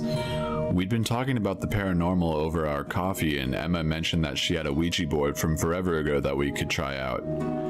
I laughed at the idea, mainly because I don't believe in that sort of thing, but I've always thought ghost stuff was kind of fun, I guess. Emma runs home while Helen, Stacy, and I head to a nearby park to pick out a spot. Night had fallen, and it got pretty dark. When Emma showed up, we decided to use the nearby basketball court as our place to play the game. I sat out the first round or two. Emma, Stacy, and Helen began to ask questions. Helen, being the voice of the matter, asked, "Is there any spirit out there that wants to speak to us?" Nothing. Bummer, right? I laughed a bit at the whole situation, but then she asked again. We waited. Nothing. Of course. Then Emma gave it a shot. "Is there a spirit out there that wants to communicate?" Boom. The little triangle shoots over to yes. I immediately call out Helen as moving the piece, but she swore up and down it wasn't her. Anyway, Emma was talking to this spirit for a little while. It was a boy who slowly got more violent and more violent. The conversation got dark quick. I don't remember the details, but Helen ended that shit before it took off. I was intrigued for some reason, but I kept calling out Helen, as I know she liked drama, for moving the piece, and she told me to go ahead and take her place. I sit down on the basketball court and think this is just absolutely stupid. I decided I was going to make a joke out of it, and being a big James Dean fan, I asked, "Can I speak to James Dean, the actor?" No response. I tried again. Nothing. Then on the third try, I said, "Is there anything that wants to speak to me?" Boom, the triangle shoots to yes. It wasn't slow like before when Helen was playing. The thing moved so fast my hands were pretty much knocked off. I looked to Emma and Stacy, and both of them were pale as ghosts. No pun intended. I asked them what was up, and they said it wasn't them moving it. Being skeptical, I asked the thing's name. It spelt out C-A-U-S. Cause? I asked. Yes. So I began to talk to this spirit named Cause and asked him to describe himself. He said he was blonde, blue-eyed, and burned. All of which I thought was a weird description, and when I asked what he meant by burned, he said, F-I-R-E. Fire? I asked. Did you die in a fire? There was some hesitation. I thought I hit the wrong nerve or something with this spirit. It was a long pause and then, yes. I asked what year and it said 1816, 1816. Okay, so at this point I just started talking to Cause like an old chum or something. I began to ask what about his family life and things like that. While I didn't believe it, I still was having some fun. I asked him if he could visit me because I thought he was an alright guy. Cause said D-R-E-A-M-S. Dreams.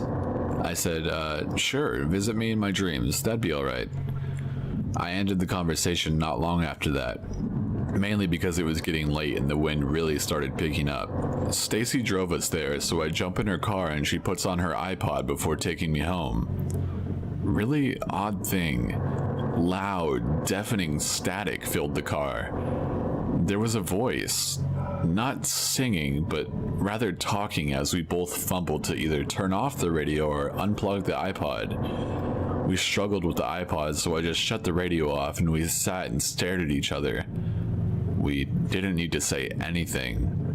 We were both pretty creeped out, but I figured, hey, Cause seemed alright. I get home a little after midnight and go to bed. That night, I had a dream that I went into my bank to make a deposit. I walked up to the counter and placed the check in front of the teller, who was about my age. He was a blonde-haired, blue-eyed guy. Nothing out of the ordinary. I asked him to cash the check and he just opened the drawer and emptied all the money out, sliding it over to me. I asked him if he's sure, and he gave me a wink. He wouldn't speak to me. And then I woke up. I go to the same coffee shop the next day, not really thinking anything out of the ordinary, and Emma starts talking about how she wants to do the Ouija board again. I'm down this time, no questions asked. Any weird dreams? Emma asked me. Nothing too odd. I had a dream I was at the bank and this blonde guy gave me the whole drawer.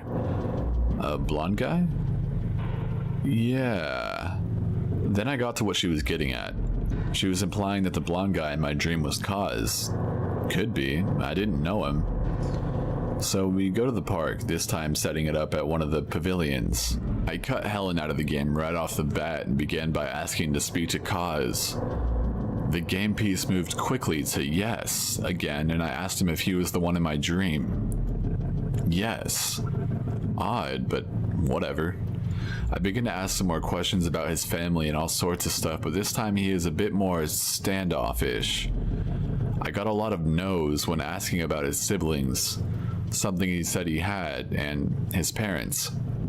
He told me he didn't have parents, and I said that was impossible. Did he just not know them? He said Noparents, no parents, followed by other. So I asked what he means by other, and he said no, Person, and I asked to clarify if he was in fact a person. No. I asked him again, so if you're not a person, what are you? Caus. Stacy got freaked. She was fairly religious and wanted to end the game. I agreed. I was getting the creeps and went ahead and ended it. I told Helen to try and talk to someone. I was going to have a smoke and watch. Stacy was done and Emma wanted to keep playing. Helen starts trying to talk to someone, but she just keeps getting yes, followed by Caus, and then nothing after that. I told her to quit fucking around, but she was serious. I could tell that she wasn't lying to me, mainly because she wanted to get the fuck out of there as fast as possible. We pick the board up and go home. I had an uneasy feeling that night, like someone was watching me, but I figured I just had the creeps.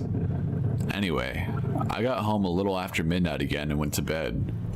I had another dream. I woke up in the middle of the night to my dog scratching at my door. She sounded panicked. I sit up and could see her shadow under the crack in my door and a red or orange light around it. I jumped up quickly and opened the door. My dog shot out into my room and I stepped out and saw my house burning down around me. The place was engulfed in flames, and the center of my living room was the blonde bank teller smiling at me. He just had this really creepy smile. His eyes were wide open and he said, Caus. He just kept repeating it over and over, and then I woke up. I took a break from the board after that. I was busy with other things.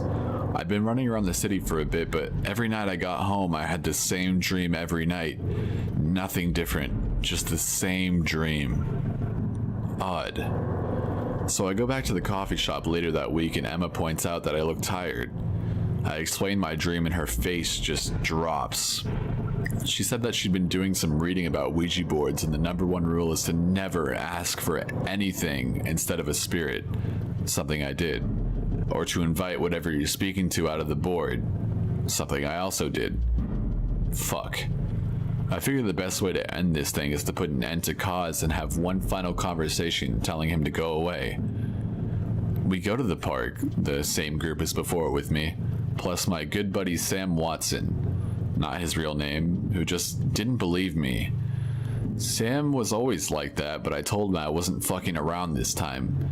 Something weird was going on. Anyway, we're sitting around playing the game under the pavilion again. I try and talk to Kaz and it took a few tries, but he shows up. I ask him if he's evil. No. I ask him if he's good. No. I ask him if he's a spirit. No. I ask him if he's a demon. Yes. So, I don't fuck around with demons, alright? I'm not religious or anything at all, but I grew up Catholic, and the number one thing I always told myself is that if I were to find out that heaven and hell existed, it wouldn't be because I found a demon. So, I get paranoid, like, really paranoid. I start having a panic attack of some sort, which happens to me from time to time when I ask to end the game. No. I told him to stop showing up in my dreams. No. I end the conversation anyway and call the local psychic. I know, we have a local psychic. Well, I start to explain the story and she told me not to come over to her place. She believes every word I'm telling her and that she can't help me. When I beg her to tell me what to do, she says that she'd help me for a sum of money I couldn't afford. Either she really didn't want me to show up around her, or she thought she'd get some easy money from a broke college kid. Either way, I was shit out of luck. So I tell the group what she told me, and before I can finish, there is this creepy, animalistic laugh from the darkness. Everybody jumps, even Watson. It got cold, too. I remember I was wearing this leather jacket I picked up in Europe, and I was still ice cold. We decided to roll out. The next few days went by slow, mainly because I couldn't sleep, not at all. I would get the feeling that I was being watched. Wake up in the middle of the night with cold sweats, have the dream that the blonde kid was smiling at me. Sometimes I'd feel like someone would shake me awake. My friends wanted to play the game some more, minus Stacy, and I refused. If this was real, I was in enough shit as it is.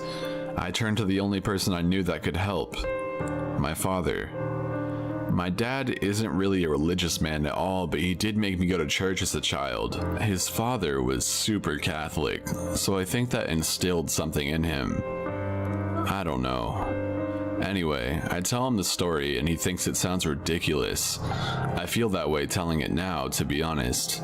He explains that it is all in my head and that if I realize that, the dreams will stop and I'll be able to sleep again. I took it to heart and thought that maybe all the answers were made up by my unconscious mind, which is a common theory with Ouija boards. Things simmered down after that. I told my friends what my dad said, but not all of them believed it. Mainly because they started having similar dreams of the blonde guy. I figured it was all just psychological. So we stopped playing with the board because school was coming up in a month or so and life just got in the way, but we never revisited it. Mainly because every time they tried and I wasn't around, the board would just remain dead. Emma thought that Kaz took control of the board and that he was the overall dominant entity that took over when I called him out. I brushed it off. However, it is hard for me to brush off completely because I still have dreams from time to time about the blonde guy. I guess I should just call him Kaz, because that's what I associate him with anyway. I no longer feel alone when I'm alone, and this was years ago. Whenever I get depressed or angry, I wonder if it is Kaz or if I'm just finding excuses. Stacy still refuses to go anywhere near Ouija boards after that, even though I told her it was just a game. She really doesn't think so. I just can't wrap my head around the whole thing. I'd like to think my dad was right. However, part of me still thinks that Kaz is real and he wants me to talk to him again because from time to time I think about getting another board and asking how he's doing.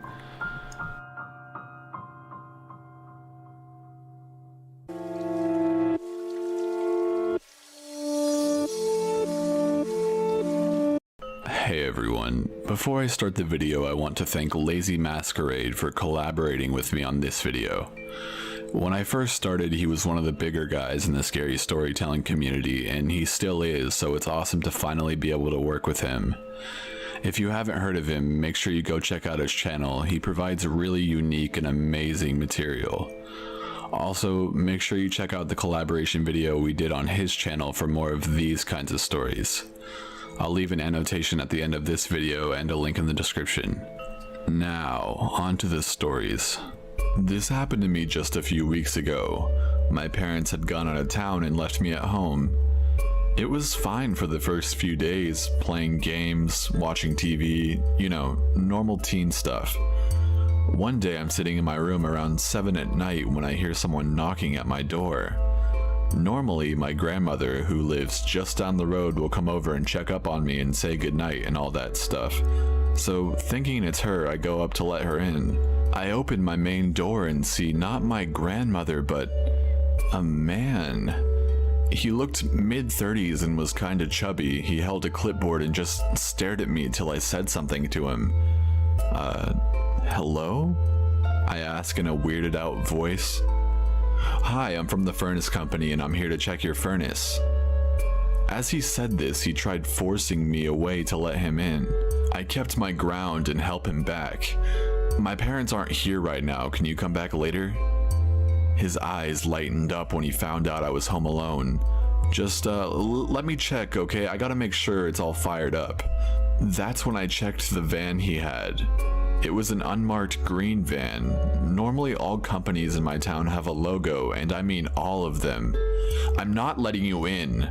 My yell somewhat startled him as he stepped back and I was able to get in and lock the outer door, keeping him out. I grabbed my cell phone and called my grandmother and told her what happened. As I told her, the guy ran back to the van and sped off. I'm horrified to think of what would have happened if I never scared him away. Number 2. I used to live in a really weird area of town, so I have a lot of these kind of experiences. The first one happened when I was in 6th grade. It was in late fall, and I had joined some after-school activities at the new school to make friends. Problem was that I had nobody to pick me up afterwards. I was stuck, walking, and the road home was a long maze of abandoned houses with boarded windows. One of these times, I saw a red car inching behind me, the only car on an otherwise quiet street. The driver was an older, chubby man with a huge smile. He rolls down his window. "Hi, you look like you need a ride." I smiled at him and I said no thanks. He kept following. "Don't be shy. Come on, slow down." I told him I was fine, while looking around to see if anyone else was nearby to see this. He responded with something like, "You still have a long way to go until you get home." I felt a chill of horror as I realized I was alone. How did this man even know where I was going? I started running a bit, and the car kept following me. I could hear him saying things like, "Stop running, don't be scared." He drove up and parked at the end of the road we were on. Adrenaline kicked in, and I ran like my life depended on it.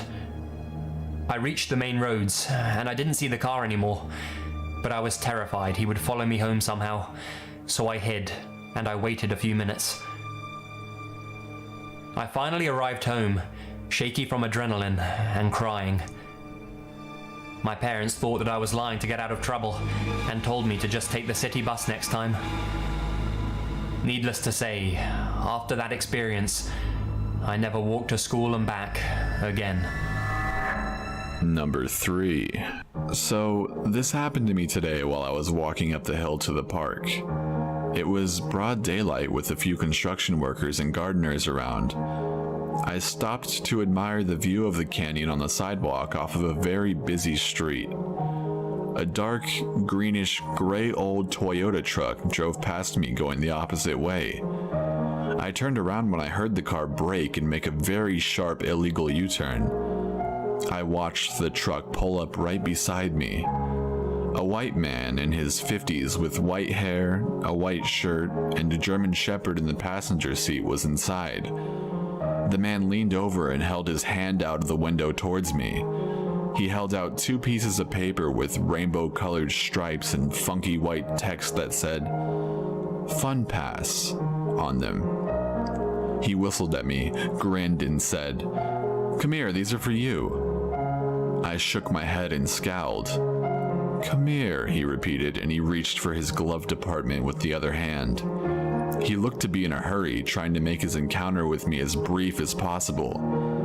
Of course, because a man with sick motives wouldn't want to be seen for long. I shook my head again and began backing up, thinking of the other kidnappings in my city in which a guy pulled out a gun once they got close to the car and threatened the girls to get in or he'd shoot them. This was quite possibly the same scenario. My heart raced and I gripped my phone, preparing myself to run and scream for help. The man had an immediate change of plan, as though he realized I knew his intentions. He cursed to himself and hit the gas, doing another U-turn and speeding down the street. I only managed to get a few numbers of the plate, but I called the cops and gave them a description. Number 4. In grade 5, a friend of mine, Chloe, was messaged on MySpace by our mutual friend, Asher.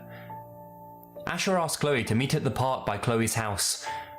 Chloe had baseball practice, so she told her maybe another day. Asher insisted that today was best, and she really wanted to hang out, even if it was only for 10 minutes. Chloe told her no again, since she was about to eat dinner and then leave.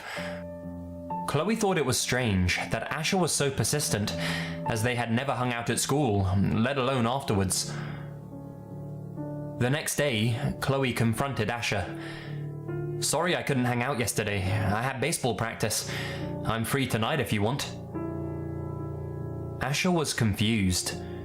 "What are you talking about?" she asked. "On MySpace, you asked me to hang out last night." Asher then explained that she didn't message Chloe. Creepier yet, she had recently gotten a new account due to spam she was receiving. The scariest part to me is that whoever was sending the messages had referred to the park by its name, which isn't a very common one. A couple of years later, my other friends saw a green van parked on the street the park was on, with a middle-aged man inside that only showed up during soccer games or when there was a lot of kids around, and would leave when the kids left. My friend lived across the street from the park and noticed this from her window frequently. Chloe deleted her MySpace account when she got home. Number 5. I was 11 years old. I spent the night hanging out with my closest friend at the time. I left around 7 o'clock. She was about a 15 to 20 minute walk away from my house. It was the month of December, so it was icy and dark outside. While I was walking down the long sidewalk, I had to make a turn halfway. Across the turn down the sidewalk, I noticed a man way further down. He was alone at the moment. 10 seconds later, a 4-door car drove up to him. It was a long street till my turn, so I watched him talk to whoever was in the car. It sped off and he just stopped, watching me walk.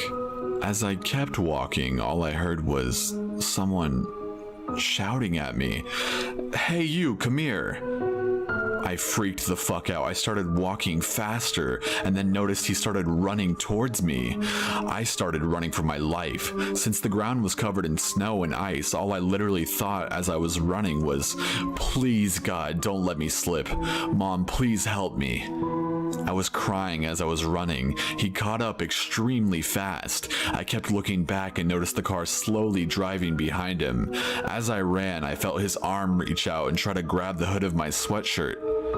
By God's grace, his hand slipped, and I ran a block trying to find a house with its lights on. I finally found one and banged at the door, almost ready to break it down to get in. This older couple finally answered. I ran inside explaining what happened.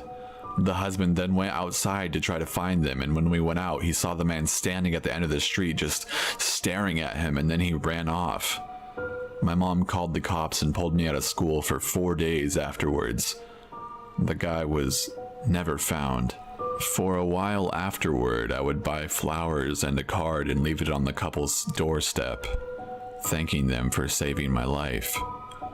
God only knows what would have happened if he got me and dragged me to the car. Number 6.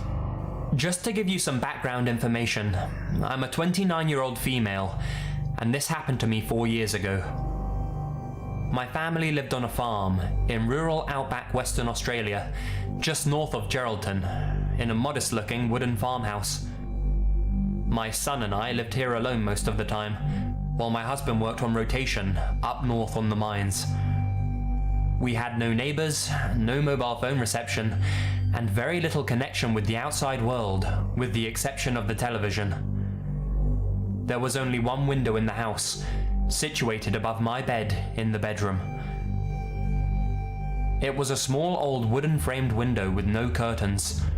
However, the window was completely jammed, and as much as I tried to close it, there was about 2 inches of opening near the bottom of the window frame. My husband and I had spent a while trying to oil the hinges and loosen it up the day before he left to go to work again, but we gave up, as it wasn't a huge issue at the time. Fast forward to a couple of nights later.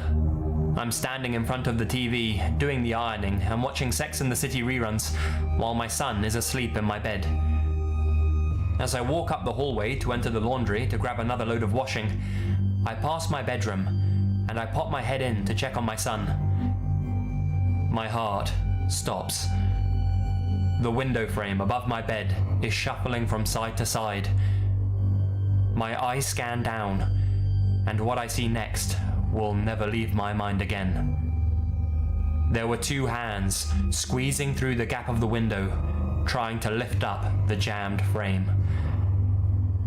I screamed the house down, grabbed my son, the phone, and locked myself in the bathroom and called the police. I'd hate to think what would have happened if I hadn't been walking past my bedroom at that exact moment. We've since moved from this house not long after this incident occurred.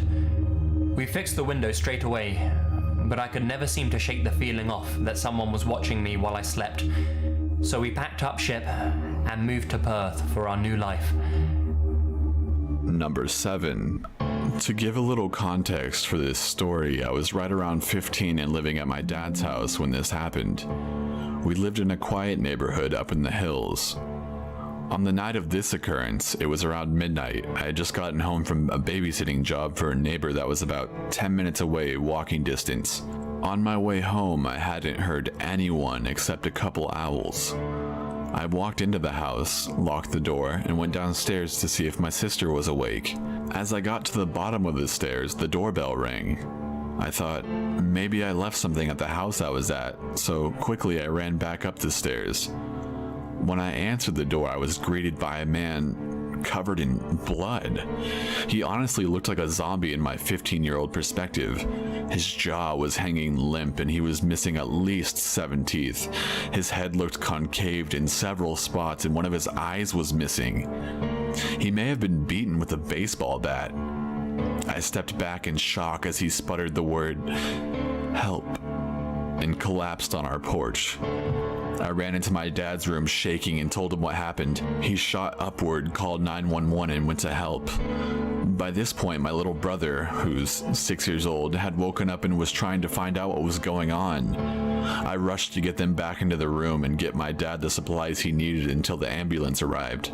Unfortunately, the man was too injured to tell anyone what happened, but he just kept pointing to the top of the next hill. The ambulance took him to the hospital. The man died, John Doe, in the hospital 2 days later. Number 8. When I was about 4 or 5, I went grocery shopping with my grandma.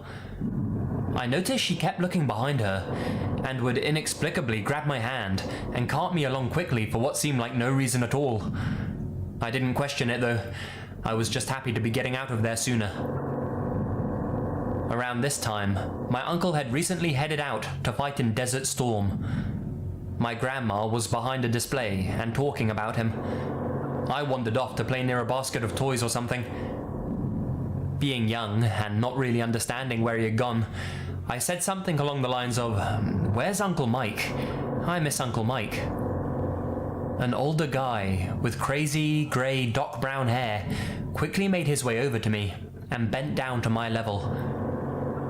"Are you alone? You know, I have an Uncle Mike as well. Let's go find him." He grabbed my arm and was about to pick me up. My grandma, thank God, was only 2 feet away, but was hidden by the display. She jumped when she heard him speak, and immediately scooped me up and away from him. Number 9. Back in my late teenage years, around junior and senior years of high school, my friends and I enjoyed messing around with people a bit too much. Since we were, quote, fearless teenagers, we decided to use one of our ghillie suits for ding-dong ditching. The way that ghillie suit ding-dong ditching works is someone wearing a ghillie suit would knock on a door and try to hide in plain sight by hiding near plants and stuff like that. And if you don't know what a ghillie suit is, it's just a suit that looks like a bush. Anyways, on to the rest of the story. The night started well as we had done a few houses without any notable incidents. It was finally my turn to wear the ghillie suit, and I chose a seemingly harmless and easy house. So my friends got into position to watch behind a fairly large hidden rock, and I hid in the garden right in front of the house. And the house looked kind of fancy, so I assumed the people that lived there were just passive old people. So I knocked on the door and got in my hiding spot and waited for someone to answer the door. After about a minute, I heard the door open and someone started walking around looking for whoever knocked on their door. Now, this made me nervous, but I wasn't necessarily scared yet, until my dumbass friend peeked his head out too far and the guy saw him. He yelled for his buddies to get the gun and started running towards my friends and shooting in their direction. Now, at this point, I'm almost shitting myself because this guy was obviously fucking insane and I couldn't just stand up because he'd probably think I was just a robber or something. So I waited and waited and waited until finally the guy came back and said, "I think I scared him away," and walked back into his house along with his buddy. I waited 10 seconds, then ran like hell all the way back to the corner, took off my ghillie suit and called for my friends. Thankfully, they were fine, but that redneck guy was crazy as fuck. Number 10. Please note, I'm a 13-year-old female. This happened about 1 week ago. My mum and I went to our local craft store, Michael's, to buy home decor and stuff I needed for a project. My mother trusts me greatly, so she allowed me to go and get what I needed, expecting me to eventually find her somewhere else in the giant store. I needed some felt, so I went to go and get it. That's when the guy walked into the store. He looked stoned as fuck. His beard was matted and greasy, and he was bald.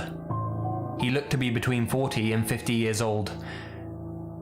When I walked past him, my nostrils were met with the single most disgusting smell ever. I tried to get away as fast as possible. Now I was far away enough, and on the aisle that had the stuff I needed. My arms are full of felt, buttons, and styrofoam as I went out to find my mother. I got out of the aisle, and it's that fucking smell again. The guy was standing right behind me. I walked away as fast as I could. I found my mum by the fall decorations, and I put my stuff in the cart.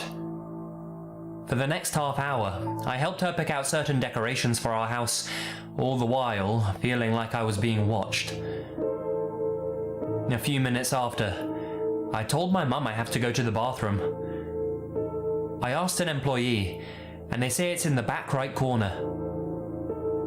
Bad feelings overwhelmed me every step closer. The hallway into the bathroom area was dim. I walked into the ladies' room and went into a stall. The door opened. That smell. Oh fuck, I whispered to myself. Hey kid, wanna come home with me? I pretended like I wasn't there. I hear in the background someone telling the man to get out of the woman's restroom. After, I found my mum, paid for the stuff, and got the fuck into the car. I still haven't told her yet. Only my friends at school.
When I was 11, I moved to a rather big city due to my dad getting transferred at his work.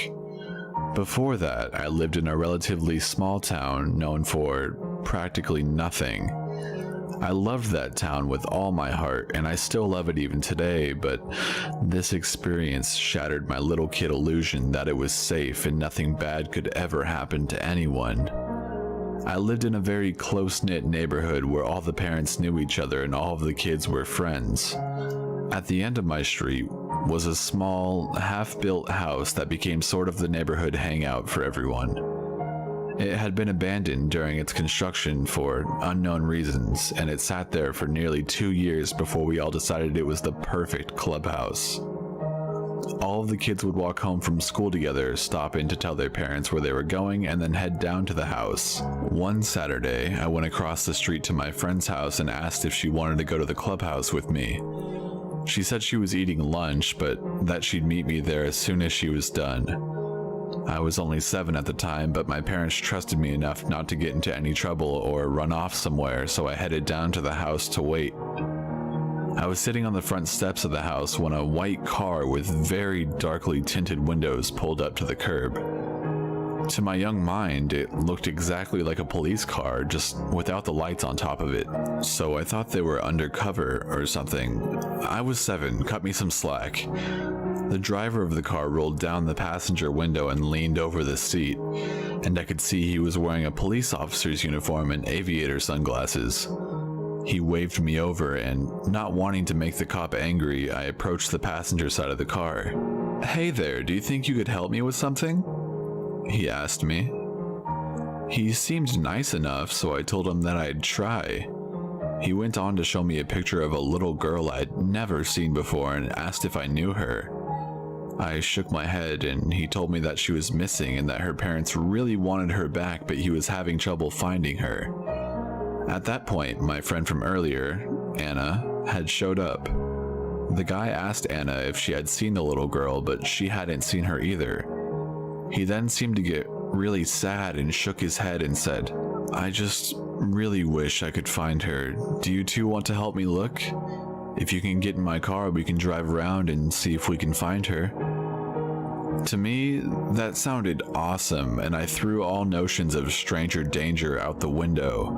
I'd never been in a police car before and thought I'd have the time of my life, but Anna seemed to have her head on right that day and politely declined. This visibly upset the guy, and he got really angry, telling us he'd arrest us if we didn't get in the car and help him. Anna and I both started freaking out, and we booked it to my house when the guy reached into his glove box and pulled out a set of handcuffs. He sped off as soon as we started running. At that point, we were both crying, but we managed to get to my house and tell my mom what had happened. She immediately called the police and asked if they had an officer patrolling in our neighborhood, but of course they didn't. So the real cops showed up to my house and asked me and Anna a ton of questions, and I realized that the scary guy's police uniform was way off. They tried to get a description from us, but he was wearing a hat and sunglasses that blocked most of his face, so it didn't really amount to much. We were, however, able to provide a description of the little girl in the picture. As far as I know, nothing happened with the guy. I've tried searching for any news articles, but I haven't found anything. The description we gave of the little girl didn't match any missing people within a 100-mile radius of our town, so nothing really came of that either. After that, none of the kids in my neighborhood were allowed to go to the clubhouse or be outside without at least one parent supervising us.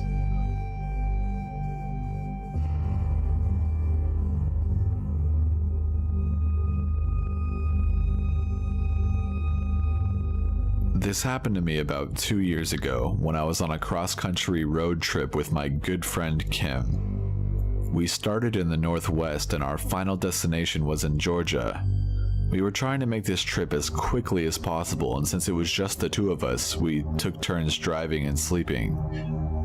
We had just passed through Laramie, Wyoming, where I got pulled over for speeding. It wasn't by much, only 10 miles over the speed limit. I apologized to the police officer and he kindly let us off the hook since our car had no cruise control and we had a long way to go ahead. After leaving Laramie, we didn't stop for a long time, and the highway rarely cut through any towns. It was probably 3, maybe 4 in the morning, and the highway was deserted. Tall pine trees lined the 2-lane blacktop, and jagged mountains covered our surroundings.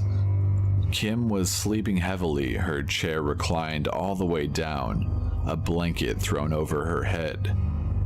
I had the radio on, but she was exhausted, so she didn't even move or notice. I was trying to concentrate on the road and the quiet music on the radio to stay awake. Visibility was very limited, as there were no lights on this road. Suddenly, red and blue lights flashed in my rearview mirror. I hastily looked at my speedometer, but I was diligently following the speed limit after the narrow escape from the ticket earlier. I pulled over, killed my engine, and rolled down my window. The cop car behind me appeared to be an unmarked vehicle, but it was hard to tell because it was so dark. Kim didn't even move as the police officer approached my window. "Ma'am," he said, "do you know why I pulled you over today?" No, officer, I don't." His flashlight was pointed directly at my face, and I had to avert my eyes. "Your plates sure are from far away. Where are you headed?" The police officer in Laramie had asked me the same thing. "Georgia. Family emergency."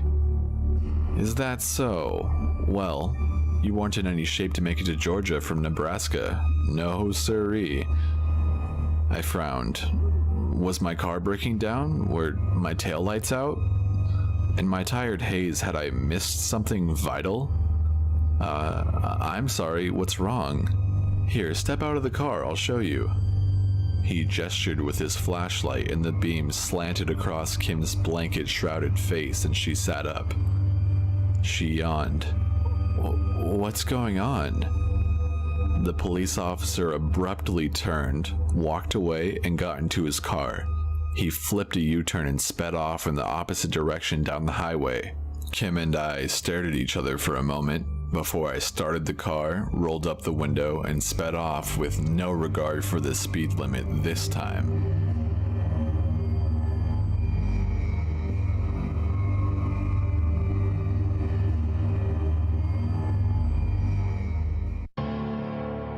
A while back, when I lived in a small town with long, winding stretches of road between my house and my workplace, I had a rather unsettling run-in with a police officer. I worked the night shift, so it was about 11 p.m. It was Saturday, and I had just set out towards the hotel I worked at. I have a GPS system that logs a high amount of information, so I know that I wasn't speeding. After driving for about a mile, I noticed a car starts following me very closely. After a couple of miles of this, I've decided I've had enough, so I switch lanes in front of a few other cars and keep driving. Predictably, this person, it was too dark to see anything but their headlights as there were few street lights in this remote area, weaves in and out of cars to get right back behind me. Finally, after being tailgated for about 13 miles, I get to a lone stretch of road and the speed limit increases to 55 miles per hour. I gladly take the opportunity to go faster once I pass the sign, and admittedly, I did get up to 57 miles per hour as this person continued to tailgate me. And he turns his lights on. I'm already nervous as the road is dark and it's late, but there are just enough cars going by for me to reason with myself to pull over. And then the cop turns his lights off, which I'm quite certain they're not supposed to do. He approaches my window and chides me for speeding, saying he saw me going 70 in a 30-mile-per-hour zone on the street he initially started following me on. I tell him my GPS log can say otherwise, and I bluffed a bit, stupid, I know, saying that I had a device from my insurance company that also tracks my driving.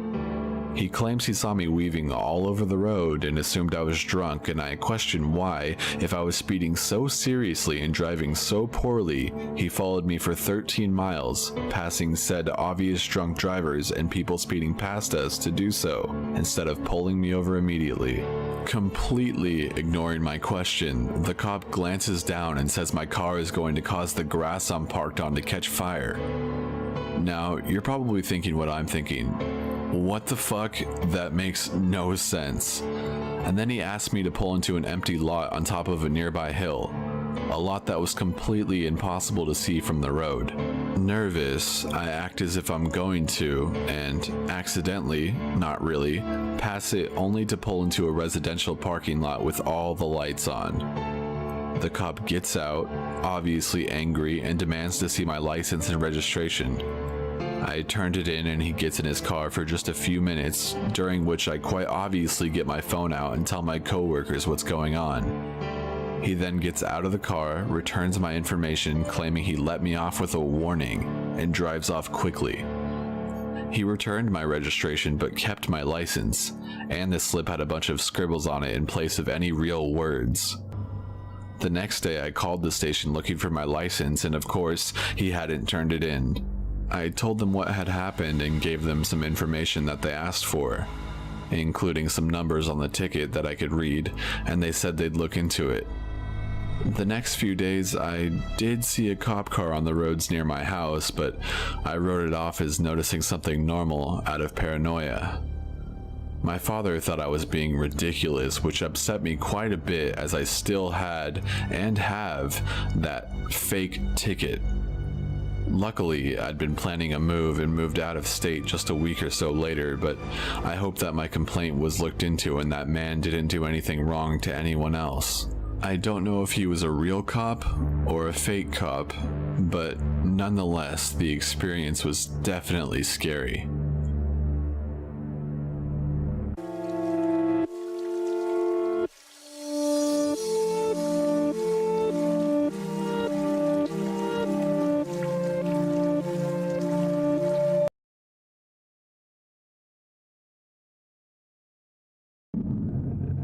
I want to start off by saying these stories may not be the kind of scary stories where you feel like you're going to be murdered or anything, but it's definitely creepy knowing any of these things can happen to the average person. Even you. Let's begin. When I was a teenager, my mom was having a hard time raising 2 children as a single mother. She wasn't working, but my brother was still a baby and he was keeping her up all through the night and was very colicky and always screaming. While I was staying with my grandmother, she went to get groceries at the store. She came back ecstatic for the first time in quite a long time.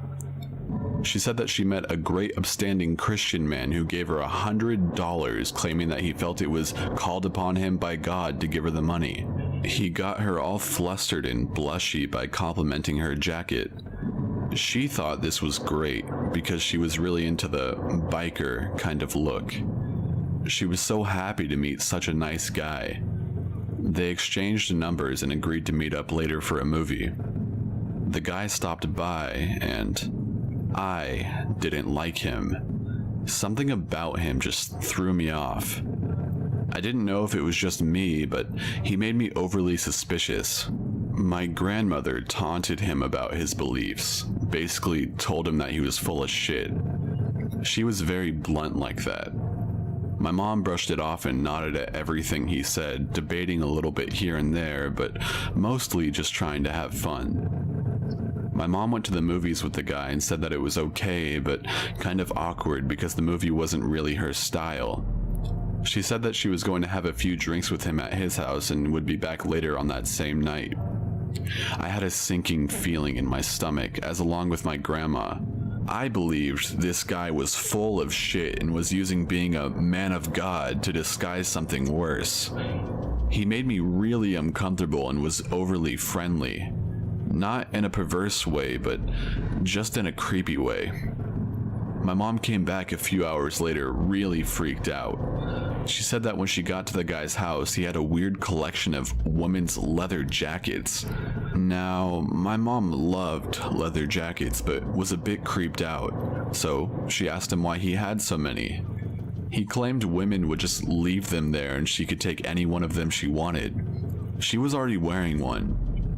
She politely declined, and I believe she said it was when he told her that he would go make her a drink in the kitchen. She jumped out the bathroom window and took off. We thought it would be over by then, but It wasn't. For weeks, he harassed her, leaving morbid and terrifying messages on her door and the car. He wrote threatening letters with crazy handwriting stating that she would be sent to hell, and something else about being a vampire. Her or him, I can't remember. There was a lot of stuff about blood. She went to the police, and the police said there wasn't anything they could do about the letter and didn't take it very seriously. She was terrified for weeks and eventually took off to another state for a little bit. We never saw him again, thankfully.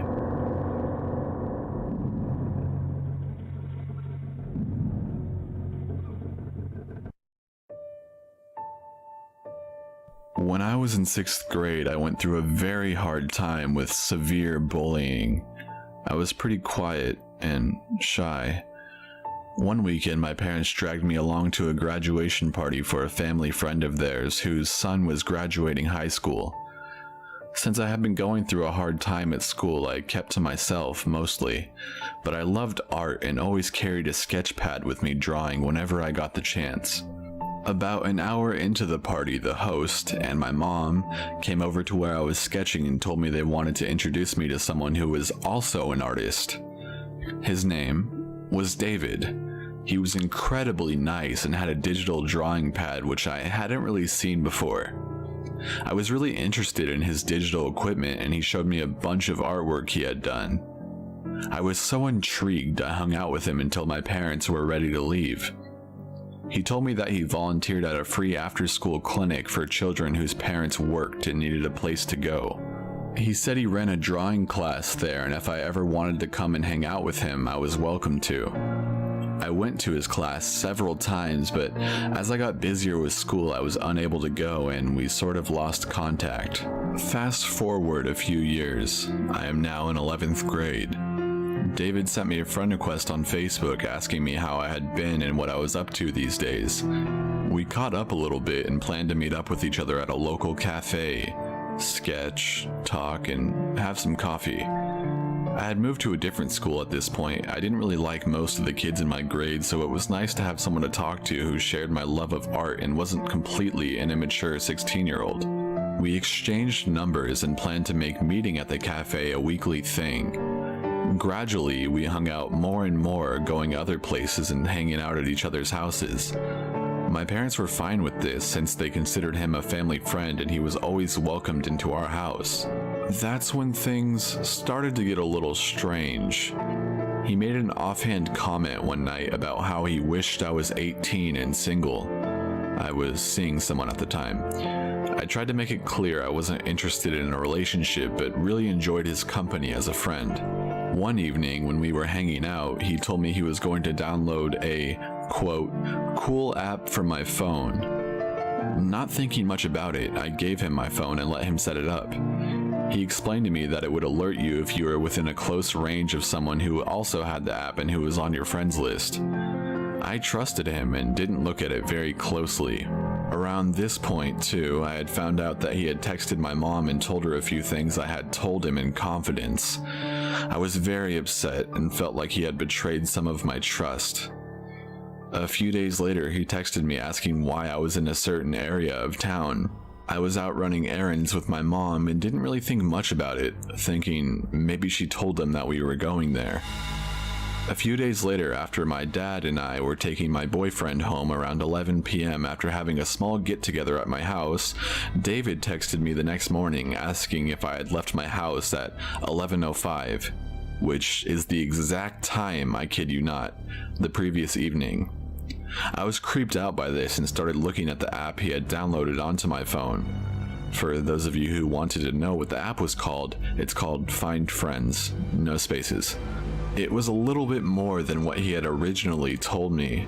Not only did it alert you when you were close to another friend with the app, it showed your GPS location down to a general location of where you were. You could also set your friend's home and have it alert you anytime they left that location. When I found out all this information, I was so creeped out and deleted the app immediately. He then texted me to ask why I had gotten rid of it. I lied and said it was because none of my other friends used it and I didn't really like it. Not long after this, I was home alone and my mom had forgotten her cell phone on our counter when she had gone out shopping. And David had texted her a bunch of times. I opened the phone and read the text. He basically said I had told him some stuff about my boyfriend. None of what he said was true. It was 100% made up. And he said he was worried for me being in such an unhealthy relationship. That was the last straw. Not only was he being a creeper, but he was lying to my mom, trying to get her to break me and my boyfriend up so he could have a chance with me. I flipped shit on him and told him he could never contact me again. After I cut off communication with him, I found out he was 32, and I was 16 at the time. I told my mom, and to this day, she still says that I overreacted and remains on friendly terms with David. A few months ago, he contacted me saying he was sorry for whatever he did to offend me and that he was now living in California. If I ever wanted to come stay with him, he would be more than happy to have me. I told him to go fuck himself. If you stuck around for that whole story, thank you. Retelling it was therapeutic for me. I know I was very naive, but I have learned a lot from this experience.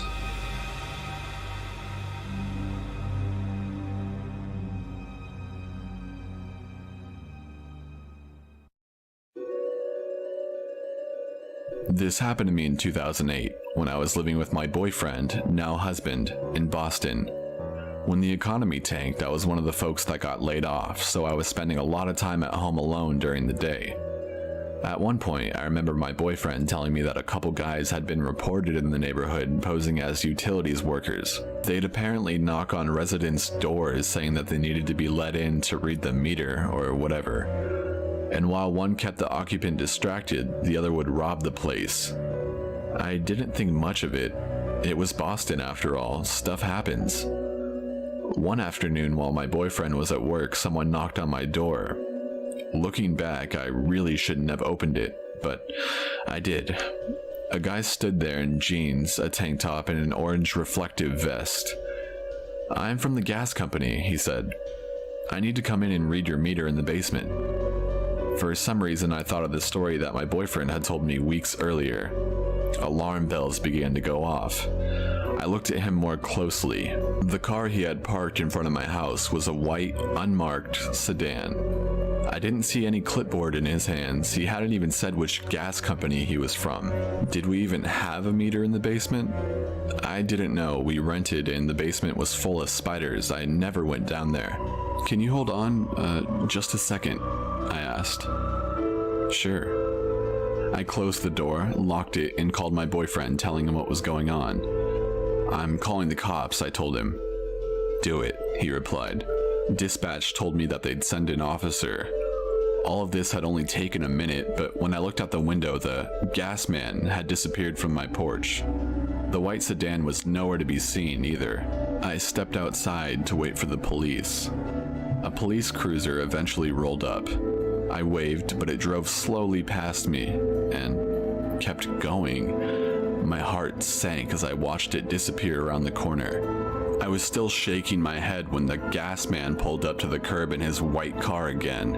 I should have booked it back inside immediately, but I was angry now and apparently an idiot.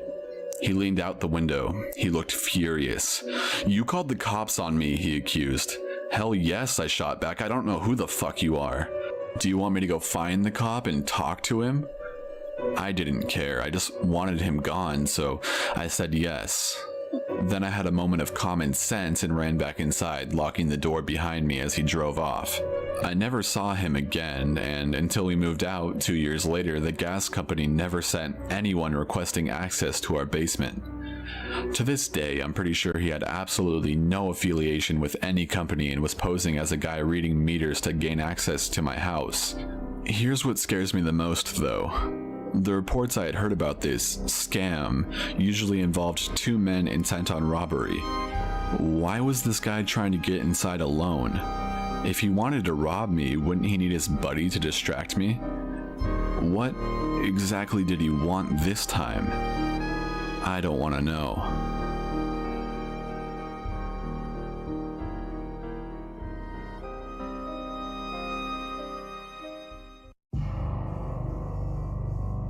I was maybe 11 or 12 at this time. My mother used to always send my little brother with me wherever I went to try and get him out of the house. We didn't always get along the best, but when we did, we usually had fun together.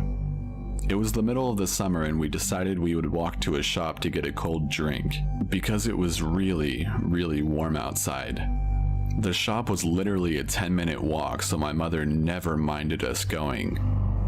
We were about halfway there when we noticed this old woman, maybe in her early 70s, shuffling across the footpath in an all-black gown. She had such a bleak, non-emotional face that was quite unsettling. I didn't take much more notice as we continued to walk, and that's when my little brother stupidly decided to shout across the road to her, "Hey, are you a witch?" I angrily hit him and said, "What the hell are you doing?" And then I looked across to try and apologize to the lady. She still had her back turned when I said, "Hey, I'm really sorry about that." Still feeling annoyed at my brother's stupid actions and left, red-faced. The woman said nothing as she slowly turned around to face us. My heart sunk into my chest as she gave me and my brother a really chilling and threatening look. She was then staring at my brother as if her eyes were peering into his soul. I don't know what it was, but something about the look she was giving us completely terrified me and my brother, who was also starting to shake at this point.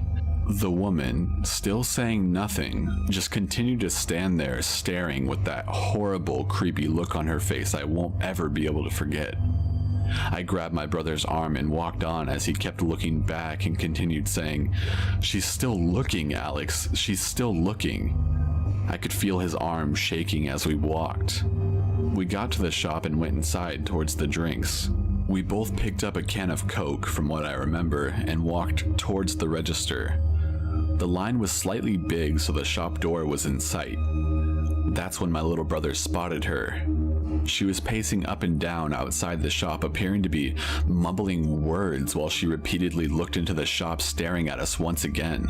My little brother had a fit and immediately started to cry. The fear was really hitting me now. My heart was beating faster than it ever had before. Clearly the woman had been angry about this stupid remark, but surely this was way too far. What did she want? I tried to calm my brother down and told him that we should walk down the aisles and wait a few minutes in the hopes that she would leave. But she didn't. She was now standing right at the door, making strange hand signals towards us and still muttering words. This was way too much for me. I ran to tell the manager of the store, who was quick to walk outside the shop and tell the woman to leave. Still scared, which the manager could easily notice as we both still shook there, kindly offered to walk us home. There was no sign of this woman on the way back. I only saw this woman once after, and it was while I was on the bus, and thankfully she never saw me. I never believed in witchcraft or that sort of thing, but nothing had scared me ever more than this. That look on her face. Those words she was muttering to herself. Was it a spell? It sounds stupid, but I'll be honest in saying I've always never had the best of luck. It's been 6 years since I last saw her on the bus. I haven't seen her since. I can only assume she is now dead. One thing is for certain, though. I'll never forget that horrifying look on her face, which has appeared in my nightmares many times.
I'm a 19-year-old student.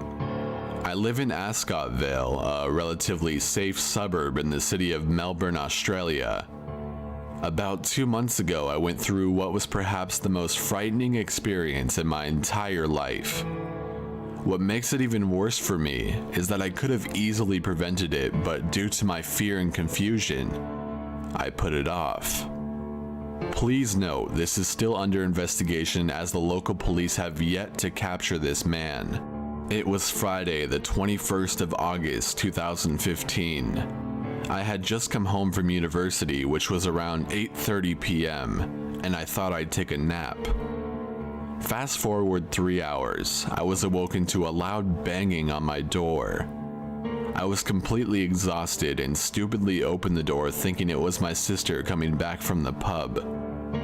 Instead, I was greeted by a ghastly figure. Definitely mid-40s, maybe early 50s, and he asked me if I knew where I can find a specific address, which happened to be the address of the soon-to-be victim of this man. I knew where it was. It was literally 7 houses down the road. But the man, through my complete exhaustion, was absolutely suspicious. He reeked of alcohol and was clenching his fists in his pocket, holding onto something, which later turned out to be a knife. I told him that I was new to the area and I didn't know where it was, and after an angry and frustrated look from him, he took off back into the night. I slumped back into my bed and fell asleep instantly. I awoke at 1 a.m. to the door knocking again, only to realize it was my sister. She told me something that made my stomach drop. She said that the man had been pacing up and down the street and asked her and her friends for directions to a specific house, which my sister, of course, led him to. It was the small unit which the victim lived at. In the early morning of 4 to 5:30 a.m., I could hear men shouting loudly, like extremely loudly, and my instinct told me it was that homeless-looking man confronting the victim, but I hesitated and didn't even bother to call the police, thinking it was just an argument, which was normal around Melbourne. I live with regret to this day when I found out that the victim was viciously stabbed to death and dumped outside his apartment, only for the police to discover an hour later. The homeless-looking man disappeared without a trace. I gave the police my description of him, but through my exhaustion, I wasn't 100% sure. What I was sure of, though, is that I could have stopped a murder that night, and I now have to live with the guilt of that man's life. This was my only bump-in with the murderer, but I really hope it stays that way.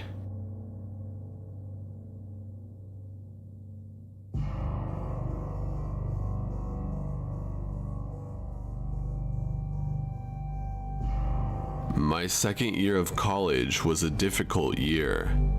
I wish I could say that it was due to organic chemistry or boyfriend drama or anything other than what actually happened. I started out my year in a great dorm. I loved my hallmates, my room, and the fact that a dining hall was less than 100 feet away. Obviously, I spent a lot of my time there, and I got to know the staff.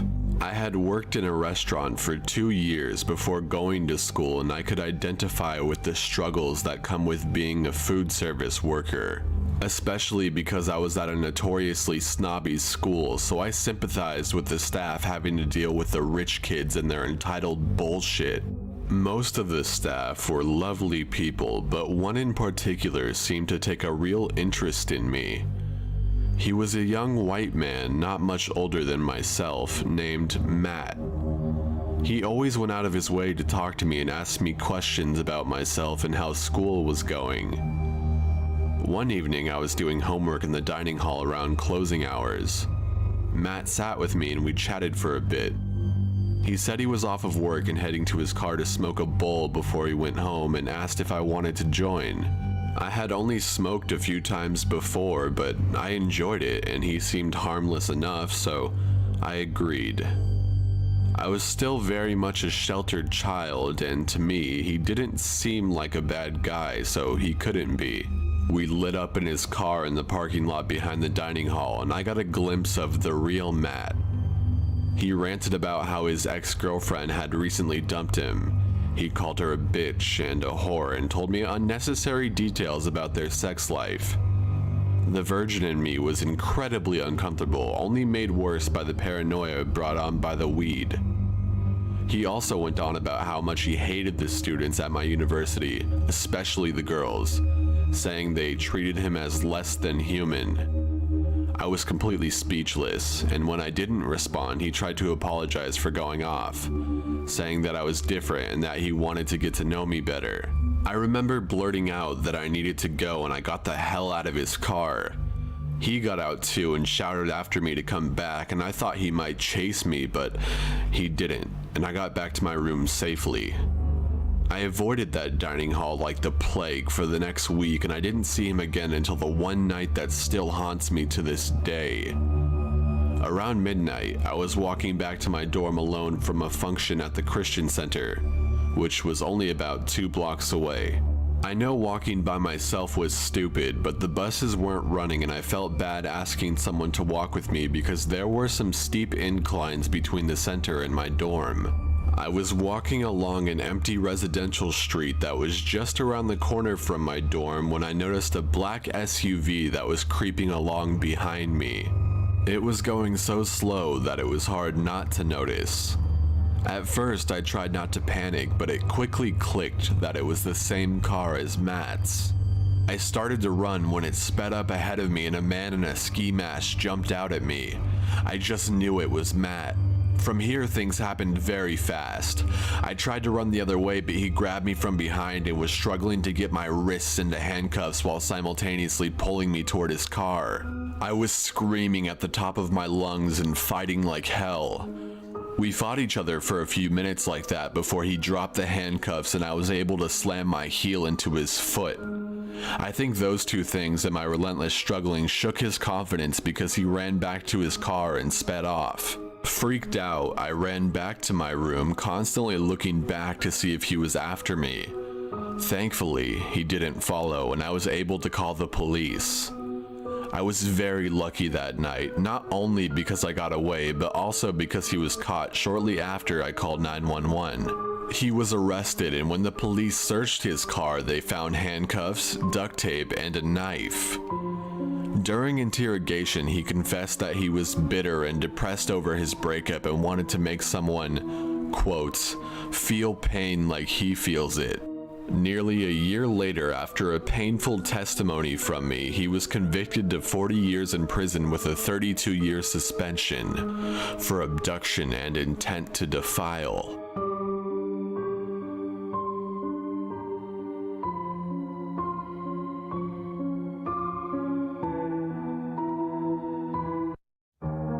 I'm not entirely sure how to start this story. You sit there listening to these stories on YouTube, fascinated, thinking that it will never happen to you, and for a long time you live in the sweet ignorance that everyone loves you and no one is out to hurt you. Until someone actually tries to. Here is some background information. I'm a 20-year-old 5-foot Hispanic female, and this happened, well, started happening a few months ago. I'm not an active person, but every once in a while I like to go for a run. The neighborhood I live in is a gated community. The only downside is that just outside my neighborhood is a major highway that runs out of my town and into the barren plains of Texas. This highway separates my neighborhood from a few local stores. One day I decided to run as I usually did every Monday and Wednesday.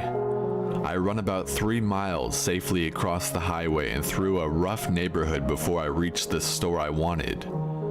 I walked through the aisle, wiping the sweat from my forehead, and grabbed a water bottle. That's when I noticed a man maybe a few years older than me staring at me from the end of the aisle. Awkwardly, I gave him a small smile and walked to the register to pay. In the corner of my eye, I could see him follow me. I felt his gaze on my back as I left the store and placed the bottle of water in my small backpack that carried my wallet and pocket knife. As I ran through the rough neighborhood, a white car going the opposite direction passed me. I didn't notice it till it stopped in reverse till I was parallel to the driver who lowered his window. It was the man from the store. "Need a ride?" he asked, flashing me a wide grin. "Oh no, thank you." I slowed my run to a walk as I spoke. "Aw, come on, you look tired." He smirked, still reversing to match my speed. I laughed and shook my head. "I'm running, you'll ruin my workout," I said jokingly. He seemed to get angry at this and raised his window before driving off. Fast forward a bit later. I waited for the cross light to turn green so I could cross the highway when I saw the same white car driving past me.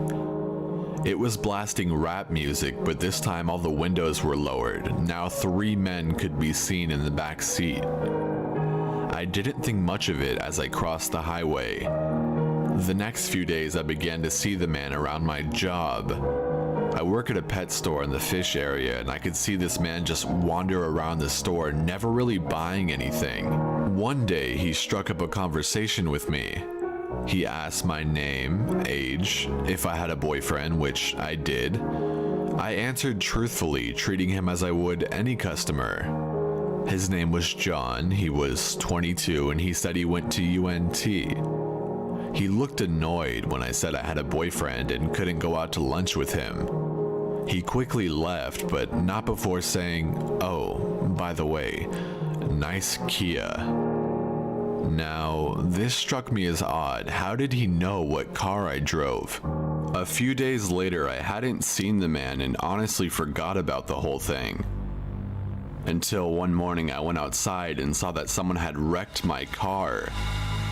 My car had a huge dent in the back passenger side, my bumper was on the ground, and my brake light was smashed. The police called it a hit and run and scolded me for parking so close to the street. Okay, but I live in a cul-de-sac.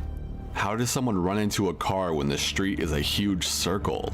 Anyway, after a few carless days, I walk out to go check the mail. At the end of my street, I see a white car with the front bumper smashed in. My only regret is not telling anyone what was happening. A month went by and I finally had my car back. The first place I took it was my boyfriend's house. I spent 8 hours with him before I left his house at about 12:30 p.m. Driving down the highway, it takes about 15 minutes to get from his house to mine. About 5 minutes into the drive, I noticed a car tailgating me. Its headlights weren't even on. I quickly call my boyfriend, who tells me to drive between the other cars. I do so. The car stays steady on my heels. I speed up. The car speeds up. It wasn't until I passed a police car did the car following me finally back off. Needless to say, I didn't get that much sleep that night. The next night I was closing at my job, and part of my job was taking the trash to the dumpster in the back. Usually the dog trainer, Joe, joins me. He's this huge man, about 50, with a loud voice. I felt safe around Joe. Everyone did. But today Joe wasn't feeling well, so I took out the trash by myself. I walked out the back of the store and walked towards the fenced-off dumpster. What I saw stopped me in my tracks. The white car was parked a few feet away, and I saw the door of the fence close quickly. Now, this could have been the wind. Maybe the morning shift forgot to lock the gate and the wind was just blowing it. I'm not sure, but something in my gut told me to not go near the dumpster. I quickly dropped the trash and walked back inside the store. I told my manager and Joe what had happened. My manager just rolled his eyes and said it must have been a bum trying to get the cans of cat food we threw out. Being used to kicking out homeless people, he walked to the dumpster and opened the gate. After a few minutes, my manager walked back into the store, a grim look on his face. He ordered Joe to walk me to my car. It wasn't until later that week that I had heard what my manager actually found. A man in his mid-20s hiding behind the dumpster. My manager scared him off, but what he left behind will haunt me to this day. Where he stood was a pocket knife and a few zip ties. What made things worse was when the man took off, the white car started and he got into the passenger side. I'm terrified. I've alerted the police, and since then I've not seen the man or the white car. But since then, my boyfriend escorts me to and from work. I no longer run, and I carry a small taser on me at all times now. I'm still struggling to get my life back. Maybe telling my story will help. To everyone out there, please tell someone if something doesn't feel right.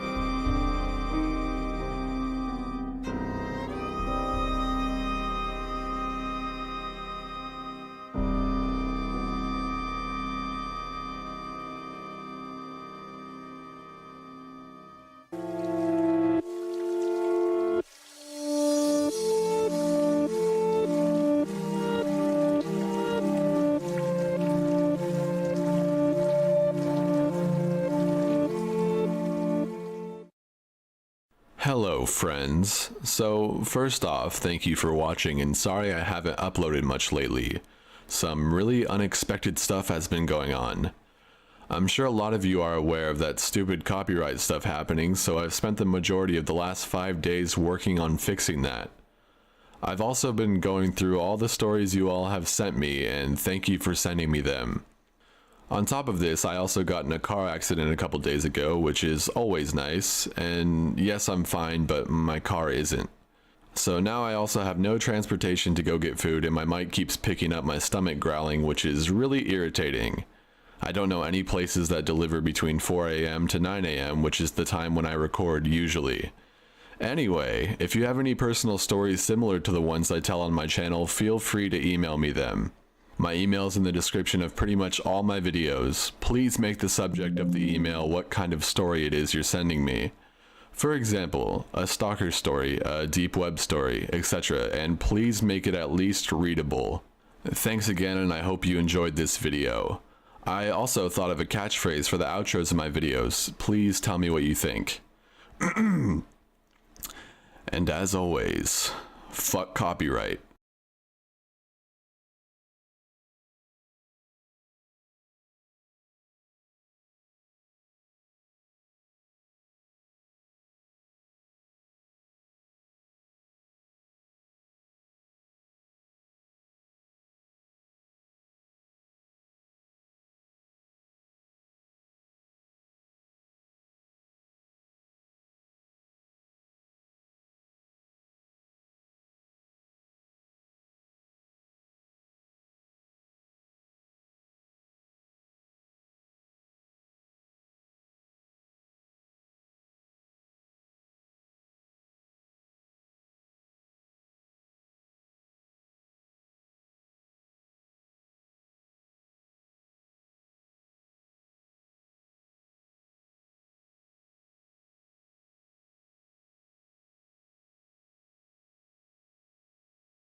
I'm a 19-year-old.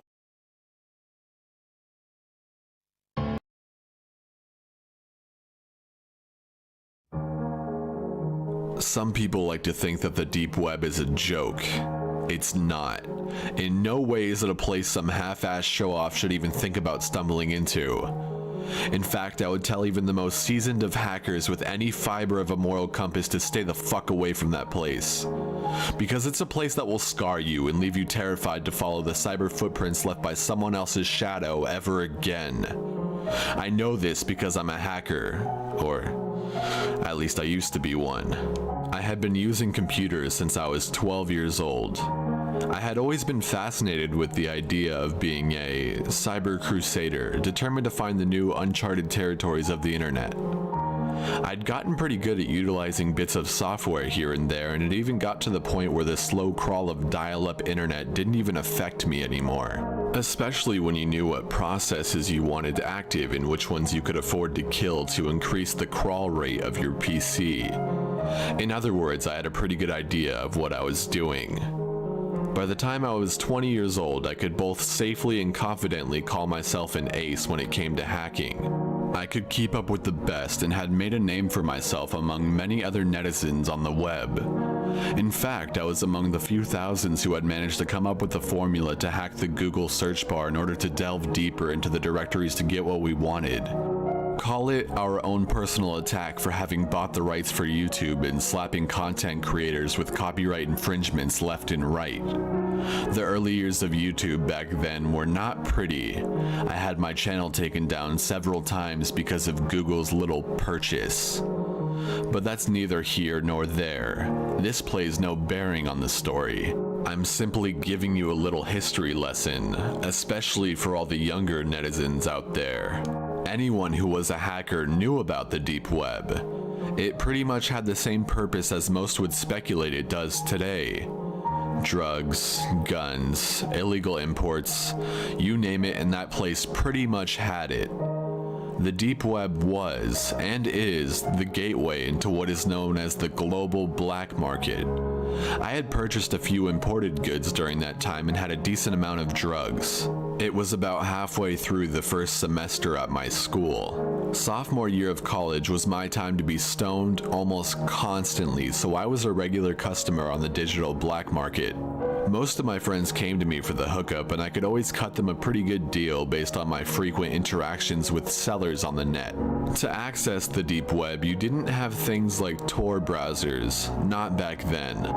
To access the darker side of the web, you needed to know what you were doing. Ghost hacking, proxies, parent directories, backdoors, scramblers, dump sites.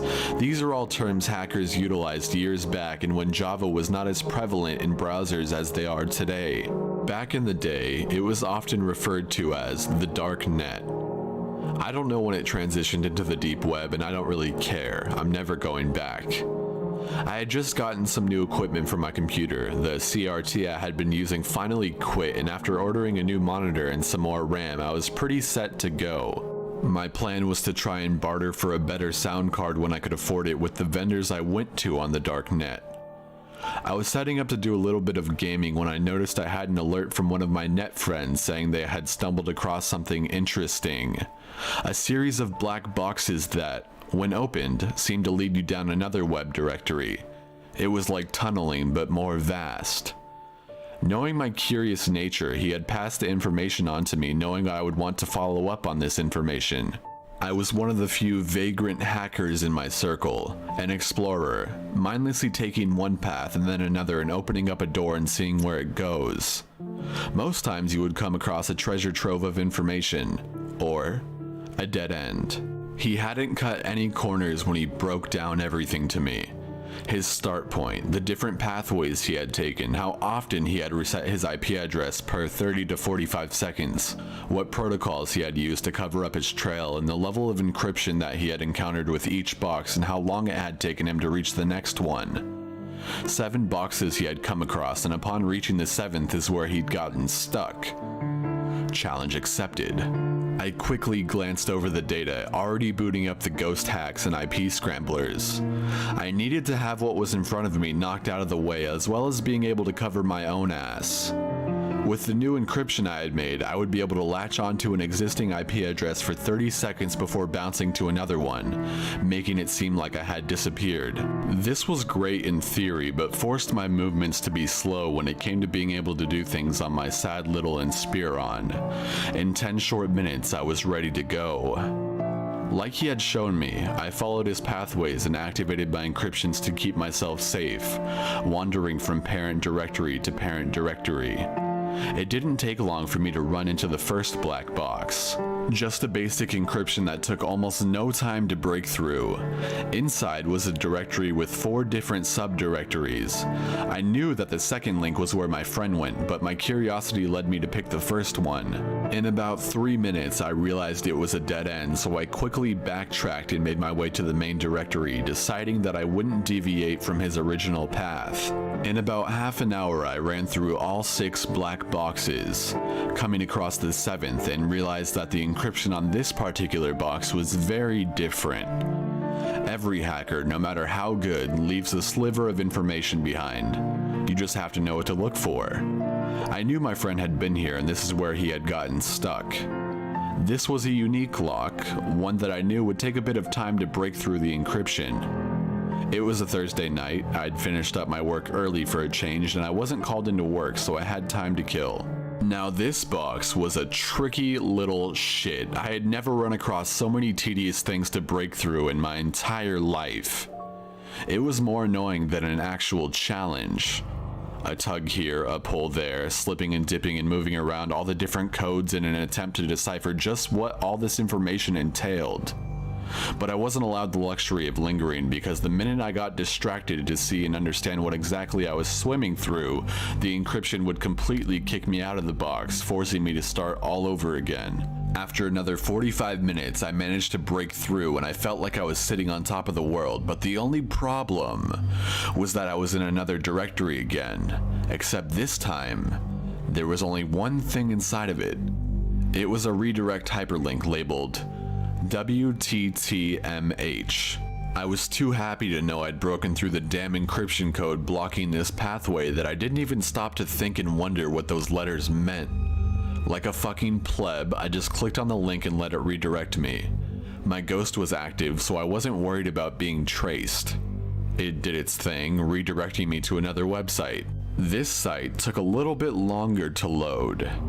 Possibly because my ghost was attempting to filter and tunnel through anything that would have pinged me on someone's radar. This was also an indication that I had entered through a back door, one that I really didn't have any business utilizing, but I did anyway. When messing around in the darknet, you only ever use the back entrance onto pages if you thought you were the shit and didn't think you'd get caught. That, or you were the site manager themselves. About 5 minutes later, the webpage finally loaded up. Soft, creepy carnival music played in the background, barely above the sound of a whisper. Even with headphones on, I had to really pay attention to take notice of it. Across the window, in big bold letters, read, "Welcome to the Monkey House." I was immediately intrigued. Being the huge Kurt Vonnegut fan that I am, I recognized the title for what it was. But for anyone who has read the compilation of short stories, I assumed I was about to walk into a place full of rebels, preaching on their soapboxes like they were Harrison Bergeron. I wished that had been the case. I wished it more than anything, now that I think back on it. A window popped up on the bottom right of the browser, a chat window and a greeting message. I'll never forget the way my heart almost shrank in on itself in response to that gray box. It read, "Welcome to the Monkey House, home of all the chills and thrills you can imagine and some even beyond your wildest dreams. Would you like a guided tour?" Despite my interest, I didn't want to linger around in this place. The host was most likely surveying the area and monitoring all traffic flow spilling onto the site. Hell, the site owner could have very well been the one pinging that automated message to me right that second. "No thank you," I wrote. "If you insist, do you already know your way around the Monkey House then? I don't think I've seen you around here before." "No, I was referred by a friend." I couldn't believe I just straight up lied like that. but I had panicked. Something told me that this wasn't some bot. I was talking to a real person, and I already knew I was a lot further in the darknet than I normally wandered into. They could eat me alive if I gave them a single reason to get suspicious of me. Their response: "Oh, you mean for the event this evening? We had given guest vouchers to all of our VIP members so they could invite their friends to tonight's special event." Event? What the fuck? There was an event? I decided I would just play along so as not to give myself away.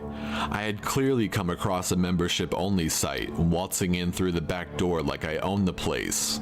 "Yeah, that's it. I'm sorry, but I'm afraid I don't know my way around and I don't see any guide links telling me where I need to go or even where I can go." Well, you wouldn't be able to see any of that with a guest voucher anyway. The Monkey House is membership only, and the only way in is either through a voucher or an actual invitation. This explains why I didn't recognize your IP address. My heart dropped into my stomach. Oh shit, he could see my IP. Which meant that if I didn't turn off my piggyback code, they would see my IP change right before their eyes. Panicking, I quickly pulled up my command prompt window and stopped my ghost from scrambling my IP and latching onto another person's as they passed within my latch zone. I stared at my now static IP address, listing that I was from Turkey. I see. Well, the event will be starting soon. Just follow this link when you're ready. Chatting is free, but the picture quality will be reduced to SD resolution since you're just a guest. HD is for members only. I understand. Basic etiquette applies. You will receive one warning and then afterwards you will be banned. You are free to leave before the event has concluded, but your IP will be permanently blocked from regaining entry unless you are able to get a personal invitation to return back to the Monkey House. Your IP has been logged for future reference so that we may extend the invitation to you in the future. We will not be held responsible for any physical, emotional, or psychological trauma that you may incur due to attending the event. Do you understand the rules? I was so fucked. Yes, I understand. Excellent. Well, as previously stated, just click on that link that I provided and it will take you directly to where the event is being taken place. Thank you for coming and enjoy the show. The window disappeared off my screen and all I could do was stare at the website. The dark carnival music continuing to play softly in the background.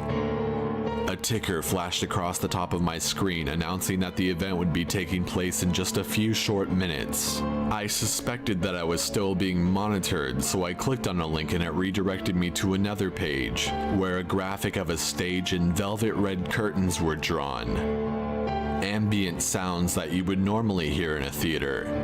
The hushed whisperings of the audience, shuffling of programs, and even a person coughing every so often could be heard. I was impressed.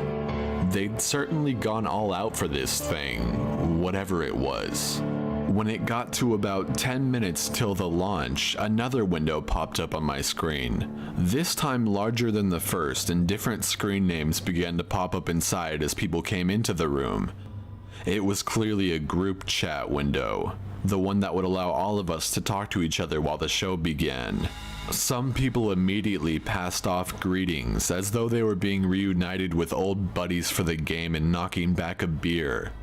I hadn't chosen a screen name yet, remaining as the default Anonymous 10235 or whatever the fucking number was at the end of it. A soft piano sound rang out and we watched the animated curtains part, and behind it was a video screen, more than likely connected to some live feed. The camera was off and the transmission was offline as stated in the top right corner of the window. People's excitement was clear in the chat and they all discussed what the event would be about. It must have been an understood rule not to talk in detail about what had been previously showcased in another session, as no one dared to drop hints or blatantly speak about what they had seen before. This was crazy. I was scared before I had even really did anything. Nothing was happening and I felt extremely on edge. That should have been my first sign that I needed to get the hell out of there. But I still hadn't said anything. Someone took note that I hadn't either. Hey, you think Anon went AFK? I went wide-eyed at the screen. Don't know. Yo, Anon, where you at? Say something, creepin' ass motherfucker. A chill ran down my back, slow and unsettling before I let my fingers fly across the keys. The first was to change my screen name. Wakib Blaster. It was a desperate attempt to combine two aliases I'd previously been known for into one thing. My mind switched back into hacker mode and I cleared my throat some, still mentally bracing myself for what was about to happen. I'll say something when I've got something to say, which won't be much, seeing as how the show's getting ready to start. A few oohs and oh snap in response. I wasn't about to get an ego over some smart-ass comment, not when I was in unknown territory like this. In hindsight, I should have just left. I should have just said fuck this place and dipped out of there. But I was too afraid of giving myself away, especially now that I had bothered to open my stupid mouth. A hailstorm of messages flooded the chat, mostly people counting down the seconds as we hit the 1 minute mark. A time ticker appeared over the video window mounted on the stage when it hit 30 seconds. They went from white to pink and then a shade of red, growing darker as the numbers decreased slowly to 1. 0 was completely blood red and then disappeared from the screen as static appeared in the video frame. The show was about to begin. A person with a mask appeared on the screen. The mask, a stark porcelain white with a pair of painted blue eyes and a black twisted smirk spreading across the lower portion of it. Their wild, matted hair stuck out around the edges of the mask, the rest hidden by a silk top hat. He was dressed to the nines, a deep red and black three-piece suit and half cape draped over one of his shoulders. He held a long black cane with a silver skull atop the handle as the decorative piece. Good evening to you, ladies and gentlemen. For all returning members, it is so very good to see you again. As for all the newcomers, I welcome you to the Monkey House. I'm your host, Hans Twilight, the ringleader of this humble little carnival of mine. I couldn't help but laugh a little, feeling some of my anxiety wash away. What the fuck was I watching? I had been so worried about a sideshow freak like this. Jovial music played in the background of the video and I leaned back in my chair, silently fussing at myself for having gotten so worked up over nothing. We have a very special treat in store for all of you this evening. Are you ready for this little show of ours to begin? The chat room was soon flooded with messages confirming that they were, in fact, ready. Hans appeared to be looking off to the right where the window was, and he let out a chuckle. Rolling the cane between both of his leather-gloved hands, he leaned towards the camera a bit more and tilted his head to the side. Very well, let the show begin. He stepped away from the screen, giving out a wide, flourishing gesture with his cane as he pointed the tip to an area behind him. It was too dark to see anything until an overhead light came on, illuminating a man strapped to a table who was wearing an elephant mask. He struggled against the leather straps binding him just as a buzzsaw roared to life at the space between his legs by his ankles.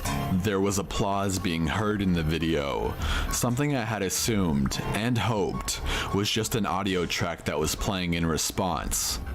The chat was going crazy with excitement as my heart sank into the pit of my stomach, the realization of what was happening hitting me. I immediately covered my mouth with my hands. Oh my god. Starting out the night, we have Ringo, ladies and gentlemen. You all casted your votes last week and we held a little competition to see who this week's winning executioner would be. Trixie Mir 571, you are this week's winner and get to choose how each of our 3 attractions get to die. Your entry, Death by Table Saw, is what helped you win the competition, so here it is. I watched as that very screen name began to type out her gleeful screams and everyone else congratulated her, all except me. Did no one care about the muffled screams of the man strapped to the fucking table saw?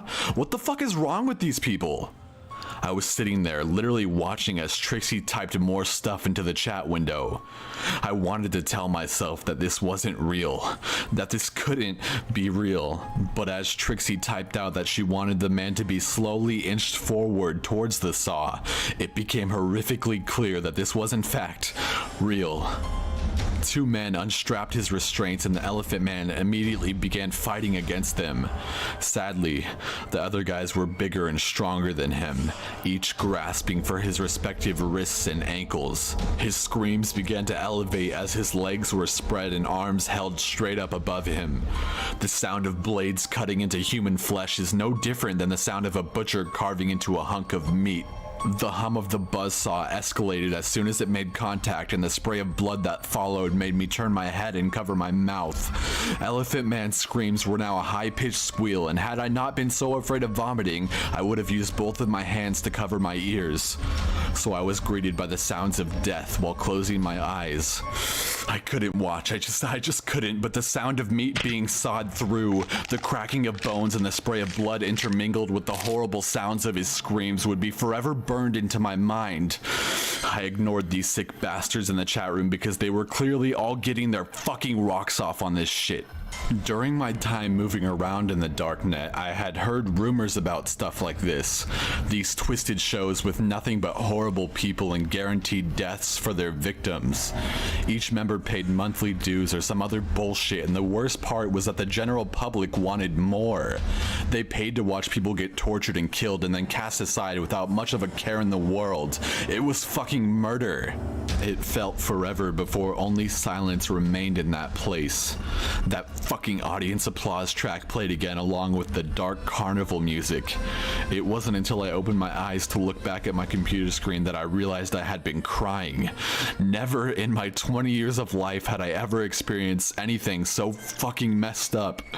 I was that young person who had grown up believing in the good in everyone, that all people deserved a second chance. Not these guys. They all needed to be dumped off in a nuclear waste zone and left there to fend for themselves. Every single one of them. But I couldn't call them out on it. I couldn't threaten to tell the cops either. It would have been nothing for one of those guys on his team or even the actual site host to look at my static IP and realize I was actually piggybacking off of someone else. And without a way to escape, they'd zero in on my true IP address and quite possibly hunt me down. Actually, no. Scratch that. They would hunt me down. I tried to exit out of the browser just to pull myself out of that nightmare. My browser wouldn't close, not even hard killing it through the task manager did anything. Some kind of script on the site was preventing me and everyone else from being able to close the browser. We were locked in. We couldn't get out. I couldn't get out. Well, that was certainly colorful, wasn't it? Let's have Bridget come out now. The next victim was brought out, a young woman wearing a tiger mask. She was sitting in a clawfoot bathtub filled with water, a live battery and jumper cable situated on a table nearby. No, fuck! I didn't care anymore. I couldn't watch another second of this. I activated my command prompt. I was going to kill these scripts one at a time if I needed to. I just needed to make enough of a hole for me to wiggle out of. Just enough to get myself out and have it seal itself shut behind me. Since I assumed I was the only one trying to get out, then a couple of scripts dying here and there wouldn't bring me any unwanted attention. The very second I killed one script, a separate chat window popped up onto my screen. I've been waiting on you to make your move. My mouth went dry almost instantly, my hands frozen as they hovered above the keyboard. No, they couldn't have noticed that. It was just some basic insignificant code that wouldn't have affected any of the scripts on the current page. It was just some silent background coding. I decided to play dumb. What are you talking about? You think I don't recognize a fucking ghost hacker when I see one? God fucking damn it. I had been so careless, I knew I had. I should have never let my curiosity get the better of me. I'll give you some credit though. I know you're not in Turkey, but you're doing a fan-fucking-tastic job of misdirecting me from your real one. Now I was scared. I was fucking terrified. This person was trying to put a crack in the only shield of protection I had in this place. If I had known this was going to happen, I wouldn't have bothered making my IP static in the first place. My misdirection sequence would only be successful for so long before it finally lost its effect and I would be discovered. This was my first time running across another hacker with malicious intent against me. I didn't know what I would expect or what would come of me the moment I was caught, but I didn't care anymore. Without blinking, I reached behind my rig and pulled the power supply cord loose from the machine. My screen went dark and the carnival music was no more. I didn't waste another second. Getting my tools out, I started dismantling my tower, all but ripping parts out of the machine before dumping memory sticks and various other components into the bathroom sink. I flooded them in the basin without a second thought, returning to my room and grabbing a handful of refrigerator magnets and started running them across everything that had been inside my rig. My roommate walked in just as I was stripping the shell of my rig to the bare minimum, and when she asked what I was doing, I told her that it was in her best interest to not pry about it. Not that I would have told her anyway. It's safe to assume I tore the ever-living shit out of my machine. It's also safe to assume that for the next 6 months, I didn't go anywhere near a computer that wasn't part of campus property, and outside of my school email, I erased all of my previous emails and messenger names, even the ones dating back as far as middle school. I did everything I could to erase my very existence off the internet world for a time and stop being a hacker altogether. I hadn't even let any of my contacts know I was going off the grid on the net. Maybe it was better for them not to know. I never did tell my friend that I managed to break through that last black box. I still haven't, even after all these years. I don't know if that place is still running or not, or if after 8 years the person in charge finally just had enough and threw it all away. To tell you the truth, I don't want to know either. I took one thing from that experience and made one wish, that for the rest of my life, I never see a message addressed to me saying, "Welcome to the Monkey House."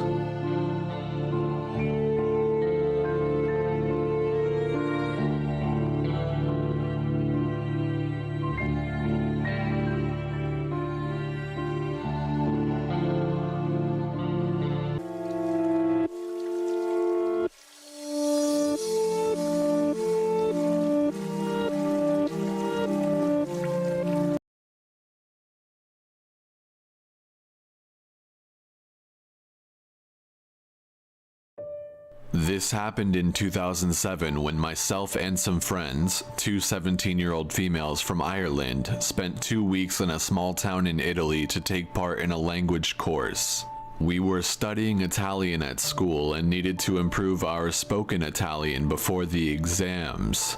In this small town, there was nothing much to do for two teenage girls, so we looked forward to going to the local bar each night and having a few drinks. The bar we are in, like a lot of places in Europe, free pours the alcohol, so although we have only had around 3 vodka and cokes, in reality it is probably the equivalent of splitting a large bottle of vodka.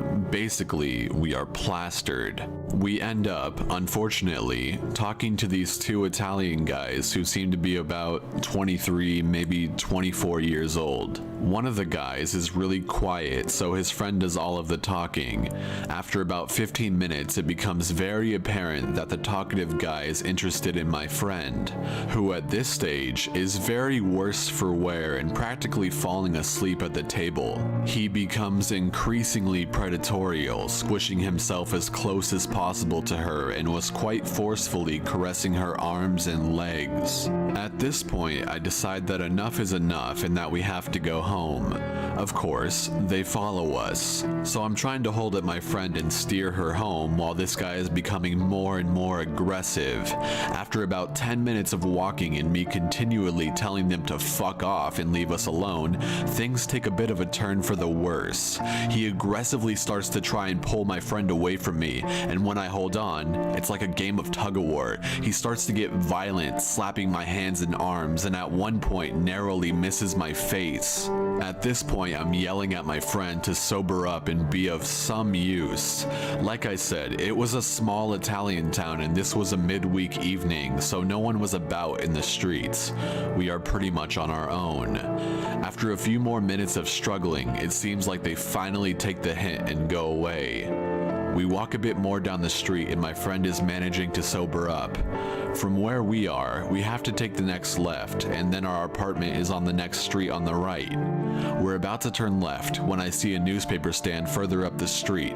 The stand is closed, obviously, and faces the street where our flat is located.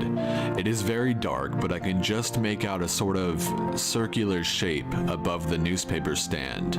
As I'm looking, the circular shape ducks down and I realize that it was someone's head.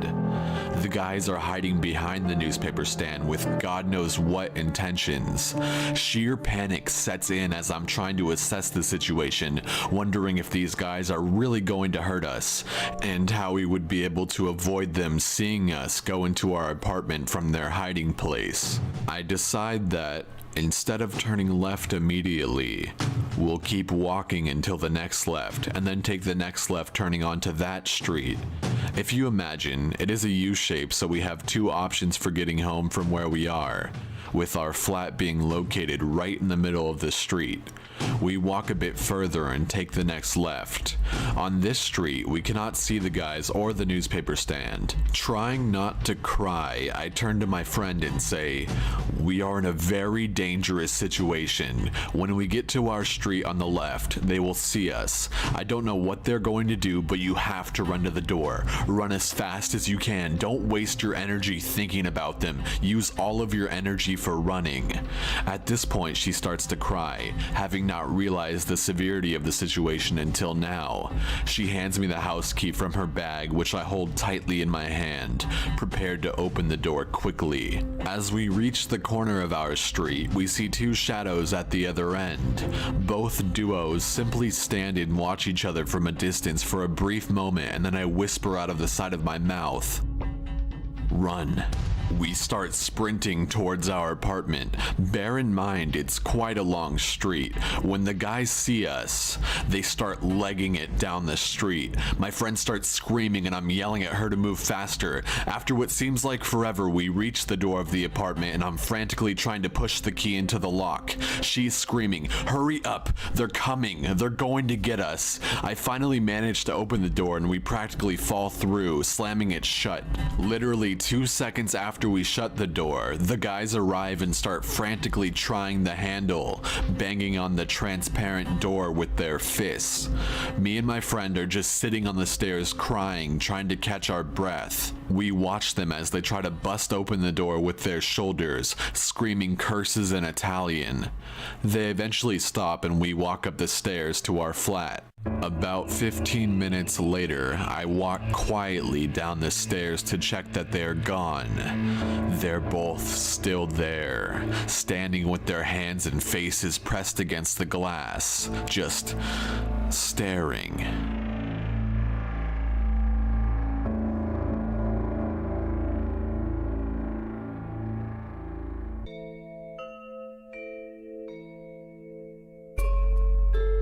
I was 19 and just started my first year at university in London.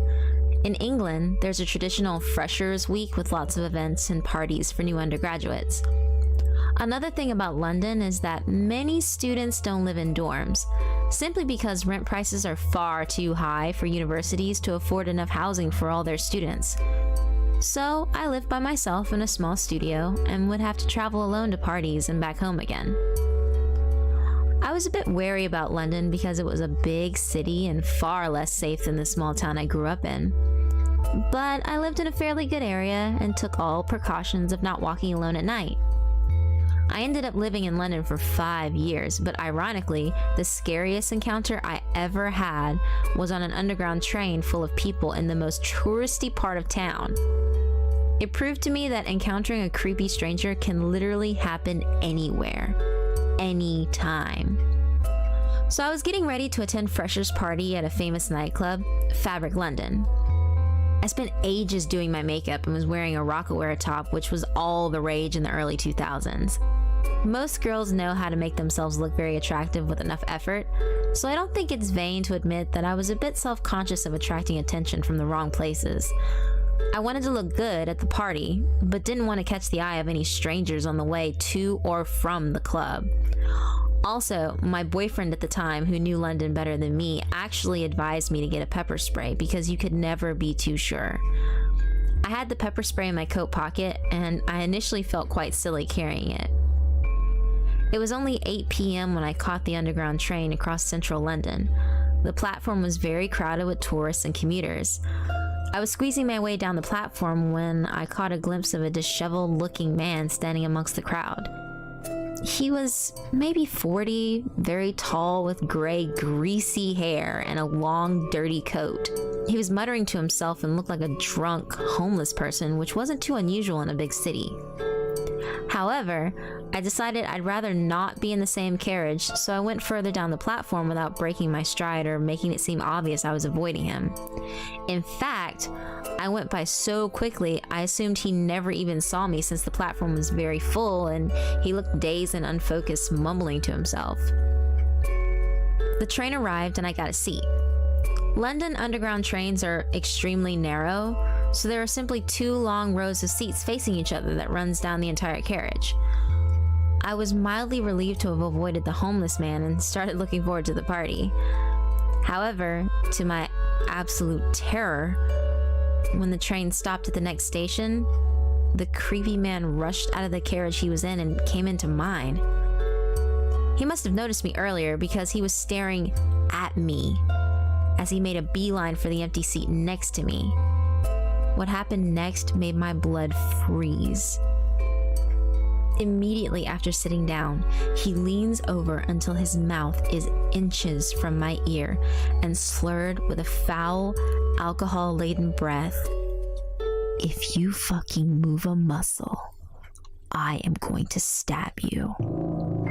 He had both hands in his pockets, so I didn't know if he was hiding a knife. It was primal instinct that told me I had to get away from this dangerous madman, so I stood up and rushed down the carriage even though I knew it was against his instructions. At this point, all the other passengers knew something was wrong, but instead of intervening, they all moved to the other end of the train, trying to get as far away from the situation as possible. This is the part where people often get angry, wondering why nobody tried to help me. But thinking back to that moment, I honestly don't blame the other passengers one tiny bit. In their place, I would have done exactly the same thing. As I moved down the carriage, he got up and followed me. I stood by the door praying for the train to reach the next station so I could get out and get help from someone who worked on the platform. I was fully expecting him to attack me any second, and I had my finger on the pepper spray that was in my coat pocket. However, I realized with a sinking feeling that he was so intoxicated, the pepper spray may not even have made a difference. His entire face was a sickly dark red color. His eyes were pale blue, completely unblinking and bloodshot. He leaned over me and started shouting gibberish. I only made out a few words, including "your boyfriend" and the word "fuck" several times. I had no idea who he thought I was or what he was shouting about. Maybe he was suffering from some sort of psychosis or schizophrenic episode. The train finally pulled into the next station, and to my absolute relief, he got off the train. He staggered across the platform talking to himself, still with both hands in his pockets. I never knew if he was holding a knife or whether he ended up attacking someone else. Stabbings happen so regularly in London that it's not even considered real news, so most incidents only get a tiny story on a back page of the newspaper. As soon as the door shut again, all the other people in the train started exclaiming, "Oh my goodness, are you okay?" I was frozen with fear, but surprisingly, relatively okay because of the huge relief of seeing him go away. I went straight to the party and actually enjoyed myself a lot. However, after that experience, I started taking taxis whenever I could afford it.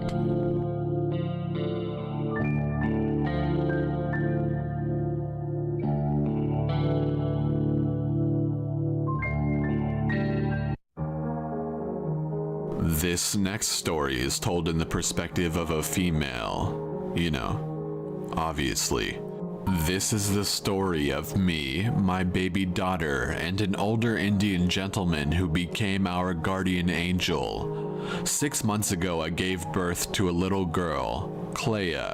Her father and I were over the moon that she had finally arrived, but the process of getting her here was gruesome.